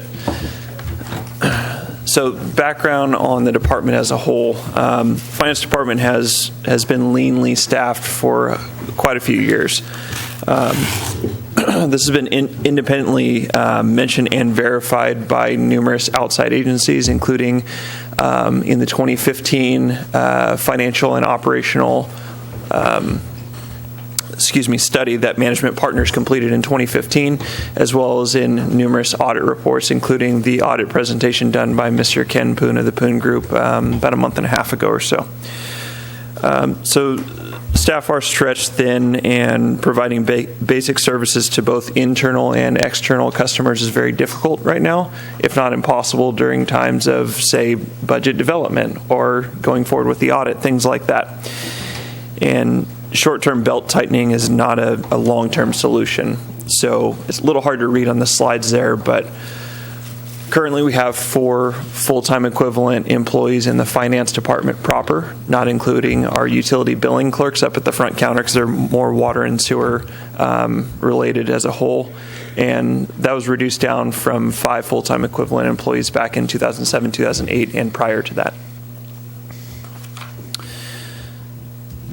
So I'm channeling my inner Councilmember Davis in what's the problem? Why are we here? Why are we talking about this? So here's the problem. Staff are, again, stretched thin and providing those basic financial or budgetary services to both internal and external customers is difficult or impossible if we're going through some major processes like budget or audits. We're not able to expeditiously, implement our existing purchase order system or complete a comprehensive financial policy and procedure manual. So both of those have been enduring audit findings. We have limited capacity for separation of duties, and that is a GASB standard requirement for finance-related duties. So GASB, the Government Accounting and Standards Board. And as noted, we're not able to eliminate all audit findings and concerns. We have done a good job at mitigating those, especially with new staff coming on board. It's something we're actively working on doing. But just given how small and how lean we're operating, I don't see a way of eliminating those entirely going forward without some additional assistance. And we also have inadequate staffing levels to provide best practices such as priority-based budgeting, which could be a very useful tool in identifying what each of our programs cost going forward, especially as we look to cut additional funding going forward out of the general fund, say by $200,000 next year and another $200,000 the following year. And then there's no capacity for innovation or significant staff development. And that's a direct quote from that 2015 Management Partners study. So how do we solve the problem? That's why we're here talking about a position add request. So what we'd aim to do is, first of all, we'd want to complete and implement a comprehensive set of financial policies and procedures. So part of what that would do would be to set policies for implementing our purchase order system as well. So our currently ordered but not implemented purchase order system, we can move forward with that. We'd have more direct water reclamation facility involvement. I hated saying that. I almost wanted to go up and delete that, giving our very colorful conversation a little while ago about all things water, but it would allow a little bit more time. So staff is working on work-related, financial-related duties, which we've talked about a few times at different meetings. Just allow a little more supplemental time to move forward with providing that financial assistance. Also implementing priority-based budgeting, again, a best practice in financial management and budgeting. We can move forward with centralized grant management and coordination, which is decentralized currently. I've worked in several jurisdictions where once you centralize that service and you can get some assistance from the county workforce investment board and get some staff interns and some college kids comes in, not only do you get very cheap labor, but you get some very motivated individuals come in to get their feet wet and get some experience, and also it enhances your chances at gaining some of that grant funding. Create some capacity for innovation and professional development, and provide some contract management process assistance. So it would just kind of lay the groundwork for going forward. So the financial impact, unfortunately, we don't have a fee for this person, so it wouldn't be a fee-related offset for even a portion of this position. So what we're proposing is a new full-time equivalent at the budget and accounting manager level, and that's due to the scope and complexity of the duties assigned to that position. We're projecting this person would come in at a CalPERS Tier 2 rate with some pretty good experience from another jurisdiction. And at the top salary step, that would be a fully burdened rate of a little over 100, or a little under 122,000, excuse me. We assume a split of 75% general funded, or general fund funded at about roughly 91,000, and 25% non-general fund funded at a little over 30,000. The idea would be to defray a large chunk of this position cost based on increased grant revenue. So a lot of grants have an administrative overhead charge that we could charge this person to, or a program management component as well. We also are proposing a 4-year limited term position to accomplish tasks while limiting the financial impact of that. So we would get in, take care of these term-specific projects that I mentioned on a couple slides ago, and then have that person hopefully either go through the ranks through attrition in another position or just kind of exit stage right. And we did look into contract labor. Wanted to see what's out there. What could we do if it wasn't hiring a person? It wasn't a very encouraging conversation I had from several contracting entities. A couple problems are it's geographically difficult just because of our location. So the agencies that would contract for this are almost solely based out of either San Jose or the Bay Area or down in LA. So getting a person up here for however amount of time would be financially difficult. The lowest quoted figure I got for an hourly rate is $135 an hour for a position that could accomplish the scope of a budget and accounting manager, which is about $280,000 a year at 2,080 hours per year you assume for a full-time position. Also, another note, which we talked about during our study session a little bit earlier today, Councilmember Heading asked if this position was included in our initial proposed budget, and it is not. So that would be a discussion going forward if this position were approved. So some of the alternatives include approving the addition of a different position classification and or a different limited term than the 4 years that we're proposing, or having it just be an enduring position over the long term, or allocate funding for a part-time person to assist with some of the noted areas of need. As noted, it would be difficult to recruit someone on a part-time basis, and like we talked about with the retired annuitants, we'd pretty much be stuck at the 960 cap per year going forward, which would be very difficult to not only recruit someone, but to get a lot of these tasks done. The third alternative would be to maintain the status quo. So in doing so, we would be confirming the acceptable level of financial risk. And by financial risk, I mean we would anticipate having some of those audit findings that I mentioned. That would be kind of a normal course of doing business, but we would still be aiming to address those findings and kind of make little tweaks where we can. And also some limited financial oversight over specific areas of interest or major projects potentially. Expectations would need to be adjusted based on not timely addressing all areas of need, such as the purchase order system implementation or comprehensive financial policies and procedures. Again, given and during short or lean staffing.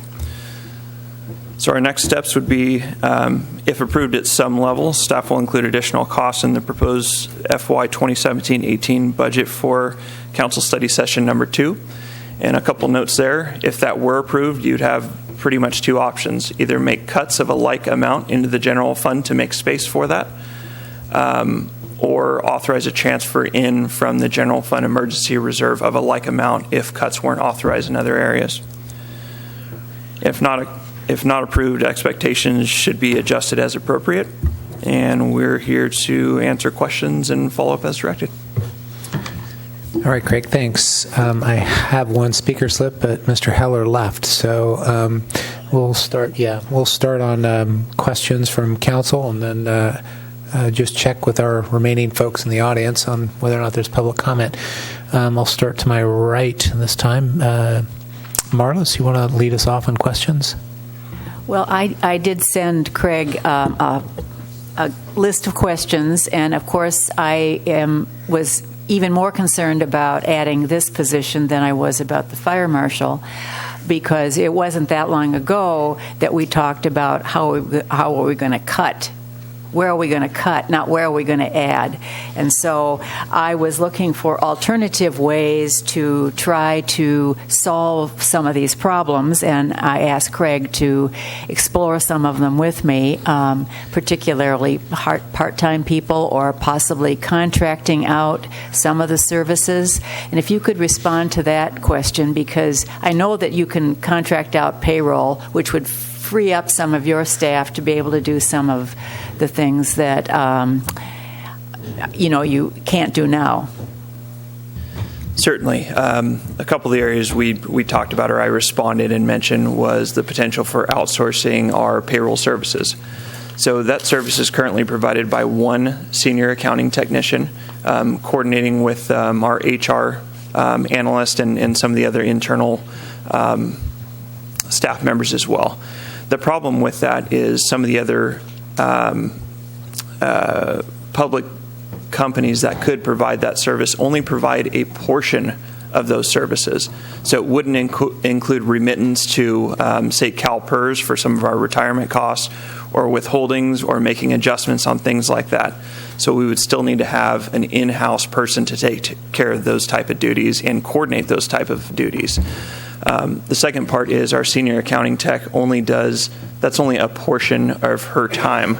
So she spends a good chunk, probably 65 to 70% of her time doing other accounting-related duties anyway. So it wouldn't free up an entire FTE by doing that.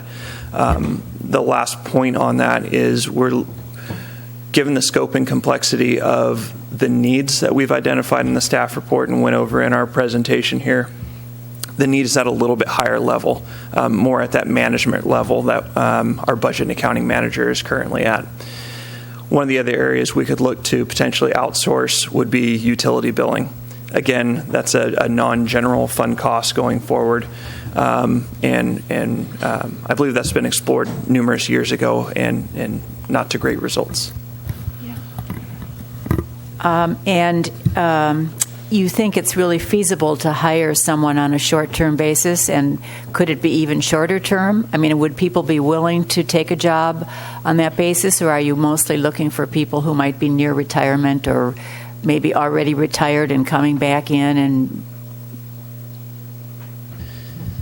so the idea was to find the happy medium behind exactly what you're talking about, Councilmember McPherson, of the ability to recruit someone and get someone good to come in for a certain amount of time, but also make it specific so we can accomplish all these tasks and then relieve ourselves of that financial burden once we have our financial house in order. So 4 years was kind of that sweet spot in there, and I do believe we could attract someone at a 4-year term. And I know that you have a lot of new staff. So at the point at which you are all more comfortable with your jobs, do you suppose that you could do some of these things that you have not? I know the reason or the rationale so far has been that you're just getting up to speed in your job. But presumably when that happens, can you do some of these things with existing staff? I'm going to hop in here if I could, since Craig is one of those who's new in his job. I'll observe that when the 2007 Management Partners report identified that we were understaffed, when the 2015 report identified that we were understaffed, and when the previous audits identified we were understaffed, those were all with much more seasoned employees in finance. So we'll comment on capacity necessarily, but even when Craig and Sandy and Valerie are fully up to high speed, we will still likely comparatively not be moderately understaffed. Not be, but we would be comparatively understaffed. So and as Craig laid out well, the issue here is really an acceptance of risk, and I would not describe this as a risk of real financial impropriety, of financial loss. We have never had any audit findings that suggested those things, but it's the level of comfort that we're willing to accept with getting some of those audit findings more in the box, with addressing some of these things like the purchase order system and how quickly we can address them. And I think we will, with the current staffing, even when they are super well trained, and I will say publicly what I told the council in an email the other day, Craig and Sandy are growing awesomely in their positions. Craig's doing a phenomenal job. But I think the answer is no, we're never going to be perfectly healthy even when they're at 100%, just based on the scope of work that there is to do. All right. Thanks, Marlis. John, great questions. Thank you, Craig. Very comprehensive presentation and very well covered lots of the issues. My question is, will this allow you to become more strategic over time in your focus? Because in discussing some of the issues that I have seen over the years here, is the inability of the department to have a strategic focus because they're so inundated with the day-to-day operational work, and you now find yourself in that position. So my question is, will that allow you then to step up and be more strategic? I'm going to answer this question like Rob does. Yes. Thank you. And without an overhead, and thank you for no overhead. Appreciate it. I guess in my experience is you can say 4-year term, but I don't know that I've ever seen that operationally happen.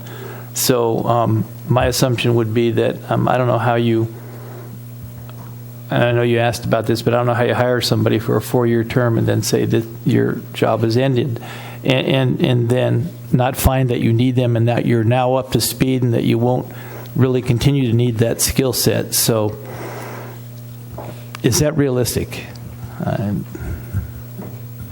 So I can answer that question based on my experience in other jurisdictions. Basically, if this were to be approved at a 4-year term level, if we're going to bring someone on, we would make that explicitly clear that their term ends at X date. You might throw a little caveat on there if revenues come in crazy and council, makes a decision to keep that. You can go that route, but certainly you make that agreement explicit once that person comes on board, and then we maintain our diligence going forward. So when we get close to the end of that term, then we make provisions so that person can move on. If it's a great person, hopefully we retain them in-house through attrition, like I mentioned. But it can certainly work. Thank you.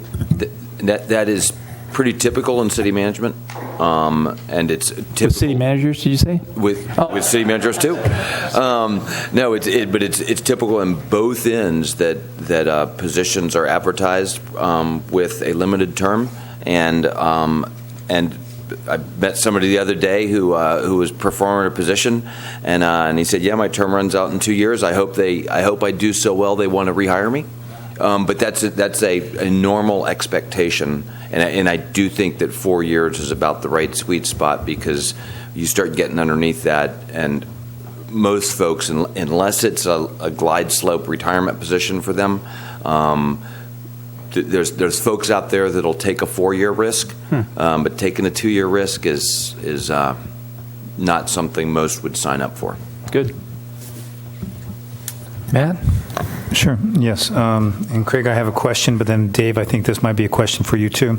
In terms of, I understand in terms of Chief Knuckles with the fire money and how we can find that, how difficult is it going to be to find this $116,000 in our budget, given that we have a surplus of $12,000? Oh, I'm sorry. Okay, I'll ask the next question.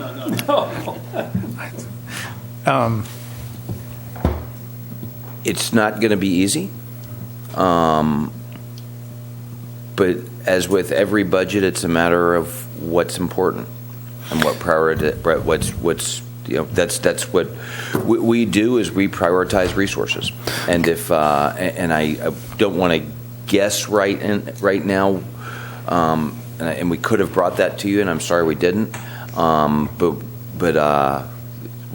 it is certainly doable, but it's not going to be easy, because as several of you observed, most of the belt tightening has been done around here, and we're not in a position of let's go find some more fat, and it's really easy to find. But that said, if this is a priority, then we can prioritize that way. Yeah. I understand that logic, and so understanding with Craig, when you're talking about the learning curve of you coming into this job, you and staff in that position, and your learning curve right now being inundated and overworked to a point, that learning curve is going to be sharper and longer to overcome. So thinking of what Dave is talking about in terms of finding the money, but then the learning curve, can your job be accomplished right now without this staffing position? And I understand John had a good point about the strategic financial outlook, but I understand it will be slower, you'll have more on your plate, but could you do it? In short, yes. I think a good analogy is the budget deficit versus budget gap that we've talked about a little bit. we're making ends meet. We're not, dipping into the reserve, so to speak, but there are desired projects and areas where we could either have enhancement or accomplish audit findings or implement best practices or cure some of these enduring things such as a purchase order system or accounting policies, things like that. So to answer your question, yes, we can get things done, and I think we are. We're coming forward with, fee updates and the budget requests and moving forward with audit and moving forward with internal policies and things like that. Is it ideal? Certainly not. Are we getting things done? Yes. Thank you. I'm finished. Thanks, Matt. Red? I want to ask about the PO system. We're not using a PO system now, so how are we purchasing things? I should clarify, excuse me, we're not using the PO system, which is a module that we bought for our New World financial system. So it's basically a plug-in module we have in our financial system that is not being utilized. What we do have are paper POs that we go forward and we make sure that myself, putting on my purchasing agent hat, we've got a whole matrix of allowable expenditures based on certain levels for department heads or purchasing agent or city manager to sign off on things like that. So we certainly do go forward with that route. But the auditors do want to see us implement that purchase order system, that module proper in the New World system, so we have a little more control and reportability out of the system. But are we meeting GASB standards with our current system? Is GASB the right word? GASB recommends using an electronic purchase order system. So in that sense, no. In a sense, we are making sure we're doing our due diligence with purchase orders as a whole. Yes, we are doing that. Okay. And then duty number 3, more direct WRF involvement. I don't see and hear what that gains. You get more involved. What does that mean? So more involvement wouldn't be a monetary gain in a sense. It would be more assurance for the council and the community that we've got a finance-related person from the finance department going in and being more active with our consultants as we go forward with different assumptions and rate modeling and searching out grant requests through, Rob, help me out, who's our grant? Castrol or Consulting. Things like that. We'd be more involved in a little more of the minutia of the project versus currently we do that for consolidating invoices, doing checkoffs in the Procore system and things like that, and assisting them with budgeting. It would just allow a little more of the minutia level and even the higher level detail and having finance be involved in that. Okay. That's all I have. Thanks. I don't think I have any questions at this point. I've got more discussion. So I do have a speaker slip, but Mr. Heller's not here. So Mr. we'll open it up for public comment. No, just for the record, he had indicated his comments were both for the previous item and this one. Thank you. And anybody else for public comment on this item? Seeing none, I'll close public comment and bring it back for discussion. I guess I'll start off a little bit on discussion on this and probably circle back. First off, I just want to say thanks for all the work. And I think that goes without saying, really, to the entire city. Really, I mean, we see the guys all the day, whether it's our maintenance crews or, fire department, PD, everybody's out there working hard, and we are thin, and we are, I think, doing a good job. I guess I'm reluctant in a full-time position. I would be more willing to continue this discussion with the budget process and not necessarily approve the position and start working on the budget and see what that would look like.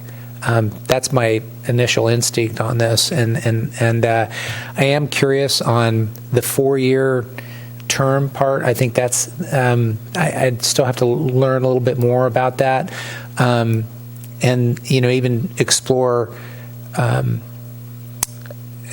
contracting out in a kind of a project type of strategy, looking at is there, and I will recognize that it's probably would be challenging to find someone to hire temporarily for a project, whether it's the PO or not, and what the benefit for that. And I guess Craig, forgive me for not having as much conversation about this as others on council, but I would trust that those types of strategies and questions were asked, whether or not can we do this project by project. So my initial, where I'm going with this is my initial instinct is first recognizing the work that we're doing, but I'm more reluctant at this point to take on another full-time position, and would be willing to look at it during the budget process. And because right now it's not in the budget, and we're talking, well, we can make some priority adjustments. I think before approving a full-time employee position, we should see what we're setting ourselves up for. That would be my thought on this. It would probably give us maybe a little time to look at it through the budget process, and understand what, as an example, would we, if we were looking at it from a project standpoint, what would that be? Do we have one-time funds? And I know we looked at, as an example, our risk management fund. We're looking at that, but we know we want to reserve what we have over and above our 100,000 minimum, because we're looking at specific risk financial obligations, and so we're being strategic with that, and I get that. But if that weren't the case, would we be looking at a little surplus in our risk management fund? And we tend to have that as what's the proper word? A carryover, if you will, annually, and it becomes one-time spending, if you will. So I think about that as far as one-time spending, and can we do this perhaps a year-by-year basis? That's not the optimum way to do it, and I'm anxious to hear what the rest on council might have to say, but I am reluctant at this point to add another full-time position, recognizing where we're at. So I'll conclude there, and we just have a few minutes to get through this, and we'll see where we go. So I'll look to Matt and then Red. Well, I see your logic, Jamie, and I did not even think about waiting. I mean, understand what you're saying, Craig, and I totally get the logic, Dave. I'm with you. But in terms of looking at adding $116,000, and I understand the efficacy putting the position there, but our budget issues are concerning. Although I like your point, Jamie, in terms of as we have 3 or 4 more meetings, maybe, about looking at those funding issues with our budget. So right now, I'm also not ready to go with this as is. Although I totally agree with so much of it. However, monetarily I don't. But I would be willing to kind of, as we go through the budget process, see if something turns up. So that's all. Red? I agree with everything that Jamie said. Continue through the budget process. And I had also thought of looking at that risk management, since that was something that you identified as a possibility. But yeah, work through the budget. Okay. John? Thank you. I have had numerous discussions with Mr. Buckingham and Craig about the work capacity of the department, and have been extremely concerned given the material audit findings that we've had from the last 2, in particular, audits that have been done, and then going back even one further. There's one that carries over for 3 years.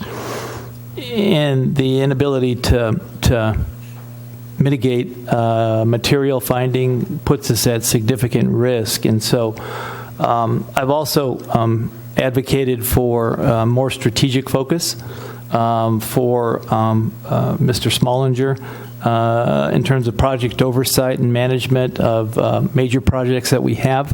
I'm really concerned about that, and not the day-to-day auditing of the bills that come in for those projects, but the strategic focus and analysis that needs to occur routinely.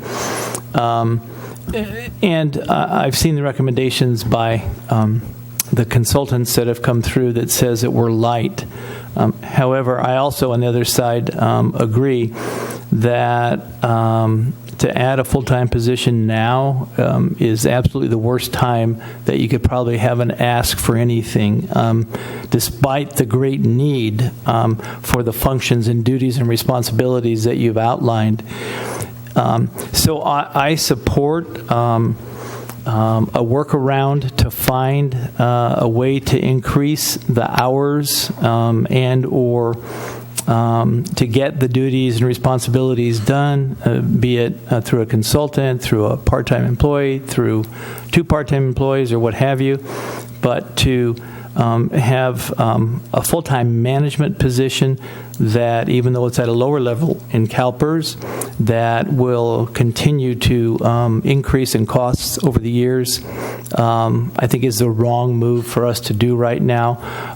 And so I would agree, even maybe more forcefully than you guys, you folks, about the issue, and would want to see through the budget process where that might come from. I'm not for raiding any funds that have been accumulated, so I'll just say that outright as well. I know I say it all the time, but there it is. Thanks. Marlos? Yeah. I agree with everything that's been said so far. I think we just can't do it right now. And we certainly can look and see if we have some additional funds as we move through the budget process. As I look at this position, I see some very discrete tasks that it seems to me we could actually contract out for. And that might be a way to get some of these things done, like the comprehensive financial policies and procedures. That's a very discrete task that you could probably find a consultant. They wouldn't have to be here to probably do that. The same with implementing the purchase order system. And some of the other things I think are more nice to haves. They're not really crucial to the job. I do agree with you, John, that I would love to see Craig really focus strategically on the big picture of our finances long term. So I'm basically agreeing with everyone. Okay. Since we only have a couple minutes, then I guess we don't necessarily have to make a motion on this, but just give direction that, and I'm looking, because there is consensus from what I get, is to continue this through the budget process and explore what, how we would see this. Because you said, hey, we can probably do this, reprioritize that. So continue this discussion through the budget process and what a full-time employee would look like and how we'd have to manage that, and then also included in that look to see how we can do specific projects or tasks. Yeah, as an alternate method for hiring a full-time employee. Yeah, I would like to see alternatives also explored. Okay, so we've got 1 minute. So we're looking to conclude this, or we're looking to go past, and we have a couple things to go on the agenda. So are we clear on that part right there? Go ahead. Clear, yes. 5 members of a 5-member council are not comfortable with what was presented. Completely get that. It's a risk decision, and I've got no concern with that. It is an additional workload to work this through the budget and come up with different courses of action during the budget. And if we don't feel like this is something that we are ready for, even if we find the money in the budget by taking it somewhere else, then better not just to talk about it in the budget and be done with it now, instead of us be working for the next 2 weeks to provide you options of take $70,000 out of streets and $20,000 out of economic development. If we're going to say, no, let's not do that, then I recommend we just say, no, let's not do this at this time, and bring it back in a year. Okay, so we need to go, a motion to go past 11 o'clock. Otherwise, we're going to need to adjourn the meeting. I move we go past 11 o'clock to finish this item. Okay, we have a motion. We need a second. Okay, I'm not going to give it a second either. Okay, so we have future agenda items, 2 future agenda items, and then we have to adjourn. I just want to bring back council meeting structure and public hearing for we have a municipal code that discusses the public hearings on our agenda. I want to bring that back and have a discussion so we're not locked into that 7 o'clock. And then any other future agenda items? The Board of Supervisors passed a resolution about finance and groundwater management, and that I think that might have an effect on the residents of Morro Bay. I'd like to have a staff report on that. I would support that as an agenda item as well. So, Rob, are you familiar with that? Yes. Okay. So we have consensus on both items? Yes. Okay, so yeses on both? Okay, is that it then? Okay. With that, we'll adjourn the meeting. Our next meeting is Tuesday, May 23rd, 2016, right here at the Vets Hall. And tomorrow we have a meeting, a special closed session, Wednesday, May 10th, at the City Hall at 3:30. Thanks. Sorry, Marlis.